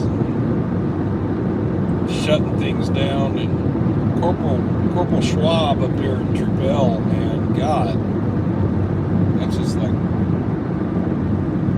shuts it down.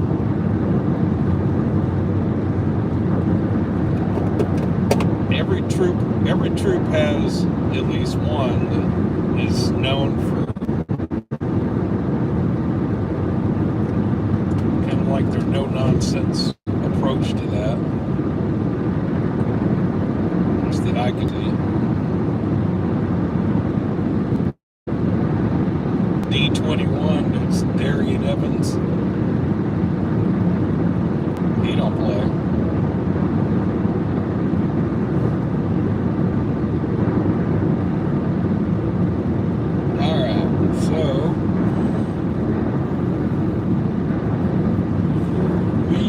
Coming up on the Stagecoach Road exit. It's the last exit on,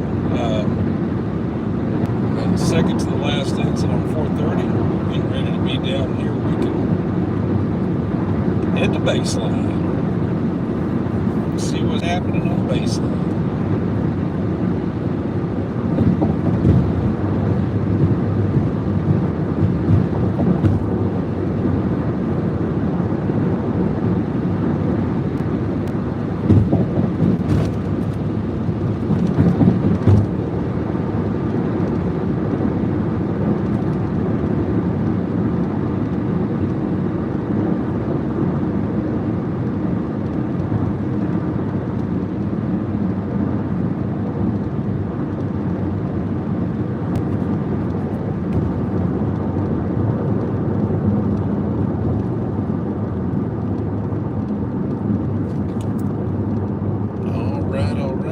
Could have gotten some coffee down here, but it's getting so late, I'm probably going to skip that now.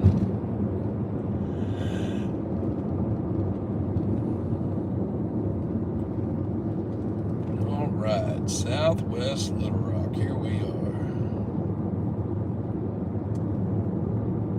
So we're still monitoring the radio, it's just getting quiet. You know.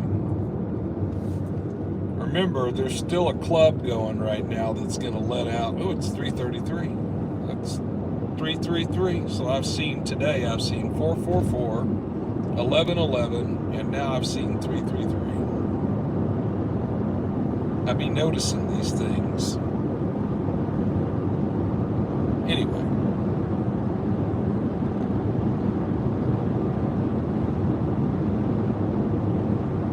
So the 5 a.m. clubs are going to start letting out at 4:30, 4:45.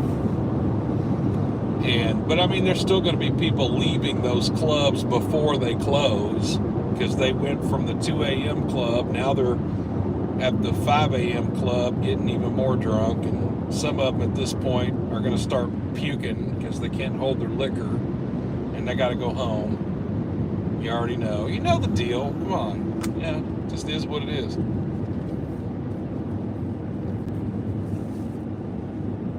So, there's still going to be some stuff to see. It's not over with yet. Might seem like it is, but it isn't. You're more than welcome to continue to watch, hang out with us. We're glad you're here.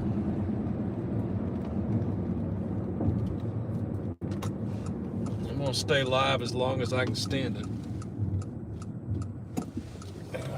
Now, we're on Baseline. This is it. I've been hyping it up all night. Here we are on Baseline. But Baseline is remarkably quiet tonight.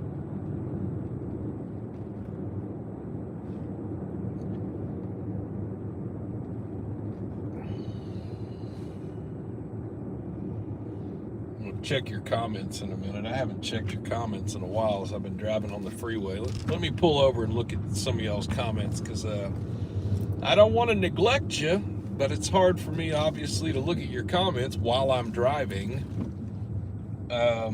especially on the freeway. So we're just going to pull over here at Popeyes like we're ordering something, which we're not, of course. And let's look at some of your comments here.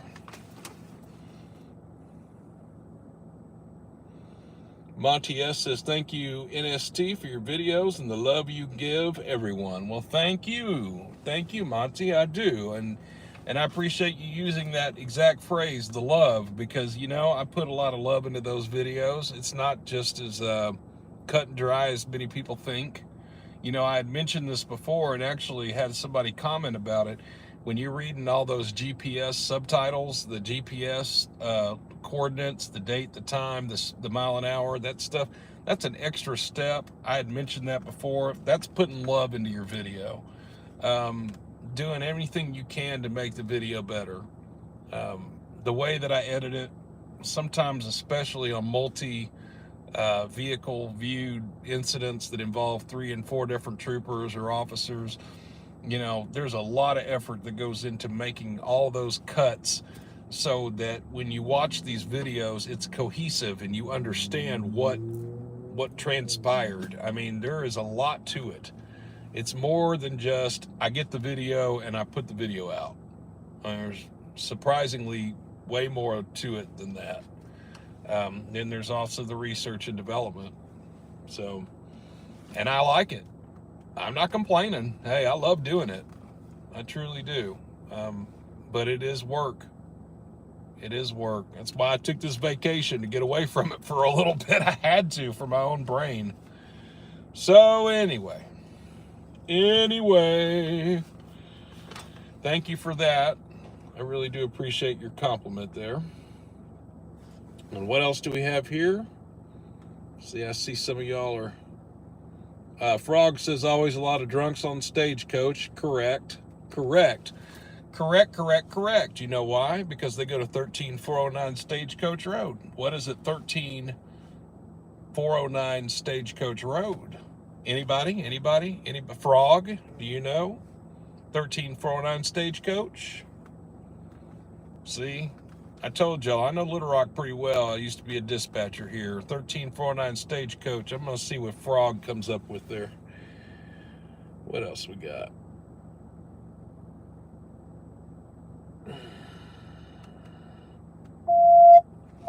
Oh, I missed this part. LRE was getting ready to go to bed. LRE, if you're still with us, you have a good night. If you've already left, then we'll talk to you another day. Amen. Rescue on an unknown medical at the request of MIMS, possible force entry, 14,300 Chenal Parkway, 14300 Chenal Parkway, Parkway It's Village, engine Apartment 20. Building 1, number 2213. PD will also be responding. Engine 9. Oh, 9 and 20 share a station on now. unknown medical at the request of MIMS, 14,300 Chenal Parkway, 14300 Chenal Parkway, Parkway Village Apartments, Building 1, Apartment 2213, timeout 3:38.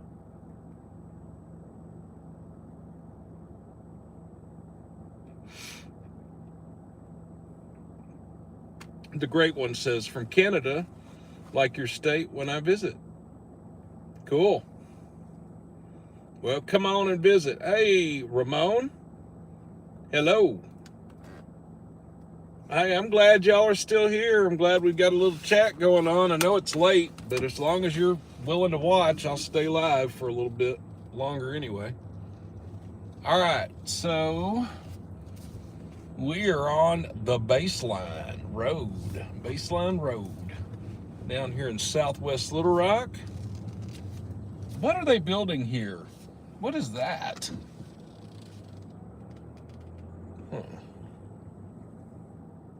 What is this new building? Since I guess I hadn't been down here in like a month. You know, they can throw a building up in a month. It's a drive-through of some sort. Engine 9, I show you en route to 14,300 Chenal Parkway. at Parkway Village Apartments. Is that one of those 7 brews, maybe? 2213. Or whatever? For unknown medical. Oh, come back. Don't do that. You were doing so good. Messages made me admit. Alright, let me put you back where you belong. Sorry, guys, that fell off. Remember, we talked about this already. After tonight, we're never using the iPhone.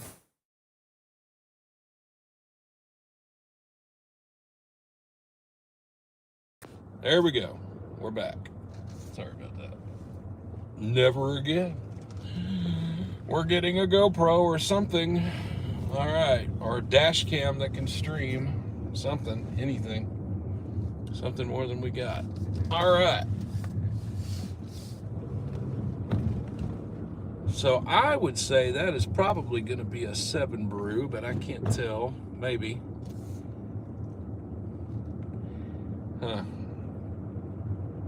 Sometimes I wonder where folks' brains are when they build things just blindly, thinking that that's a good place for something when in fact it probably will not be. But okay. You know, out-of-state developers, they don't have a finger on the pulse of the community all the time, right? Like us locals that grew up here and know this town, like me, it's a good example. I mean, if that was going to be a 7 brew in particular, one of those coffee places, I would probably not put one on Baseline. Just being honest.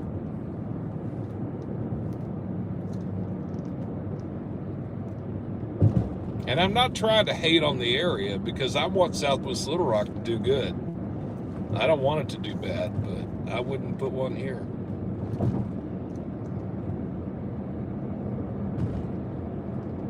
But some fancy man in a suit or woman in a blazer made that call, not I. So, anyway, it is what it is. Out of Perkin, Rock, 297, westbound 135. Okay, so Trooper Lucas is on scene of the smoking vehicle on Interstate 40 at the 135 mile marker, which I believe is somewhere near North Little Rock. I don't know where the 135 is. Well, no, that can't be true. Wait a minute now. The 129 would be at a Conway exit, so 135 is just 5-6 miles. That's Mayflower. So yeah, he had to go all the way to Mayflower, Faulkner County. Got a burglar alarm going off here.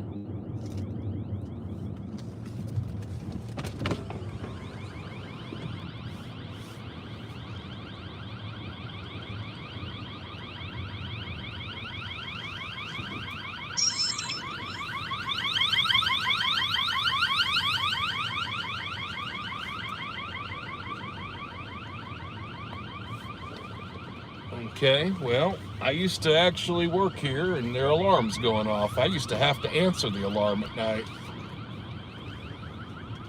Let's go around back and see if somebody's jumped over the lumberyard fence back here. See if maybe we rolled up on something that's happening.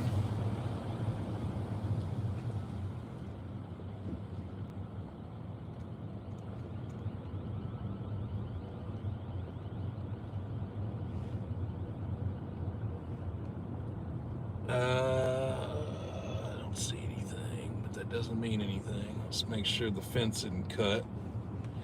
So yeah, I used to be the general manager at this location right here, Fuller and Son Hardware on Baseline Road in Southwest Little Rock. I worked here, blood, sweat, and tears. I've done it, been here, done that.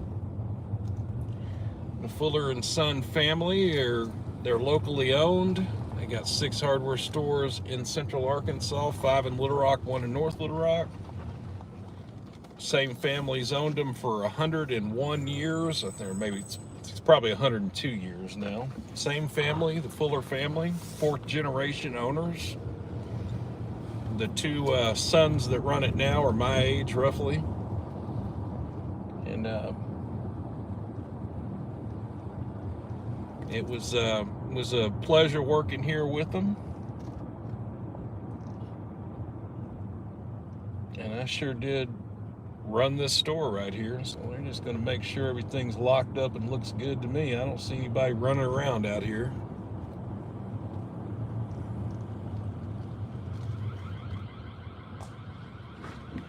But I do see a car with its headlights on right here, and that's awfully odd to me. What's up with that?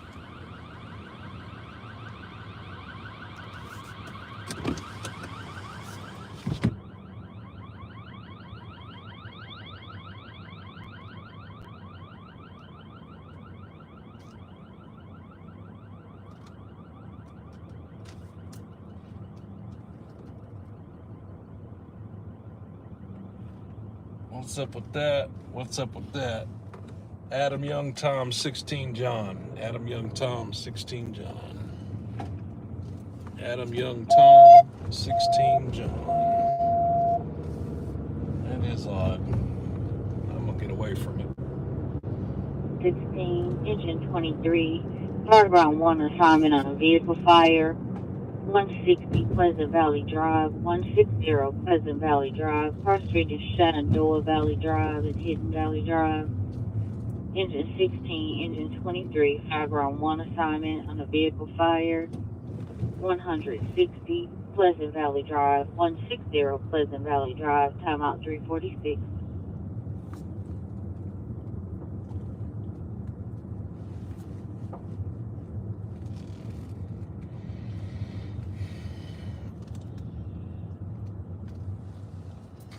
My laptop died because it got unplugged. I've got to plug it back in. I can look at your comments again. I've got to figure out what happened here. I'll be right back.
I'm gonna drive back by Fuller and Son. I want to make sure they're not on the roof. They've had burglars before get in from the top of the roof. Remember, it's 3:49 in the morning. It's very possible that could be happening right now. So we're gonna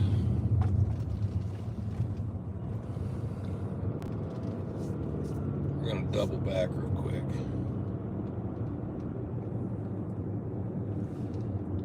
There's a vehicle with its taillights on in the parking lot. That's why I'm wondering if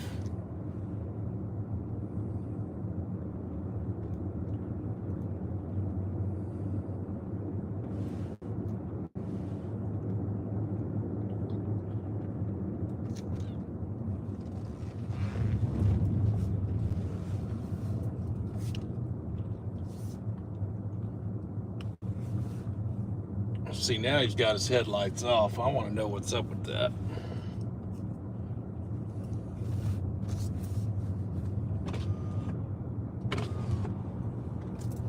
I want to know what's up with that.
Farting duck, I agree with you on that, and I will.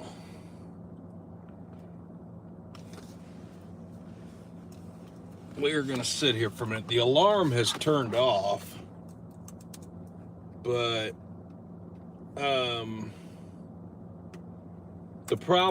the only issue is there is a vehicle that's in the parking lot. It had its tail lights on when I pulled up. Now the tail lights have turned off. And I don't know, why that would be, or, maybe why.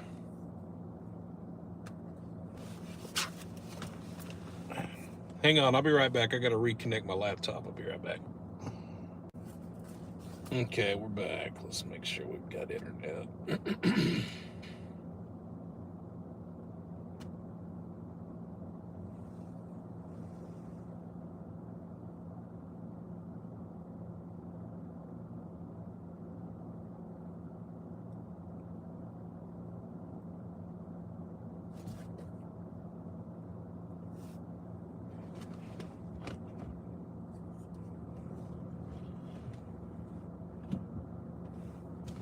Hold on, I got people inside of, hang on a minute.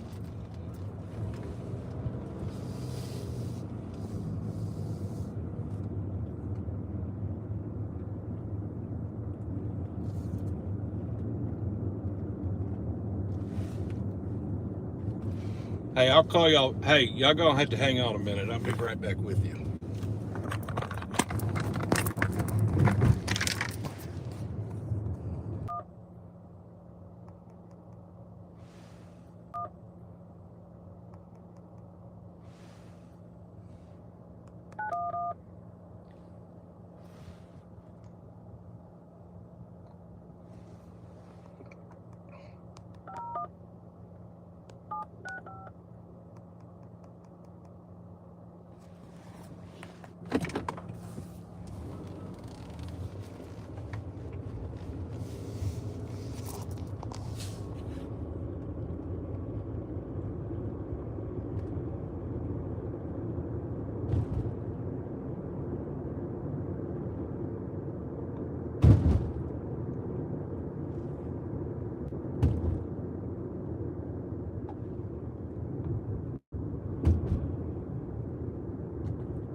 Okay, so the deal is, I saw somebody in the store, and LRPD is sitting right over here, and I'm trying to call the owner on the phone to get confirmation that there is not supposed to be anybody in the store, because I don't know.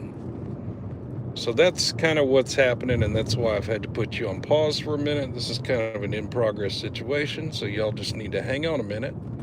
I can't really help it. I've had to take my phone out of the cradle. I want to make sure that I'm not making a bigger deal out of something that doesn't need to be made.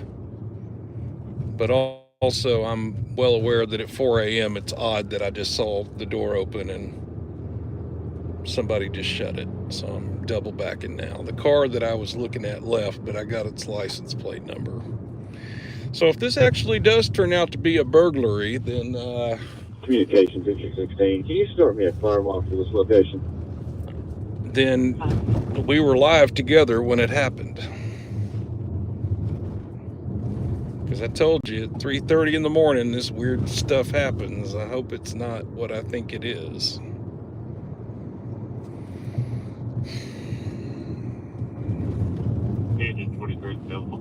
Because even when I was the manager, I didn't come up here at 4 in the morning just to hang out.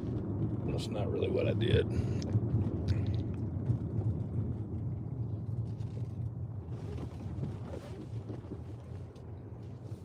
So now that that car is gone, I'm gonna double check and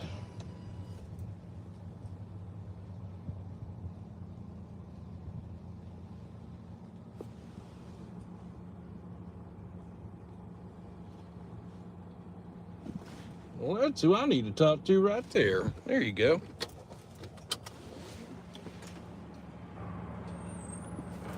That you, Raymond King? Well, God. Well, guess what, Raymond King? I'm, yeah, man, I heard the alarm going off. Yeah. Did you see that car right over there? Yeah. What car? That one? Now, there was somebody sitting in a car right over here. That's why I thought they were breaking in the building. When? Well, they're gone now. They drove away. Oh. I just came over here. They called me. Well, I know, but I'm saying there was a car sitting here with its lights blacked out, and then I seen them get in the car and leave when I passed by. I was wondering if maybe the building had been broken into because I was driving by. That's why I came over here. The alarm went off, but then That ain't the same car, is it? That might be the same car. I don't know who the hell that is. Okay, well. I don't know. Well, if you don't think anything happened, then that's what I'm gonna roll with. Anything. Well, I know, but you went in. I did. And How many times you done did this? About a million? Yeah. Right, so you'd know somebody broke in. No, I don't think so. Nah, you'd know somebody The broke alarm, that's going back. I can't even bypass it. She's ready. I don't know. in. Okay, well, I don't know who that is. What do you? Wow. That's the car. That's the car I seen a minute ago. I don't know what he's doing though. I don't want to accuse him of doing something wrong. He might be with that shop. All right, well, I'm gonna get out of here then, cause I don't want to get in y'all's way. Well, you know, man, I'm just like I said. I heard the alarm going off, and then you know. All right, see ya. Good talking to you. Are you able to come to this? Still think it's weird. Yeah, I'll Still think it's weird that at 4 in the morning there's a car over here. Besides mine. Ray King. What a character, that guy, Ray King. I've known that dude for the better part of 20 years now.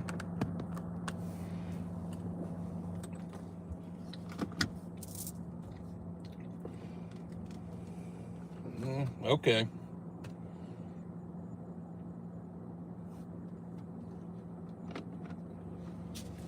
Oh, you down? That's a Mary. I see. Never mind. I ain't gonna say it. I ain't even gonna say it. We just gonna move on. That's some of that baseline stuff.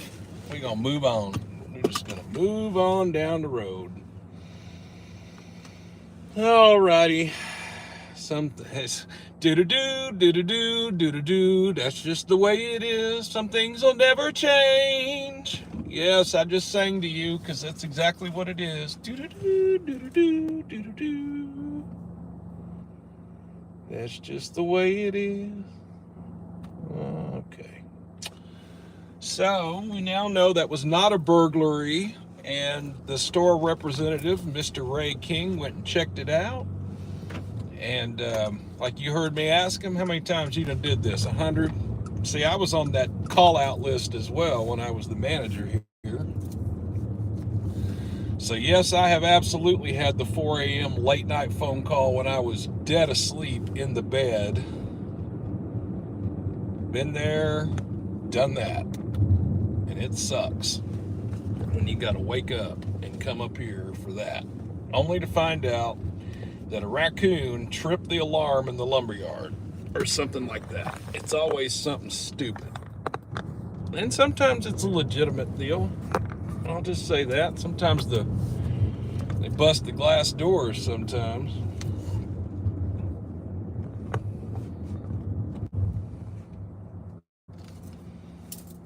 But see, this is truly reality television.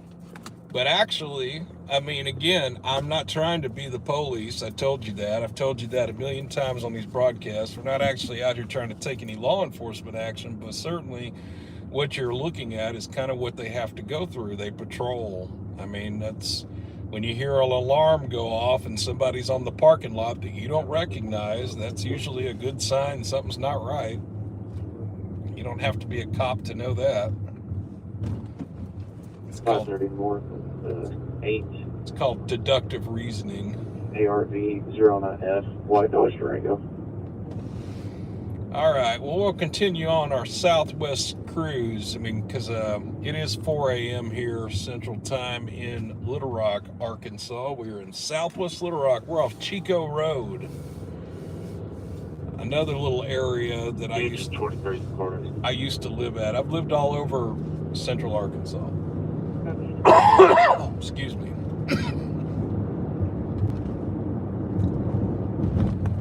We have most definitely covered this topic before, in that at 4 a.m., you know, at 3 a.m., there's like this 2-hour window of mischief that happens. Well, I'd really say it's like 2:30 a.m. to 4:30 a.m.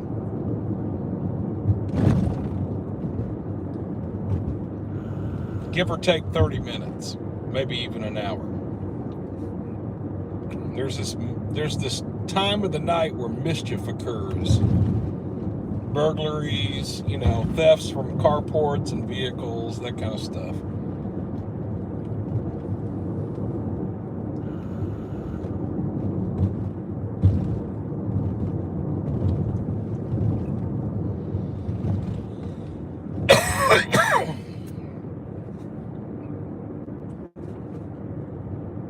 Sometimes if you're out here driving around, you can catch them in the act, doing bad.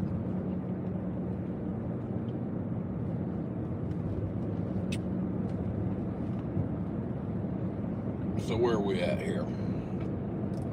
Chico Road.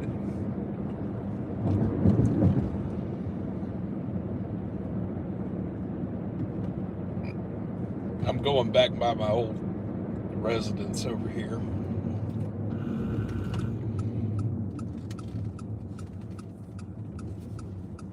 I used to live on this street too, right here.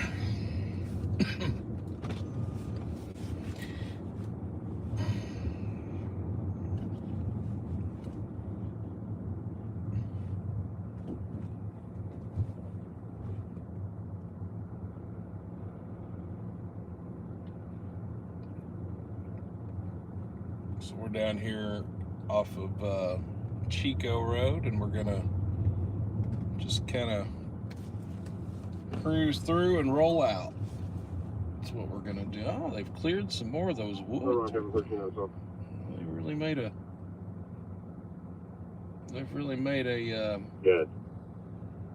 I'm talking with that 1011. Is he able to back down that off now?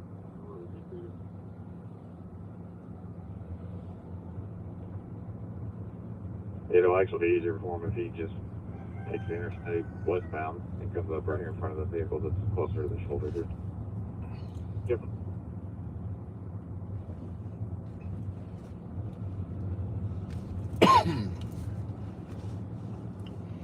All right, well, let's read some of your comments now that I'm in the neighborhood. I can kind of stop at the stop sign for a minute. What we got here?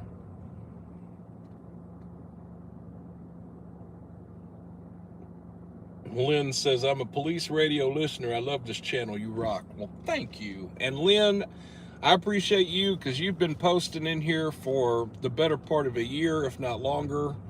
And I remember your name. Your name sticks out. So I can always remember when you post. Well, many of your names stick out. It's not just you, but, you know, I know who's posting in here and who likes this channel.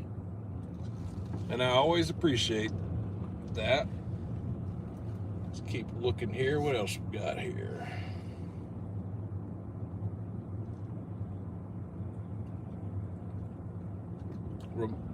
Ramon says he's got a scanner app on his phone too, and I recommend Broadcastify. Any of those scanner apps work. Broadcastify, I'm a host. I actually host 2 different channels. I do as part of I contribute by hosting 2 channels that you can listen to with your app, and it takes volunteers like us to host those channels. And so you might say, well, what do you mean by that? Okay, well, somebody has to live in the area and intercept the signal and then use their equipment to put the signal in a format for you to listen to on the app. Like, that doesn't just happen. Very rarely does the police department or the fire department say, well, we'll host our own. I mean, they do. Some of them do, but not many. It's usually just volunteers like us that take a scanner and a computer and do it. Hold on, let me hear this real quick. We got a 1039, 67 south of 10. 67 south of 10. It's going to be a hatchback, hit the right wall, so it's going to be blocking the right lane. 10-4, 10-19. Okay, so Adam 17 Little Rock. I'm 1098 now. I'll be 1019.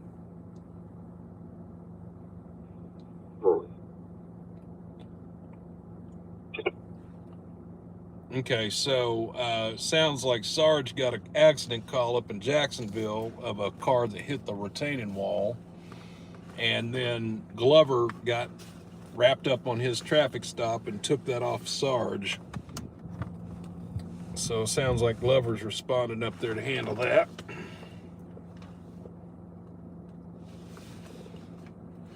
Lynn says 1039, 1037 is running. That is correct. 1038 is I don't know what all, I forget what all those individual codes are for 38, 39, and whatever, but 38 and 39 involves accidents. It's not fleet, it's not a pursuit, it's accidents. I think 38 is an accident single, 39 is a 2-car accident. I mean, it's something like that. It's something like that. I actually ought to get a 10 code. I might request that. See if we can get that clarified. That might be something good to. One crazy redhead says, is James okay? Yes, I'm okay. Thank you for checking on me. Ramon says, I just got a job at Golden Corral, North Little Rock. Hey, man, great. And I'll tell you what, that's one of my favorite places to eat in Central Arkansas, and I'll tell you why that is.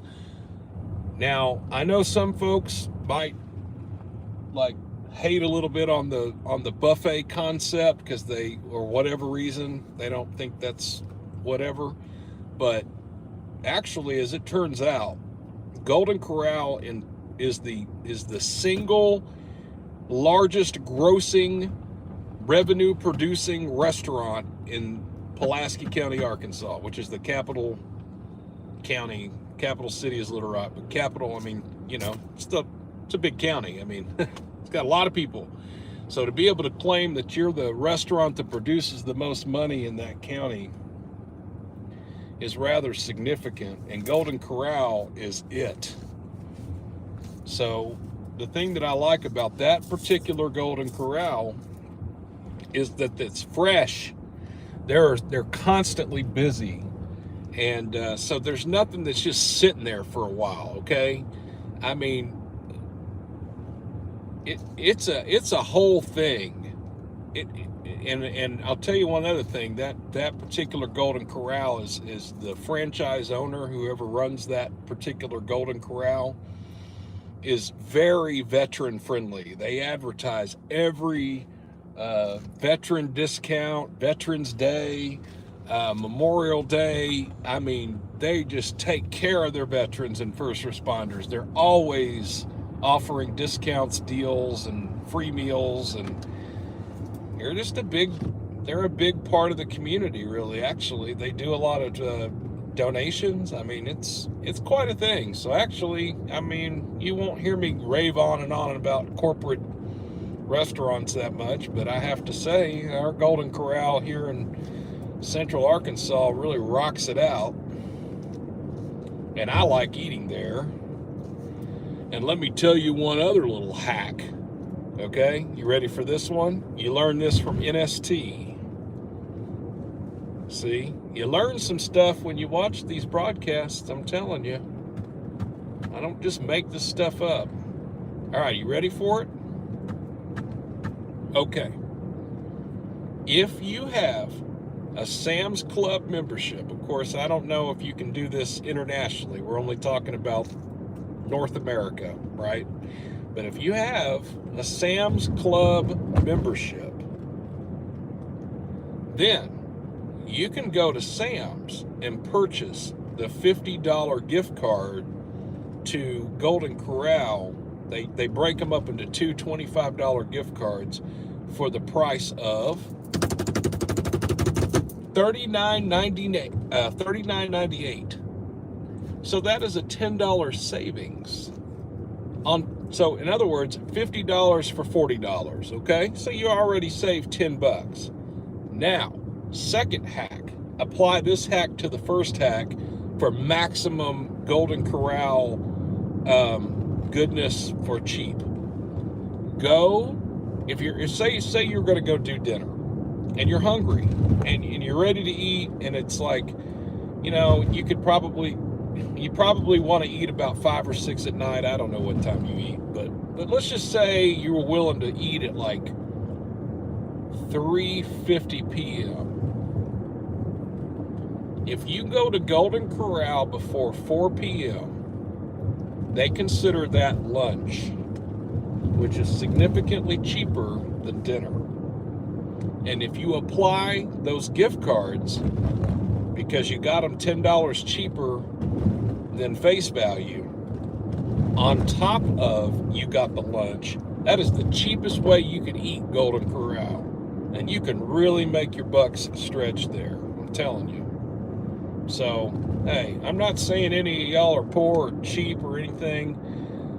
No insult meant.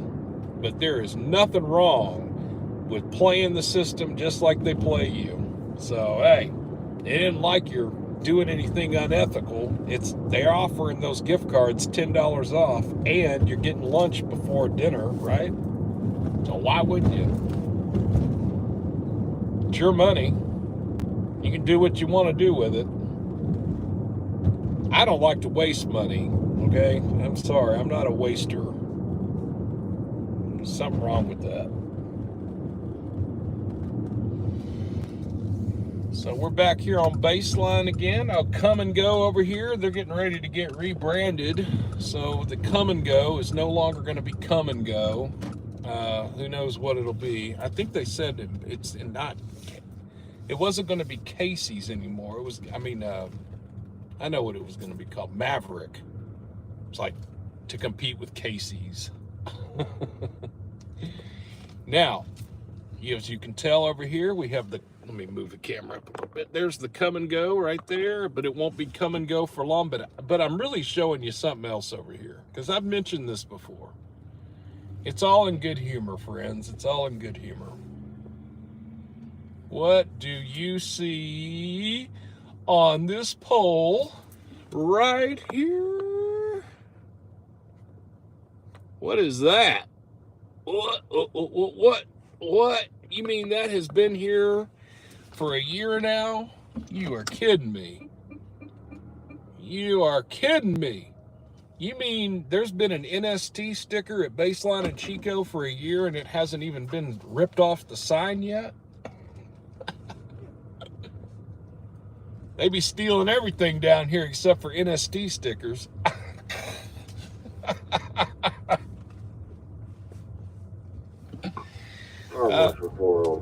I'm sorry. I got jokes. I know. It's 4 a.m. It's and on top of it, it's like 4 a.m. jokes, and it's like I'm running out of caffeine jokes on top of all of it. So this broadcast will probably get more and more lame, and anyway, as the time goes on. There was an NST sticker down here.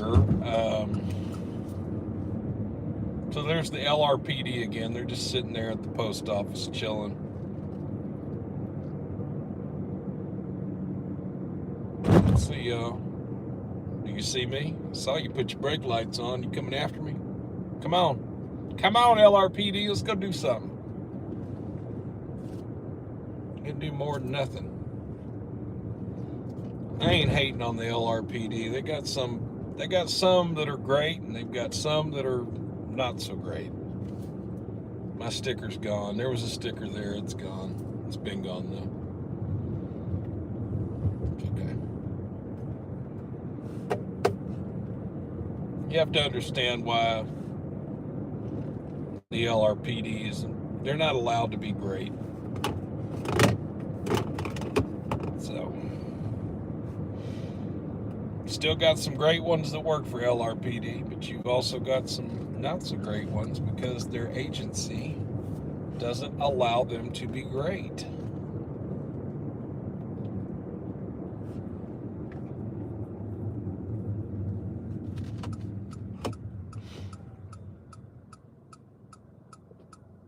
Butterfly 67 says, I'm in Sherwood. And so you're talking about Sherwood and their police department sometimes recruits from LRPD and gets their officers.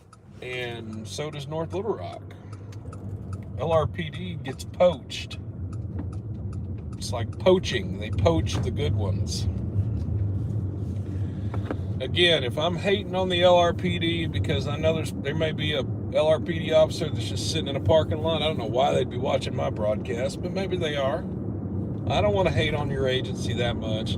There's a lot that goes on. I get it. Because I hear about it a lot. I still got some friends that work at the LRPD. I got lots of friends still there. And they be whispering sometimes about just how bad it is. So, I'm not just saying it's you, individual LRPD officer that wishes you could do more. It's not you. Your politics are wrong at your agency. I'll just say that they're skewed.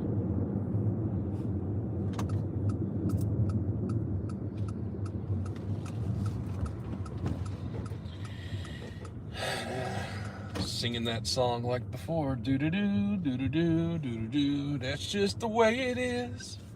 Some things will never change. Yeah.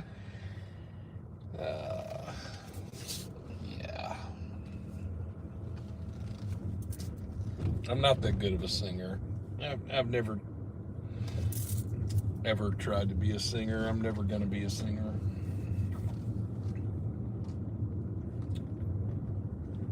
Oh, man, you always... Hey, let me show y'all something. That was kind of funny. So I'm over here right next to State Police Headquarters right here. They share the building on the end. So State Police has got this whole strip mall. But the Revenue Department, Arkansas State Revenue Office for Southwest Little Rock is on this corner right here. And this is where people go to get their car tags, their driver's license renewed, that kind of stuff, right? But look, let me show you something funny right there. Right there. I gotta show you. You might say to yourself, what's he trying to show me right here? I see an oil stain on the ground. No, look at the red Solo cup. somebody got drunk in the parking lot here at the DMV. I mean, naturally, isn't this where you would go to drink? You know, after you got your driver's license? In the red Solo cup? Yeah. Yeah, okay. Again, we got jokes. 4 a.m. jokes. I told y'all, 4 a.m. jokes.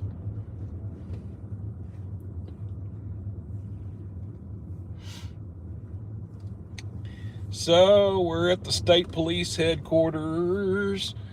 State police headquarters building right here on Geyer Springs. I come here, when I'm in Little Rock, I come here almost every week. Sometimes I do my business over the phone, but a lot of times I do it in person. So I come here nearly every week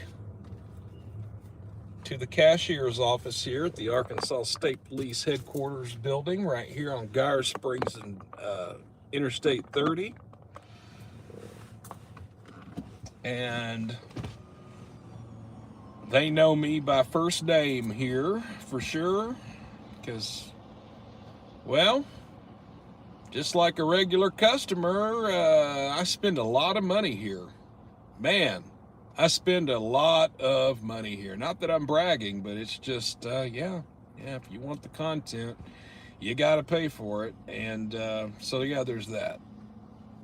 So hopefully I would be known on the first name basis at this point because of how much money I do spend here. It's not just me, though. It's others. It's not just me. I don't want to act like it's just me spending money. There's others that spend money here, too. But anyway, they also know about the broadcast. They know about the videos. They get it. Arkansas State Police Headquarters right here on Geyer Springs in Southwest Little Rock. And I will tell you something, and I don't want to go walk up there with my camera right now because it is kind of after hours. I don't want to.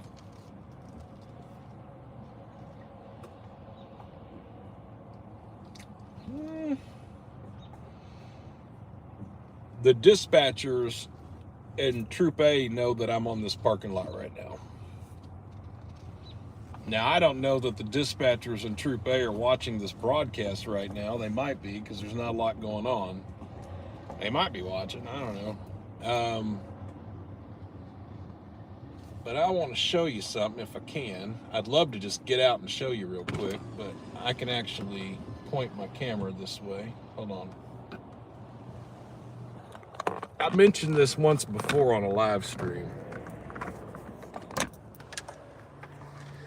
But if you go in this door right here, let me zoom. I don't know that I can zoom. Yeah, there you go.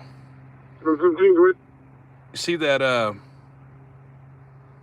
badge? It's way down there with the blue wall. That's the entry door to their Hall of Honor. And they did there's a room in there that's dedicated to the downed troopers. The troopers that sacrificed everything. And I will tell you, it's open to the public. You don't have to have an appointment to come down here and look at that room. You're more than welcome to come. And they've got it posted even, the hours. But really, you know, they did a good job on it, honoring the downed troopers. And you know, it's if you do find yourself, you know, I talk a lot. I talk a lot in two different ways. I talk to you a lot of times from the Arkansan perspective, because I know a lot of Arkansans are watching this broadcast. But I also talk to you like you're from out of state, because a lot of you are. And some of y'all have even said that you would come and visit us here in Arkansas. And so I'll tell you, if you do find yourself visiting our state, you should consider coming here to the State Police Headquarters building right here on Geyer Springs and I-30 in Southwest Little Rock. And Go check out that Hall of Honor. Go check it out. It speaks for itself. You go check it out. You notice they got trooper cars over there. We've done this before, though. I've pulled in here and showed you this before. Every time I pull into this parking lot, there's some action, though. Remember one time I pulled in here, there was a drunk. Another time I pulled in here, I think I talked to Hunter Glover, Trooper Glover, that was here and asked me if I was okay. So you got a gentleman right here riding a bike, straight ahead. It's a bunch of stuff. I guess he's going to cut through the parking lot here. Yeah, got a bunch of McDonald's. He's probably staying at that hotel over there. So yeah, this is old State Police headquarters. They share the building with Troop A. Troop A is kind of on that other end. So I showed you the DMV is on one end and then Troop A is on the other.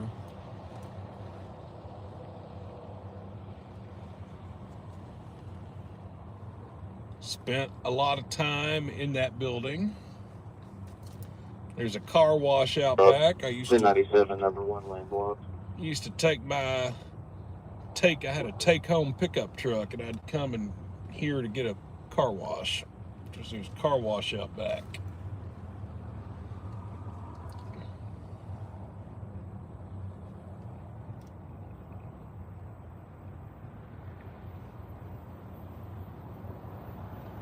So a lot of times when the trooper leaves Troop A, you've seen this little stretch right here where they'll run out of here real fast on their way out. Well, we at Natural State Transparency want all of our troopers to be reminded that we're still here and we're still around. So you notice that the electrical panel here, I don't know who did that. And you know, I guess they got smart because they put one on this dumpster too. I don't really know who does all that, but you know, they just really want everybody here to be reminded that they've got some support out here, you know. Rescue on a respiratory distress, 10434 West 36th Street, First of South Shackelford and Dover Drive. At the cottages, right off. Now, here's another phenomenon you find. Remember I showed you the red Solo Cup right over here? Well, I have spotted something else in the wild. And that would be some dead weave. And that right there, my friends, is some weave, some fake hair. It is right there in the parking lot. Somebody's weave got yanked out or somehow fell out of somebody's head right there in the parking lot. So we've got Solo Cups and weave. Yes, we do. Yes, we do. Keeping it classy, Little Rock, of course, always, always. Solo Cups and weave at the DMV. And remember what I said, you know, it's just this person that keeps coming and they keep putting these stickers up everywhere around state headquarters. Like, you know, I don't know who does that. I really don't. It's almost like they don't have a life or something. They don't have anything better to do but put their sticker everywhere or something. I don't get it.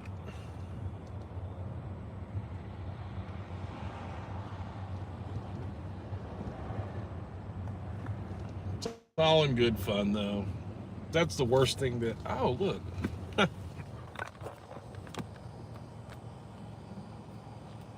It's like...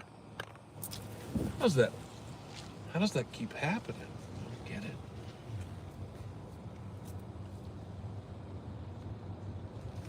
Oh, I'll show you something cool. Check this out. State Police Foundation building is back over here. This is the uniform shop. The uniform shop is right there on the right as we come up here to the stop sign. So the State Police Foundation is the charitable component to the state police. And they also run the state police, the uniform shop. And I think it's that they provide the insurance too. I'm not sure. I'm not sure on that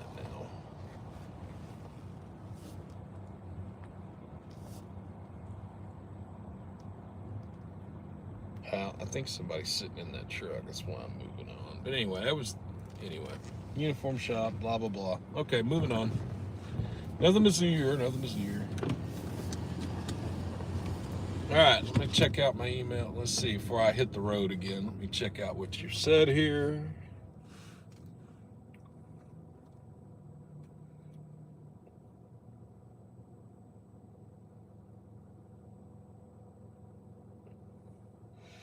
Monty S. says, can you tell us a story about talking to or meeting legendary Trooper Byrd? Yes, I can. And then he reposted that. Is he on desk duty? No, he is not. I don't believe. Faye Martin asks, I'm going to answer your question, Monty, in a second. Let me answer Faye's first. Faye Martin, do the troopers take the cars home? Yes, absolutely. Absolutely. That is their assigned equipment. And unless they're picking up a spare unit at headquarters, like they call that a reserve unit or a spare unit, sometimes their vehicle goes down, they have to go get another vehicle. That'll be about the only time they're in a different vehicle. And they might have to, get a ride to pick it up or something. But outside of that scenario, typically, no. They're assigned a unit, whether it's a Tahoe, a Challenger, Charger, Tahoe, Explorer, whatever the vehicle is, that's their unit until they get a new unit or a newer unit or whatever. And they treat it as such. That's their mobile office, so they want their vehicle to be squared away and nice, and that's the office they work out of. So some agencies, though, have a deal where you can't take a car home, or like if you have to keep it within the county you work in and all that and all this and all that. That's not it at state police. There's a Pulaski County sheriff right there. Let's see.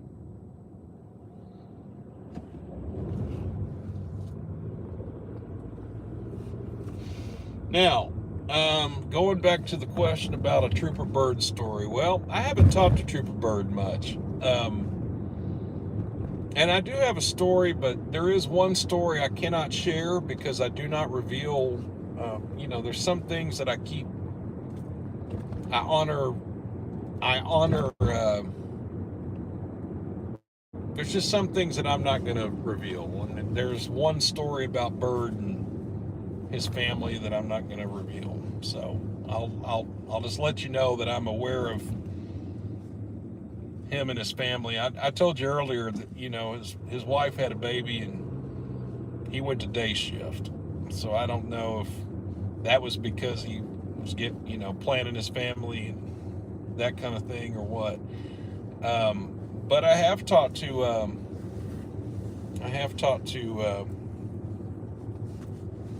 well, let's just say I've talked to other family members of Byrd, and so I've been able to get some perspective on that. But again, we're going to leave it right there and don't say anything else because that's really nobody's business. If they want to kill it, are you going to work? Are you working? No? Yes? Oh, that looks like crap. Hang on, guys. I'm fixing it.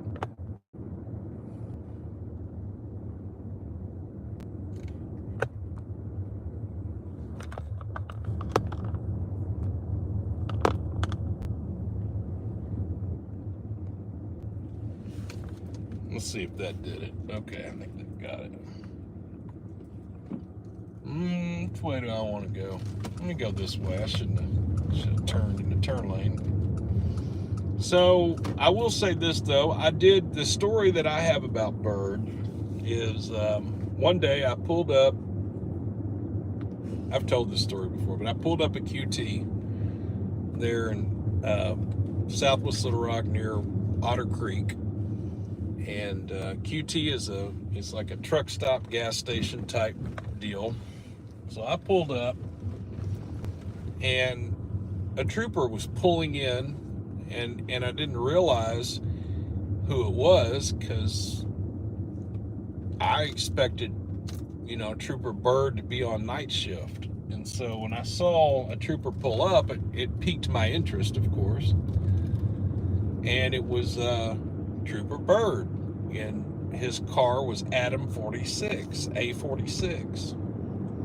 And so when he went in the building, I knew it was him because I know what he looks like. So I knew that was him then. And I was pulling in as he was going in. So I got out because I knew he was in the store for a minute, and I got out and I took a picture of his unit sitting there. He backed into a parking space right there at the side door to QT's, and I took a picture of it. Well, every single slide that you have seen for the last 500 episodes or so, because I changed the little Ford Explorer slide to his car. I took that picture with my iPhone. I took the picture of the trooper car that you see on the slide that says Arkansas State Police Traffic Series. That was me. I did that. I took that picture. That's Trooper Bird's car from day shift, like in this last year. And I've now featured that same photo about 500 times, or I don't know how many times, something like that. But anyway, long story short, as Trooper Bird was exiting the QT, after I had walked around his car a time or two and took several pictures, and that was the best one, was the one I featured. I was walking in to open the door, and he was exiting, and he held the door for me, and was very courteous to me. He told me to have a good day, and I said, well, thank you. He said, oh yeah, you have a good day. He's real. He didn't have to say anything to me, okay? And some of them don't. Not all officers are in the best mood. We've talked about this before. Some of them are just, they've had a day, okay? You wonder why some of them are just so mean. It's just because you just come out here all the time and you just get bombarded with crap all the time. It just kind of makes you bitter over time. And, Bird, on the other hand, no. The best thing that I can tell you about Bird, is he is a man that is he is a man who is a believer in his faith. Okay? And his faith carries him. And I can relate to that because my faith carries me. Even when I've had some of my worst times in life, my faith has carried me to the next day. And I believe that his faith carries him. And I can't say that about everybody. But I can just tell by my interaction with him, and also my interaction with some of his family, that Trooper Bird is a man of his faith. And, he is the real deal. He is the real deal. He's good at what he does, and he's the man of his faith. So I'm gonna double back, because little homeboy right there was driving kind of silly just then. Let me just see, because I saw a bunch of LRPD back here. So let's just see if he gets on their radar or not. But yeah, Bird is really the immaculate professional. I don't really know how else to put it to you. I've got a video. I think one of the best videos of Bird is the one where he he made a traffic stop on an ungrateful woman at Baptist Med Center. If you go on my page and you just type in, search Bird, because I put the title as Bird traffic stop, I put this video out, I think in February or March, something like that. And some of y'all will remember this video. It was the one where he had the tri-colored hair weave lady that was just being awful, to say the least. She was being awful. And as a matter of fact, she's even contacted me a time or two, threatening to sue me over that video. You notice the video's still up, right? Did you notice that? Did you notice that no attorney in the state of Arkansas touched that with a 10-foot pole either? Yeah, okay. Well, we're just going to leave it there. NST is going to drop the mic. But anyway, Miss tri-colored wig woman, who was supposedly on her way to a job interview, and even when Trooper Bird offered to give her a ride, she still cussed about, was being stupid. I think that was maybe Trooper Bird's best video, because it showed him as a true immaculate professional in the fact that he was tolerant, he was patient, he was willing to accommodate her in ways that others would not have done. He really went out of his way to try to remedy that situation as best he could for her. He offered to give her a ride. I mean, he even told her, I love this little line he said about how he was so concerned about her. I'm way more concerned about you getting to your job interview on time. And she still slapped his hand, okay, in a hypothetical, I mean, in the, Engine 20. not literally, but you know what I mean. Rescue a subject bleeding from the mouth on Rawling Road, a Blake at Chenal Valley. Apartment, Emmons and Mary Susan Charles 1-6. Engine 20, rescue channel assignment. Rescue on a possible hemorrhage bleeding from the mouth. 2101 Rawling Road, the Blake at Chenal Valley. Apartment, Emmons and Mary Susan Charles 1-6. Come out 444. Now, I want to know why they're sending engine 20 on this rescue call on Rawling Road. They should be sending 21 or 23. And I haven't heard either one of them bumped out on a call. And there's a truck. We're going to see if they call them out on that. Let's just see. Maybe things have changed since maybe they've reworked the fire districts or something, but I doubt it. It doesn't seem right to me. But anyway, going back to Bird though, Bird showed his he just showed his patience, and you know what? I'll tell you this, it's not, that's just one shining example. I mean, there's other examples of remarkable tolerance and patience that some of these troopers have exerted during these high-stress traffic stops and pursuits and whatnot. And yeah, there are some troopers that lose their head and cuss out the person, and you know, I'm not saying that, I mean, I can understand why they do it. I don't think it's the best idea, you know, honestly, and it does make them look bad when they sit there and really let them have it. But 1098, 11 thing, give it over. Sure. You know, you gotta put yourself in the trooper's shoes for just about a half a second. You're out here, you know, going 130 miles an hour because the person won't stop, and you've got a job to do, and you do your job, and you know, this person put you in a position where you had to act. Yeah, it would piss me off too. I mean, you know, there's some of it's just straight up BS.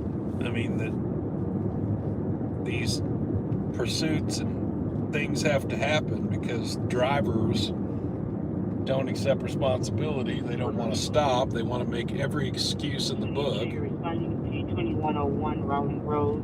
It's going to be at the Blake at Chenal Valley. Rooms M as in Mary, Charles, It's going to be for patient bleeding profusely at the mouth. NEM's advised. I wonder what 20 is going on.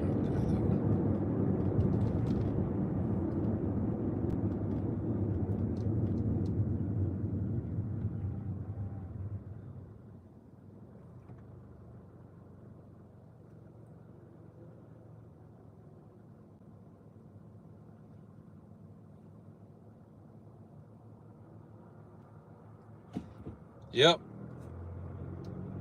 A lot of times that's what is, everyone else's fault mentality, just never can own your own bad. Like, and be the first one to say you can. That's another thing. It's like, have you ever listened to somebody defend themselves like that? If I mess up, I'll be the first one to say I messed up, but then they'll never admit that they've ever messed up anything, though.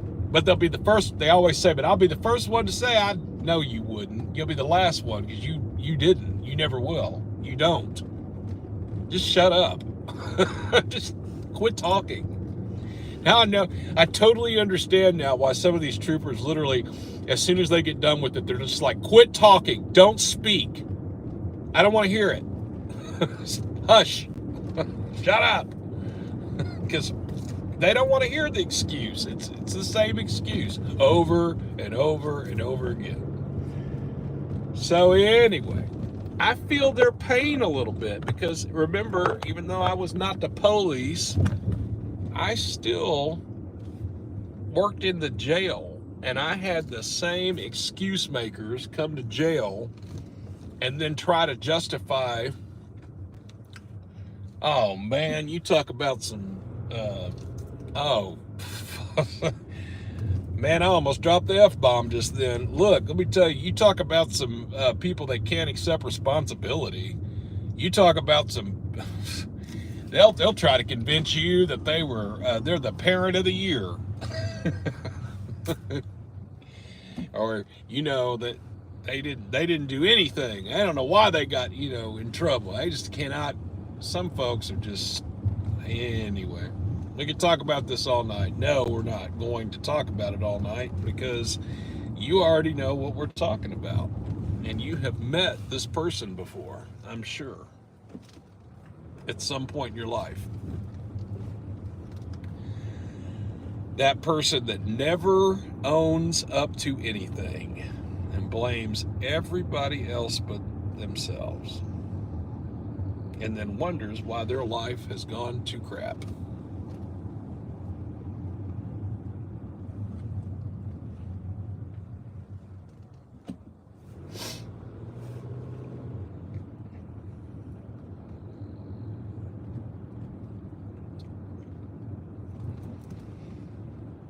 And that's partially why the situation in society right now is the way that it is because this excuse making has been allowed to permeate consequences. I don't know. It's just this, some folks have such a slanted view of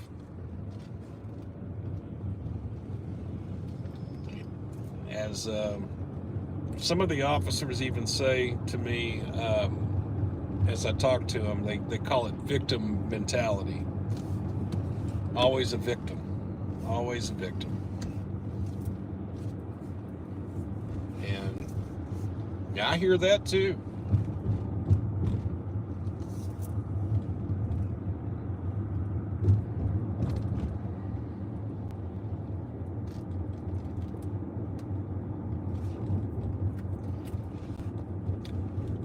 Yeah, I'll be the first to admit this, though, and just in my own life, I haven't always been the best human possible.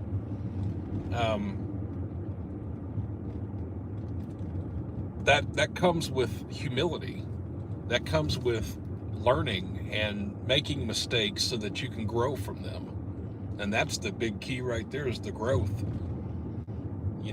You keep making the same mistakes over and over and over again and you don't learn anything, that's on you because you're an idiot. That's the bottom line. That's it. It's very simple. It's a very simple concept, And I'm grateful for the growth. I'm grateful for the lessons that I've learned in life. And, you know, if I can have that conversation with the young folks and they'll listen to me, I'll gladly talk to them, you know, and lend them some experience and you know, some advice if they'll listen. But unfortunately, some of our young, not all of them now, I don't want to be all hating on the young folks, because I know that that's not always the case. There are some smart young folks out here that are paying close attention to what's going on. That there are. I know one young man right now that fits into that criteria for sure. He's a good young man. I know him, you know, 23 years old.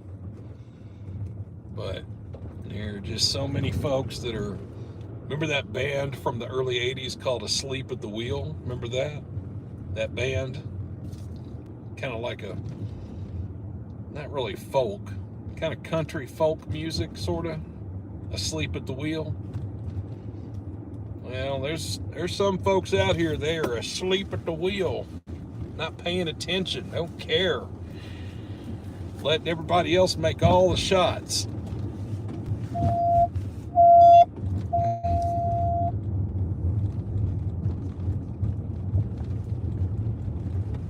Foster team, rescue channel assignment, rescue on a stroke, 11314 Hickory Hill Road, Crusher Sandalwood Lane, and Pear Orchard Drive. Foster team, rescue channel assignment, rescue on a stroke, 11314 Hickory Hill Road, Crusher Sandalwood Lane, and Pear Orchard Drive. Timeout 5, correction 453.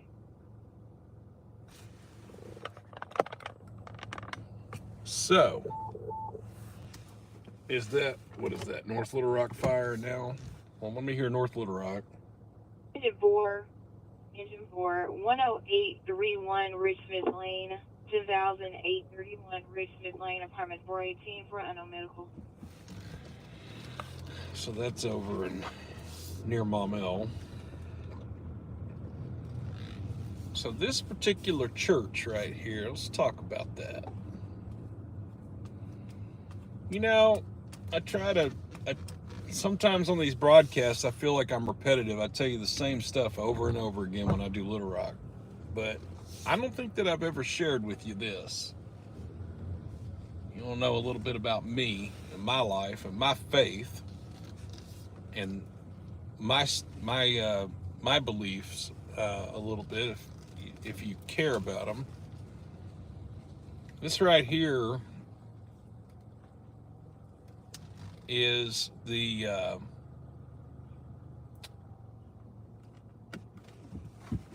James B. Argue Christian Life Center here at the Pulaski Heights United Methodist Church. And when I was 4 years old, I attended the groundbreaking ceremony when this was dirt. And I was able to, with a little assistance from the adults, take a shovel and move a little bit of dirt. And at the time, I was 4 years old, and I didn't really understand what that was about. I was 4 years old. I mean, put it in context. Well, James B. Argue is my grandfather, and he was the senior minister of the largest Methodist church in Arkansas, right here at Pulaski Heights Methodist. And he was the senior minister here for 24 years. That's actually Dr. James B. Argue. And my grandfather was a tall man. He was 6 foot. How tall was he? 6'6". I think my uncle was the tallest of them. He was 6'8". Then I had a 6'7" uncle, and then I think my grandfather was 6'6". But anyway, my grandfather was like my dad. He passed away when I was 14, and my own real father and I just have had an estranged relationship my entire life. I don't even really know him. He's still alive, but we have nothing to do with each other, and that's a personal issue. It's something that you probably don't usually talk about on YouTube. And so, you know, you want to know a little bit more about me, I was rooted in this church growing up, Pulaski Heights United Methodist Church, with under the care and the wing of my grandfather, who used to take me uh, after Sunday's uh, sermon. Sometimes he would take me to get ice cream, or we would go and eat lunch um, at several places around town. That I have these fond memories of him being large, tall, and in charge, and he was just a very godly man. I've never met anybody else, and everybody's biased because they've got, you would say that about your own family. I get it. But I can tell you that I have never met another man quite like my grandfather. And they don't make men like they made him anymore. They don't. And there's not a day that goes by that I don't think about my grandfather. I think about my standing in life right now. I think about this YouTube channel. I think about, my relationships I have with others. What kind of good works am I out here doing? Should I do more? Should I be doing less? And when I think about those things, I think about my grandfather. I think about what would he be doing? How would he be handling it? What would he be saying or doing? Would he do stuff differently than I? So that's it. And I'll show you this real quick. His office.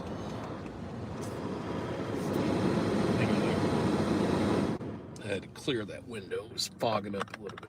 His office was the windows right here on the right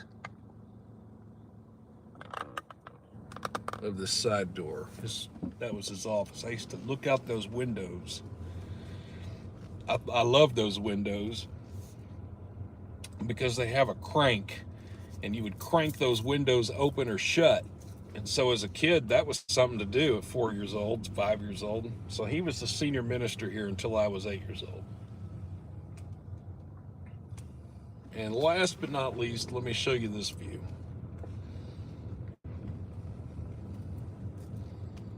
And if there's ever a time that I miss my grandfather, or I worry about things in life, because I'm human just like you are, and not everything is cut and dry.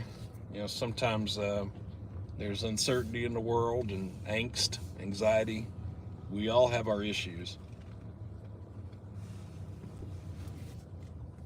Don't get mad at me because I'm parking in handicap for just the disabled parking for a moment. There's nobody here. I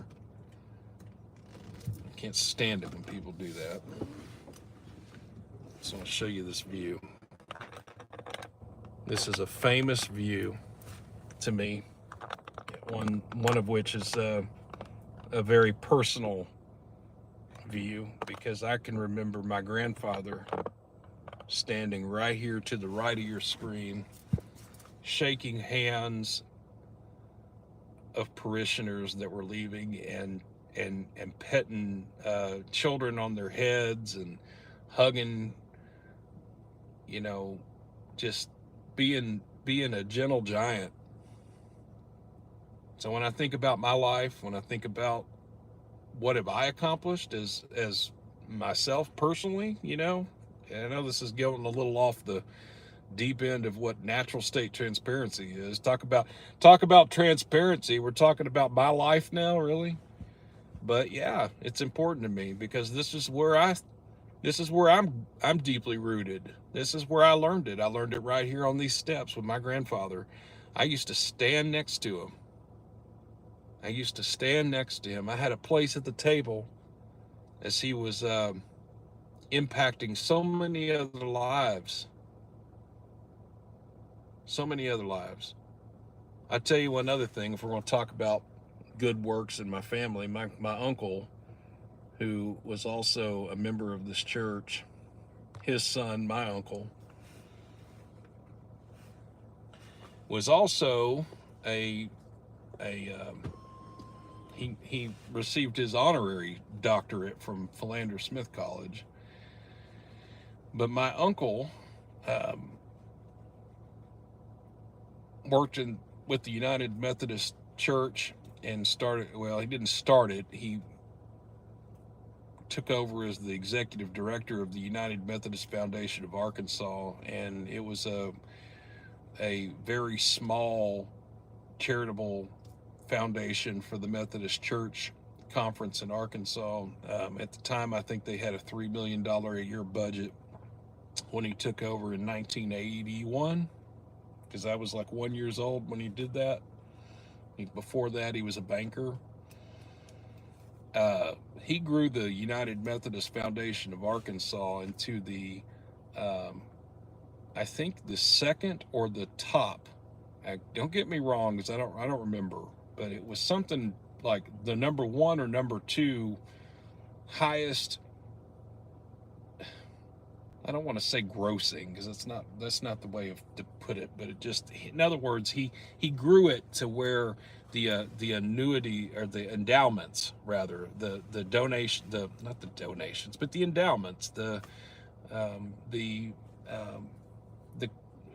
people leave these gifts to the church, and the United Methodist Foundation of Arkansas is like the lead state in the nation, if not the second, in endowments to the United Methodist Church. And that was his lasting legacy, was to grow that charitable arm of the United Methodist Church here in Arkansas. And then on top of that, he also was a state representative and a state senator until he was term limited. And also, my uncle was the longest serving governor of the state of Arkansas who was not elected. So again, my uncle was the longest serving governor of the state of Arkansas who was not elected. And you would say, okay, well, what does that mean? Well, in 2007, Mike Huckabee was running for president, and Winthrop Rockefeller was dying of bone cancer. And because of that, Winthrop Rockefeller, the lieutenant governor, was out of state. He was attending the Mayo Clinic up in Minnesota. And so with Mike Huckabee being gone, campaigning around the country, my uncle served, I believe it was 87 days as governor of the state of Arkansas. So he passed away, and he's buried in the columbarium, I don't know how to pronounce it. Columbarium, I think is how you pronounce it. It's right there behind that sign, Pulaski Heights Methodist Church right there. There's a columbarium. I don't know how you pronounce that, but it's where people, the ashes are in the wall, and there's a very small placard that has his name there. So anyway, enough about my story, my family. That's it. And so anytime I need to be reminded about my roots, or anytime I need to be refreshed a little bit about getting grounded again, if I ever get too far out there in any kind of way, all I have to do is take a drive down Woodlawn Avenue here in the Pulaski Heights neighborhood of Little Rock. Woodlawn Drive, sorry, not Avenue. Woodlawn Drive here, Pulaski Heights neighborhood here in Hillcrest. And it's easy for me to be reminded of where I came from.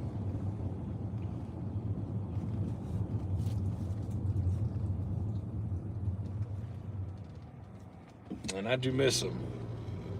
I think about them all the time. That's for sure.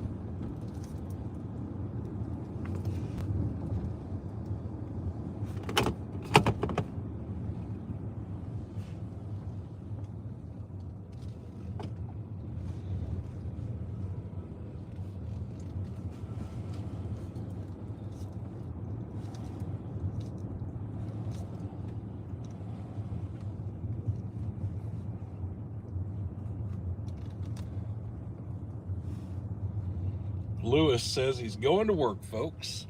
And you have a good day, good shift at work. Thanks for tuning in.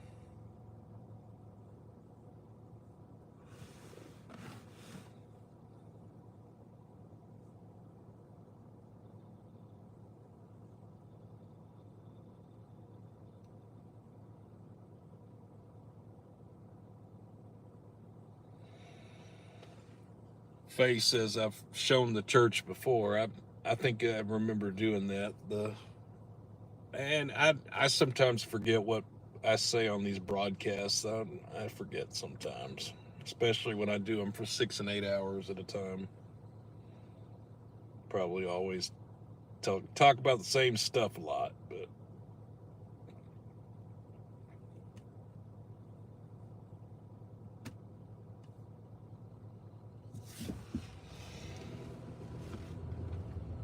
oh, wow.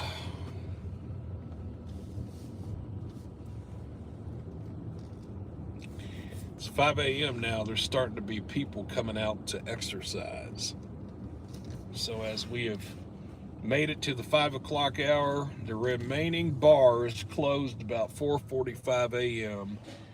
It is now 5:08 a.m. Central Time, and most of the bar goers tonight have gone home. So we've got the scanner turned up. There's not a lot of radio traffic now. And I'm probably going to call it a night before long because I'm getting tired and now I want caffeine or I need to sleep. One or the other. So, and now that I've told you all about my grandfather in the church, of course, you know, we've got real personal here on YouTube all of a sudden. So, but you know, it's okay. I'm just a human just like you are. There's no... It is what it is. So I'm going to head back to NST headquarters, which is in downtown Little Rock. We'll start that way now. And you know, I haven't been down Cantrell tonight.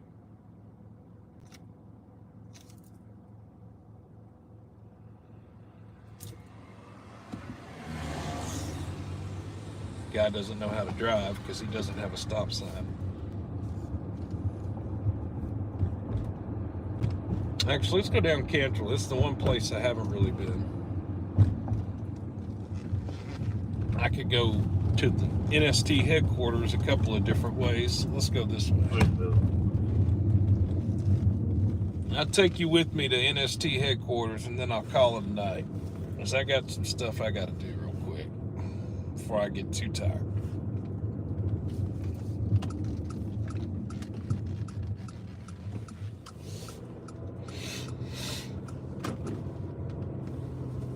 Oh.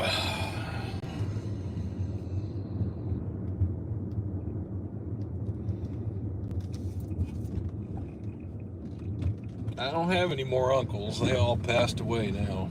The two I was talking about are gone. The other one passed away a year ago. So no more argument in the family. They're all gone.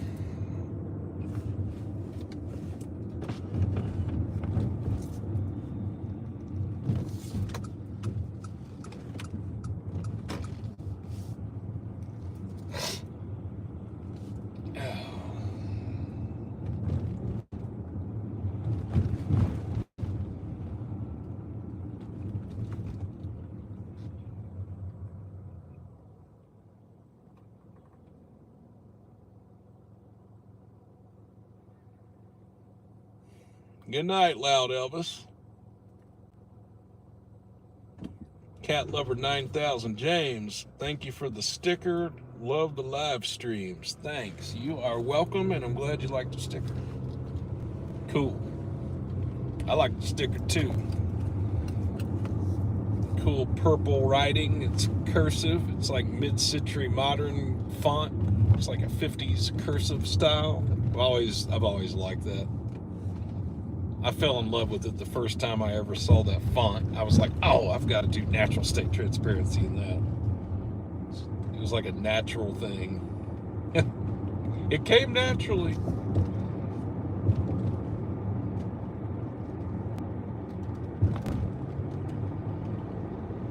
Okay, so we're on Lookout.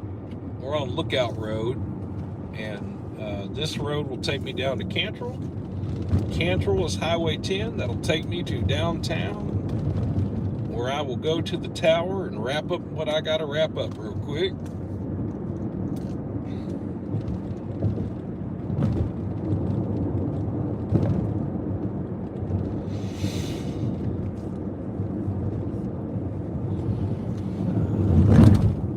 I love this neighborhood. I've always loved Hillcrest here in Little Rock. This would be my neighborhood I'd want to live in if I moved back to Little Rock. And I'm a little honestly undecided about the next move for me. I may stay up in the Northeast. I may not. I don't know yet. I'm still determining that. You know, I'm a native of Central Arkansas. But I have to say, there was a reason why I went to the Northeast, and I enjoy it, and I've really gotten comfortable with it. I've met some great people in the Northeast region of our state, and I've got a new appreciation for the Northeast as well, since I've driven around so much of it lately, that I don't know that I'm coming back. So, still got some time to work on that question, whether or not we're going to relocate back here to Central or stay in the Northeast. But either way, I still got the office here. We'll probably keep it here regardless.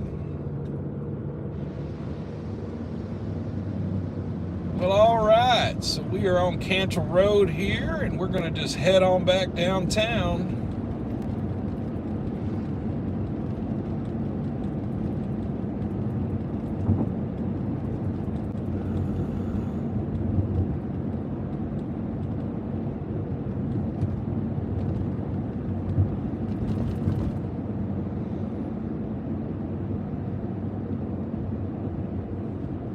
Oh, here's a little something that I can show you real quick, and I don't think I've ever mentioned. Hold on.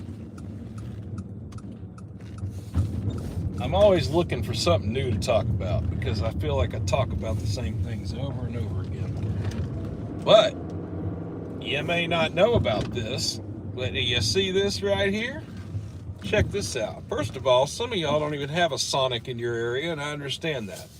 So if you don't even know what a Sonic is, Sonic's like a, cheeseburger, hot dog, drink place, right? It's fast food. Okay, hold on a minute. Let me hear this call. Hold on. I want to sign in. Check that on the road. Keep going. Residential fire alarm. 4305 West 27th Street, 4305 West 27th Street, cross street of Peyton Street and Abigail Street. Engine 3, Fire Route 1 assignment, residential fire alarm, 4305 West 27th Street, 4305 West 27th Street, activation hallway smoke detector, timeout 5:15.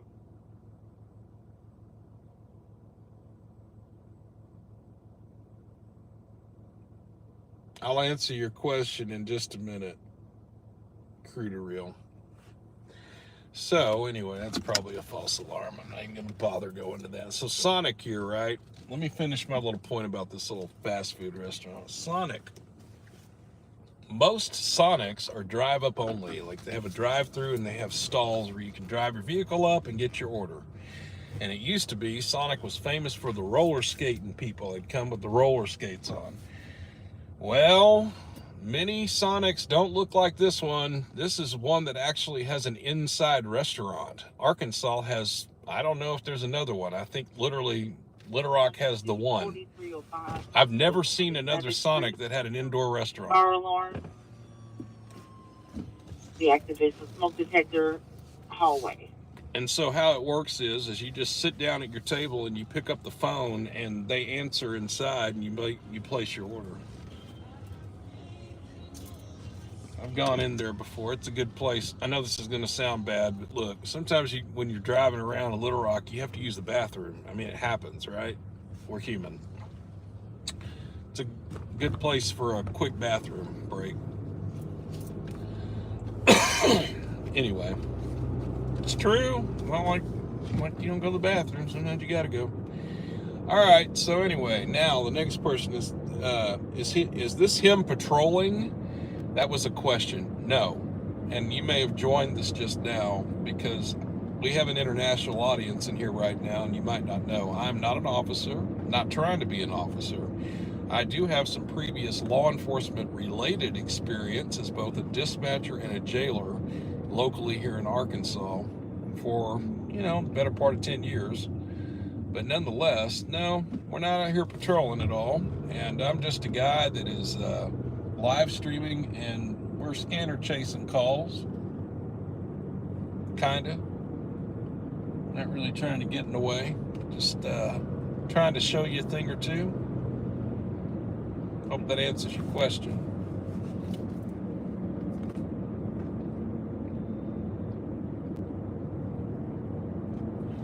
I'm also a Arkansan, and this is an Arkansas themed channel. So we talk a lot about, you guessed it, Arkansas. So this is where those caravanners have been coming down and driving around a lot right over here. This is where they were at earlier.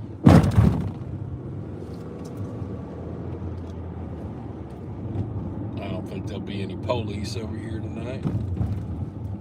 Probably not. Nope. Yeah, so they sometimes come down here. You can see where they done been. Right through here. It's 3 on scene. No, that's okay. Copy, Engine 3. But they're not here now. And neither are we.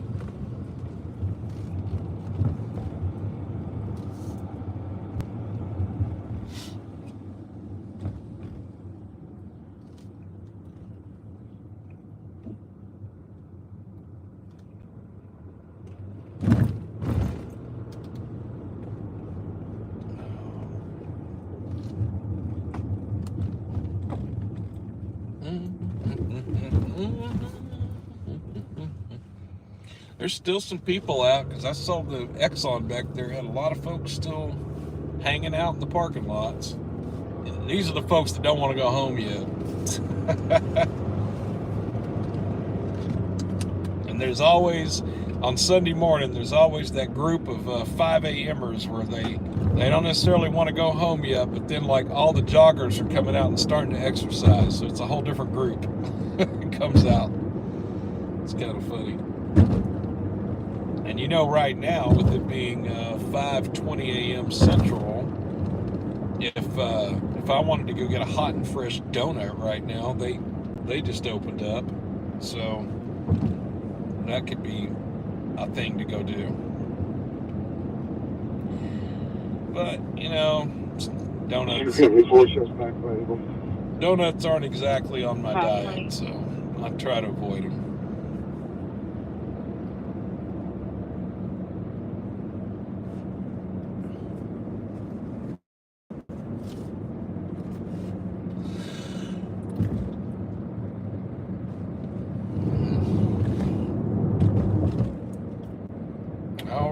Well,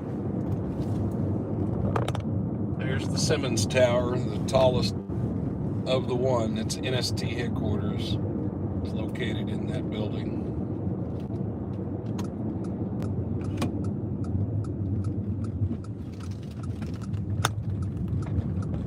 All right, head that way.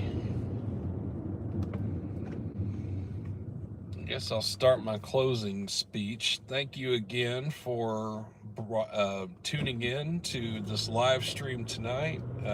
Again, I know I did a thank you video already, but for the ones that nominated me for the Podcaster of the Year, the Male Podcaster of the Year at the ArtCast 2024 Podcast Festival. Yeah, Anyway, I'll make sure I get all that right. It was shocking. I was blown away that many people listen to this live and nominated me to even be in the runnings. So, thank you.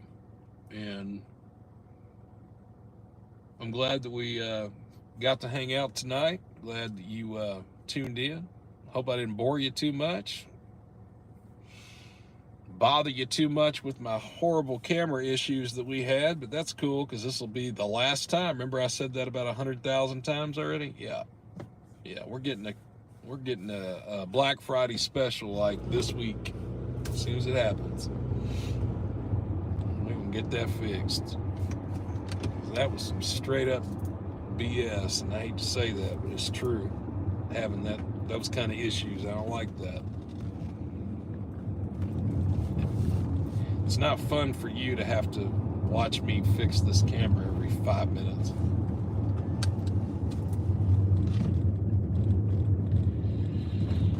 And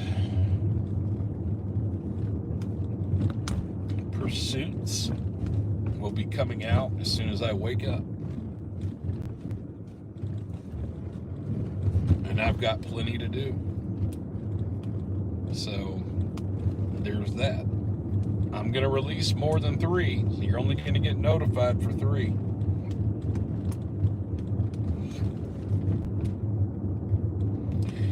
So when I get going, I'm probably not going to stop. I'm just going to get through them. So probably going to release 6, 7, 8 of them. Might have to check back with the channel to make sure you don't miss a release. And I'm going to do that all day Sunday today.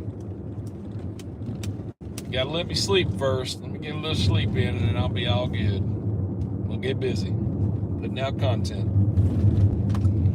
As far as the updates for next week, I had said this already, but this is the end of the video. I want to make sure this is known, so I want to say it now. I will feature the merch. You know, we've got our hoodies, we've got hats, and we've got shirts. I have both short sleeve and long sleeve shirts. They're t-shirts. I have sizes small all the way up to, I think in the hoodies, I only went up to 3X. Was it the shirts? I think I got a couple of 4X, up to 4X, just to make sure I had 1 or 2 on hand in the larger sizes. But for the majority of folks that kind of fall in the category of, you know, medium, large, extra large, or 2X, I doubled down more on those sizes. So let me hear this call. 7, Fireground 1 assignment, Fireground 1 response. Start due a commercial structure fire, 1600 South Elm Street, Car Street of West 17th and West 16th, the Elm Street Community Center, room 406 for smoke inside the building. Engine 3, Truck 7, start to a commercial structure fire, 1600 South Elm Street, Car Street of West 17th and West 16th at the Elm Street Community Center, room 406 for smoke in the building. Why? Around 5:25. Why would you put it out as a commercial structure fire, and then you send in 2 units only? I don't get it. And that's a fire alarm because it's smoke in the building. Is this the rest of the response here, or did I miss something? Engine 7, 6, Here 8, we go. 1, Truck 1, Battalion 1, Battalion 11, Rescue 2. Well, guys, Fireground 1 assignment, Fireground 1 let's go. response. Assist companies responding to a commercial structure fire, 1600 South Elm Street. It ain't over yet. 17th and West 16th at the Elm Street Community Don't Center, go. room 406 for smoke in the building. Engine 7, 6, 8, 1, Truck 1, Battalion 1, Battalion 11. I'll go on Rescue this. 2. There's a chance this could be a fire. Fireground 1 response. Assist companies responding, 1600 South Elm Street, Car Street of West 17th to West 16th, the Elm Street Community Center, smoke in room 46. Timeout 5:26. Come on, give me this light. Let's go. Come on. Thank you. Jeez. ain't gonna tell y'all what I would have done if it wasn't on the live. Let's go see him pull out. You ready? For a residential structure. We've got nothing showing but an audible fire alarm. Engine 3 will be the A side. All units stage on your arrival. We'll be off investigating.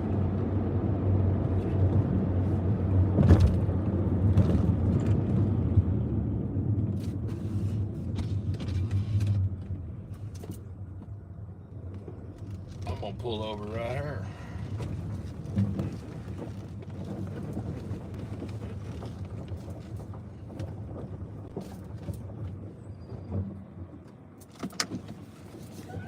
Central Station pulling out.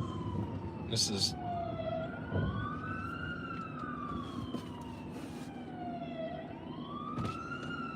who's going first? Engine 8.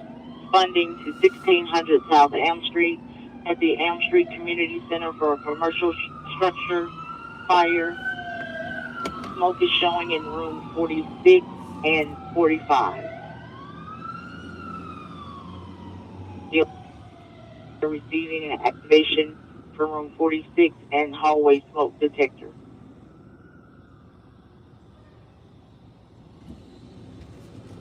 Goes a truck. It's truck 1.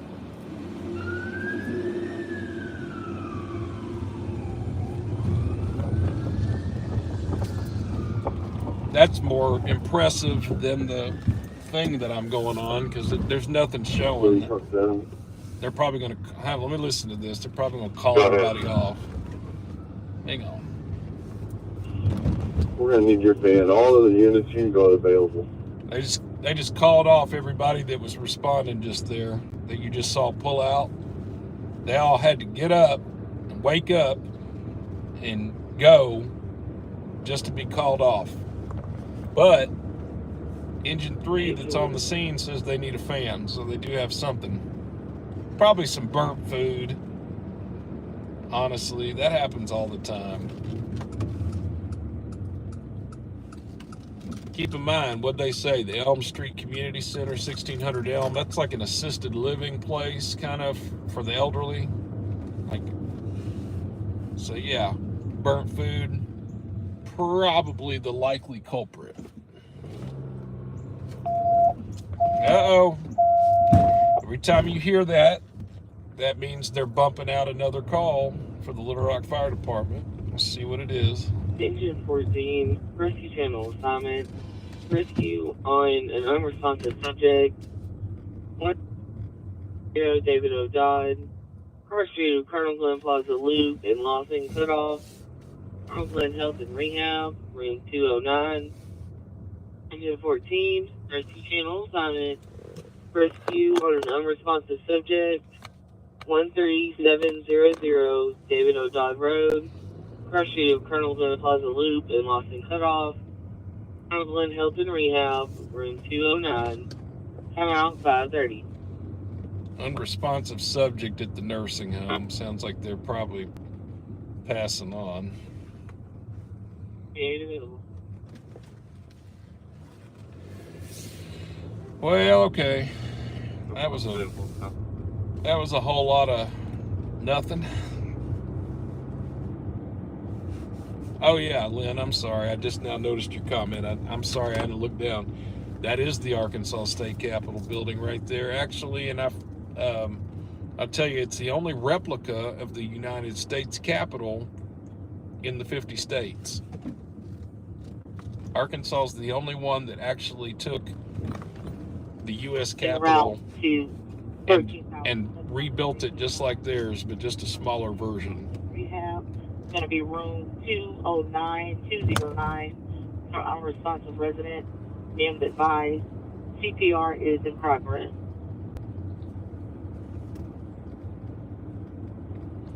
Yeah, somebody's passed on, and that right there is that right there is just I don't know if you caught that. They've got CPR in progress. Excuse me. CPR is in progress right now on that call at the nursing home. Now, you can have your own opinions about this for sure, but I mean, depending on how old your loved one was, what if that was some folks want a full code. That person that they're doing a full code on, they opted for that. 30 West, 142. 794. Think about that for a minute. 794, X-ray, Young Eye, Black Ford F-150. Most of the patients at the nursing home opt out, but some of them opt in. They want a full code, and that right there is a full code. They're pumping on that elderly person's chest right now.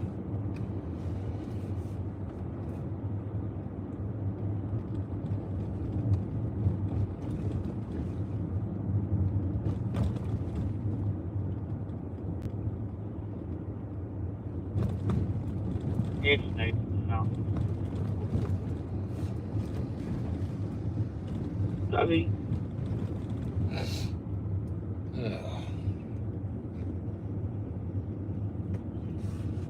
Well, I mean, sometimes I can understand why somebody would want a full code, and maybe a younger person, I could understand that, but I don't know. Simple 141, stopping the Exxon gas station parking lot.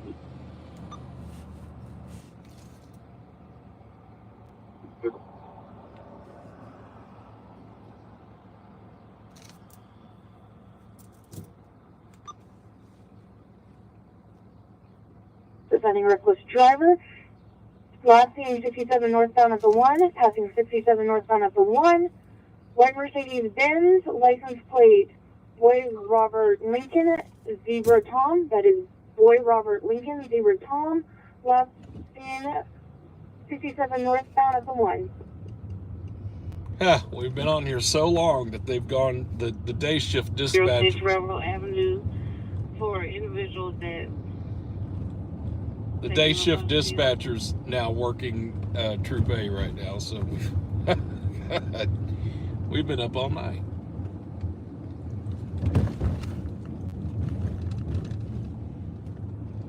It was worth it.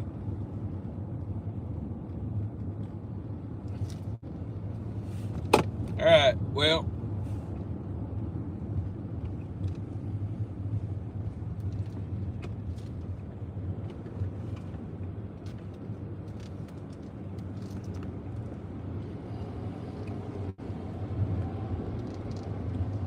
all righty. Good talking to you.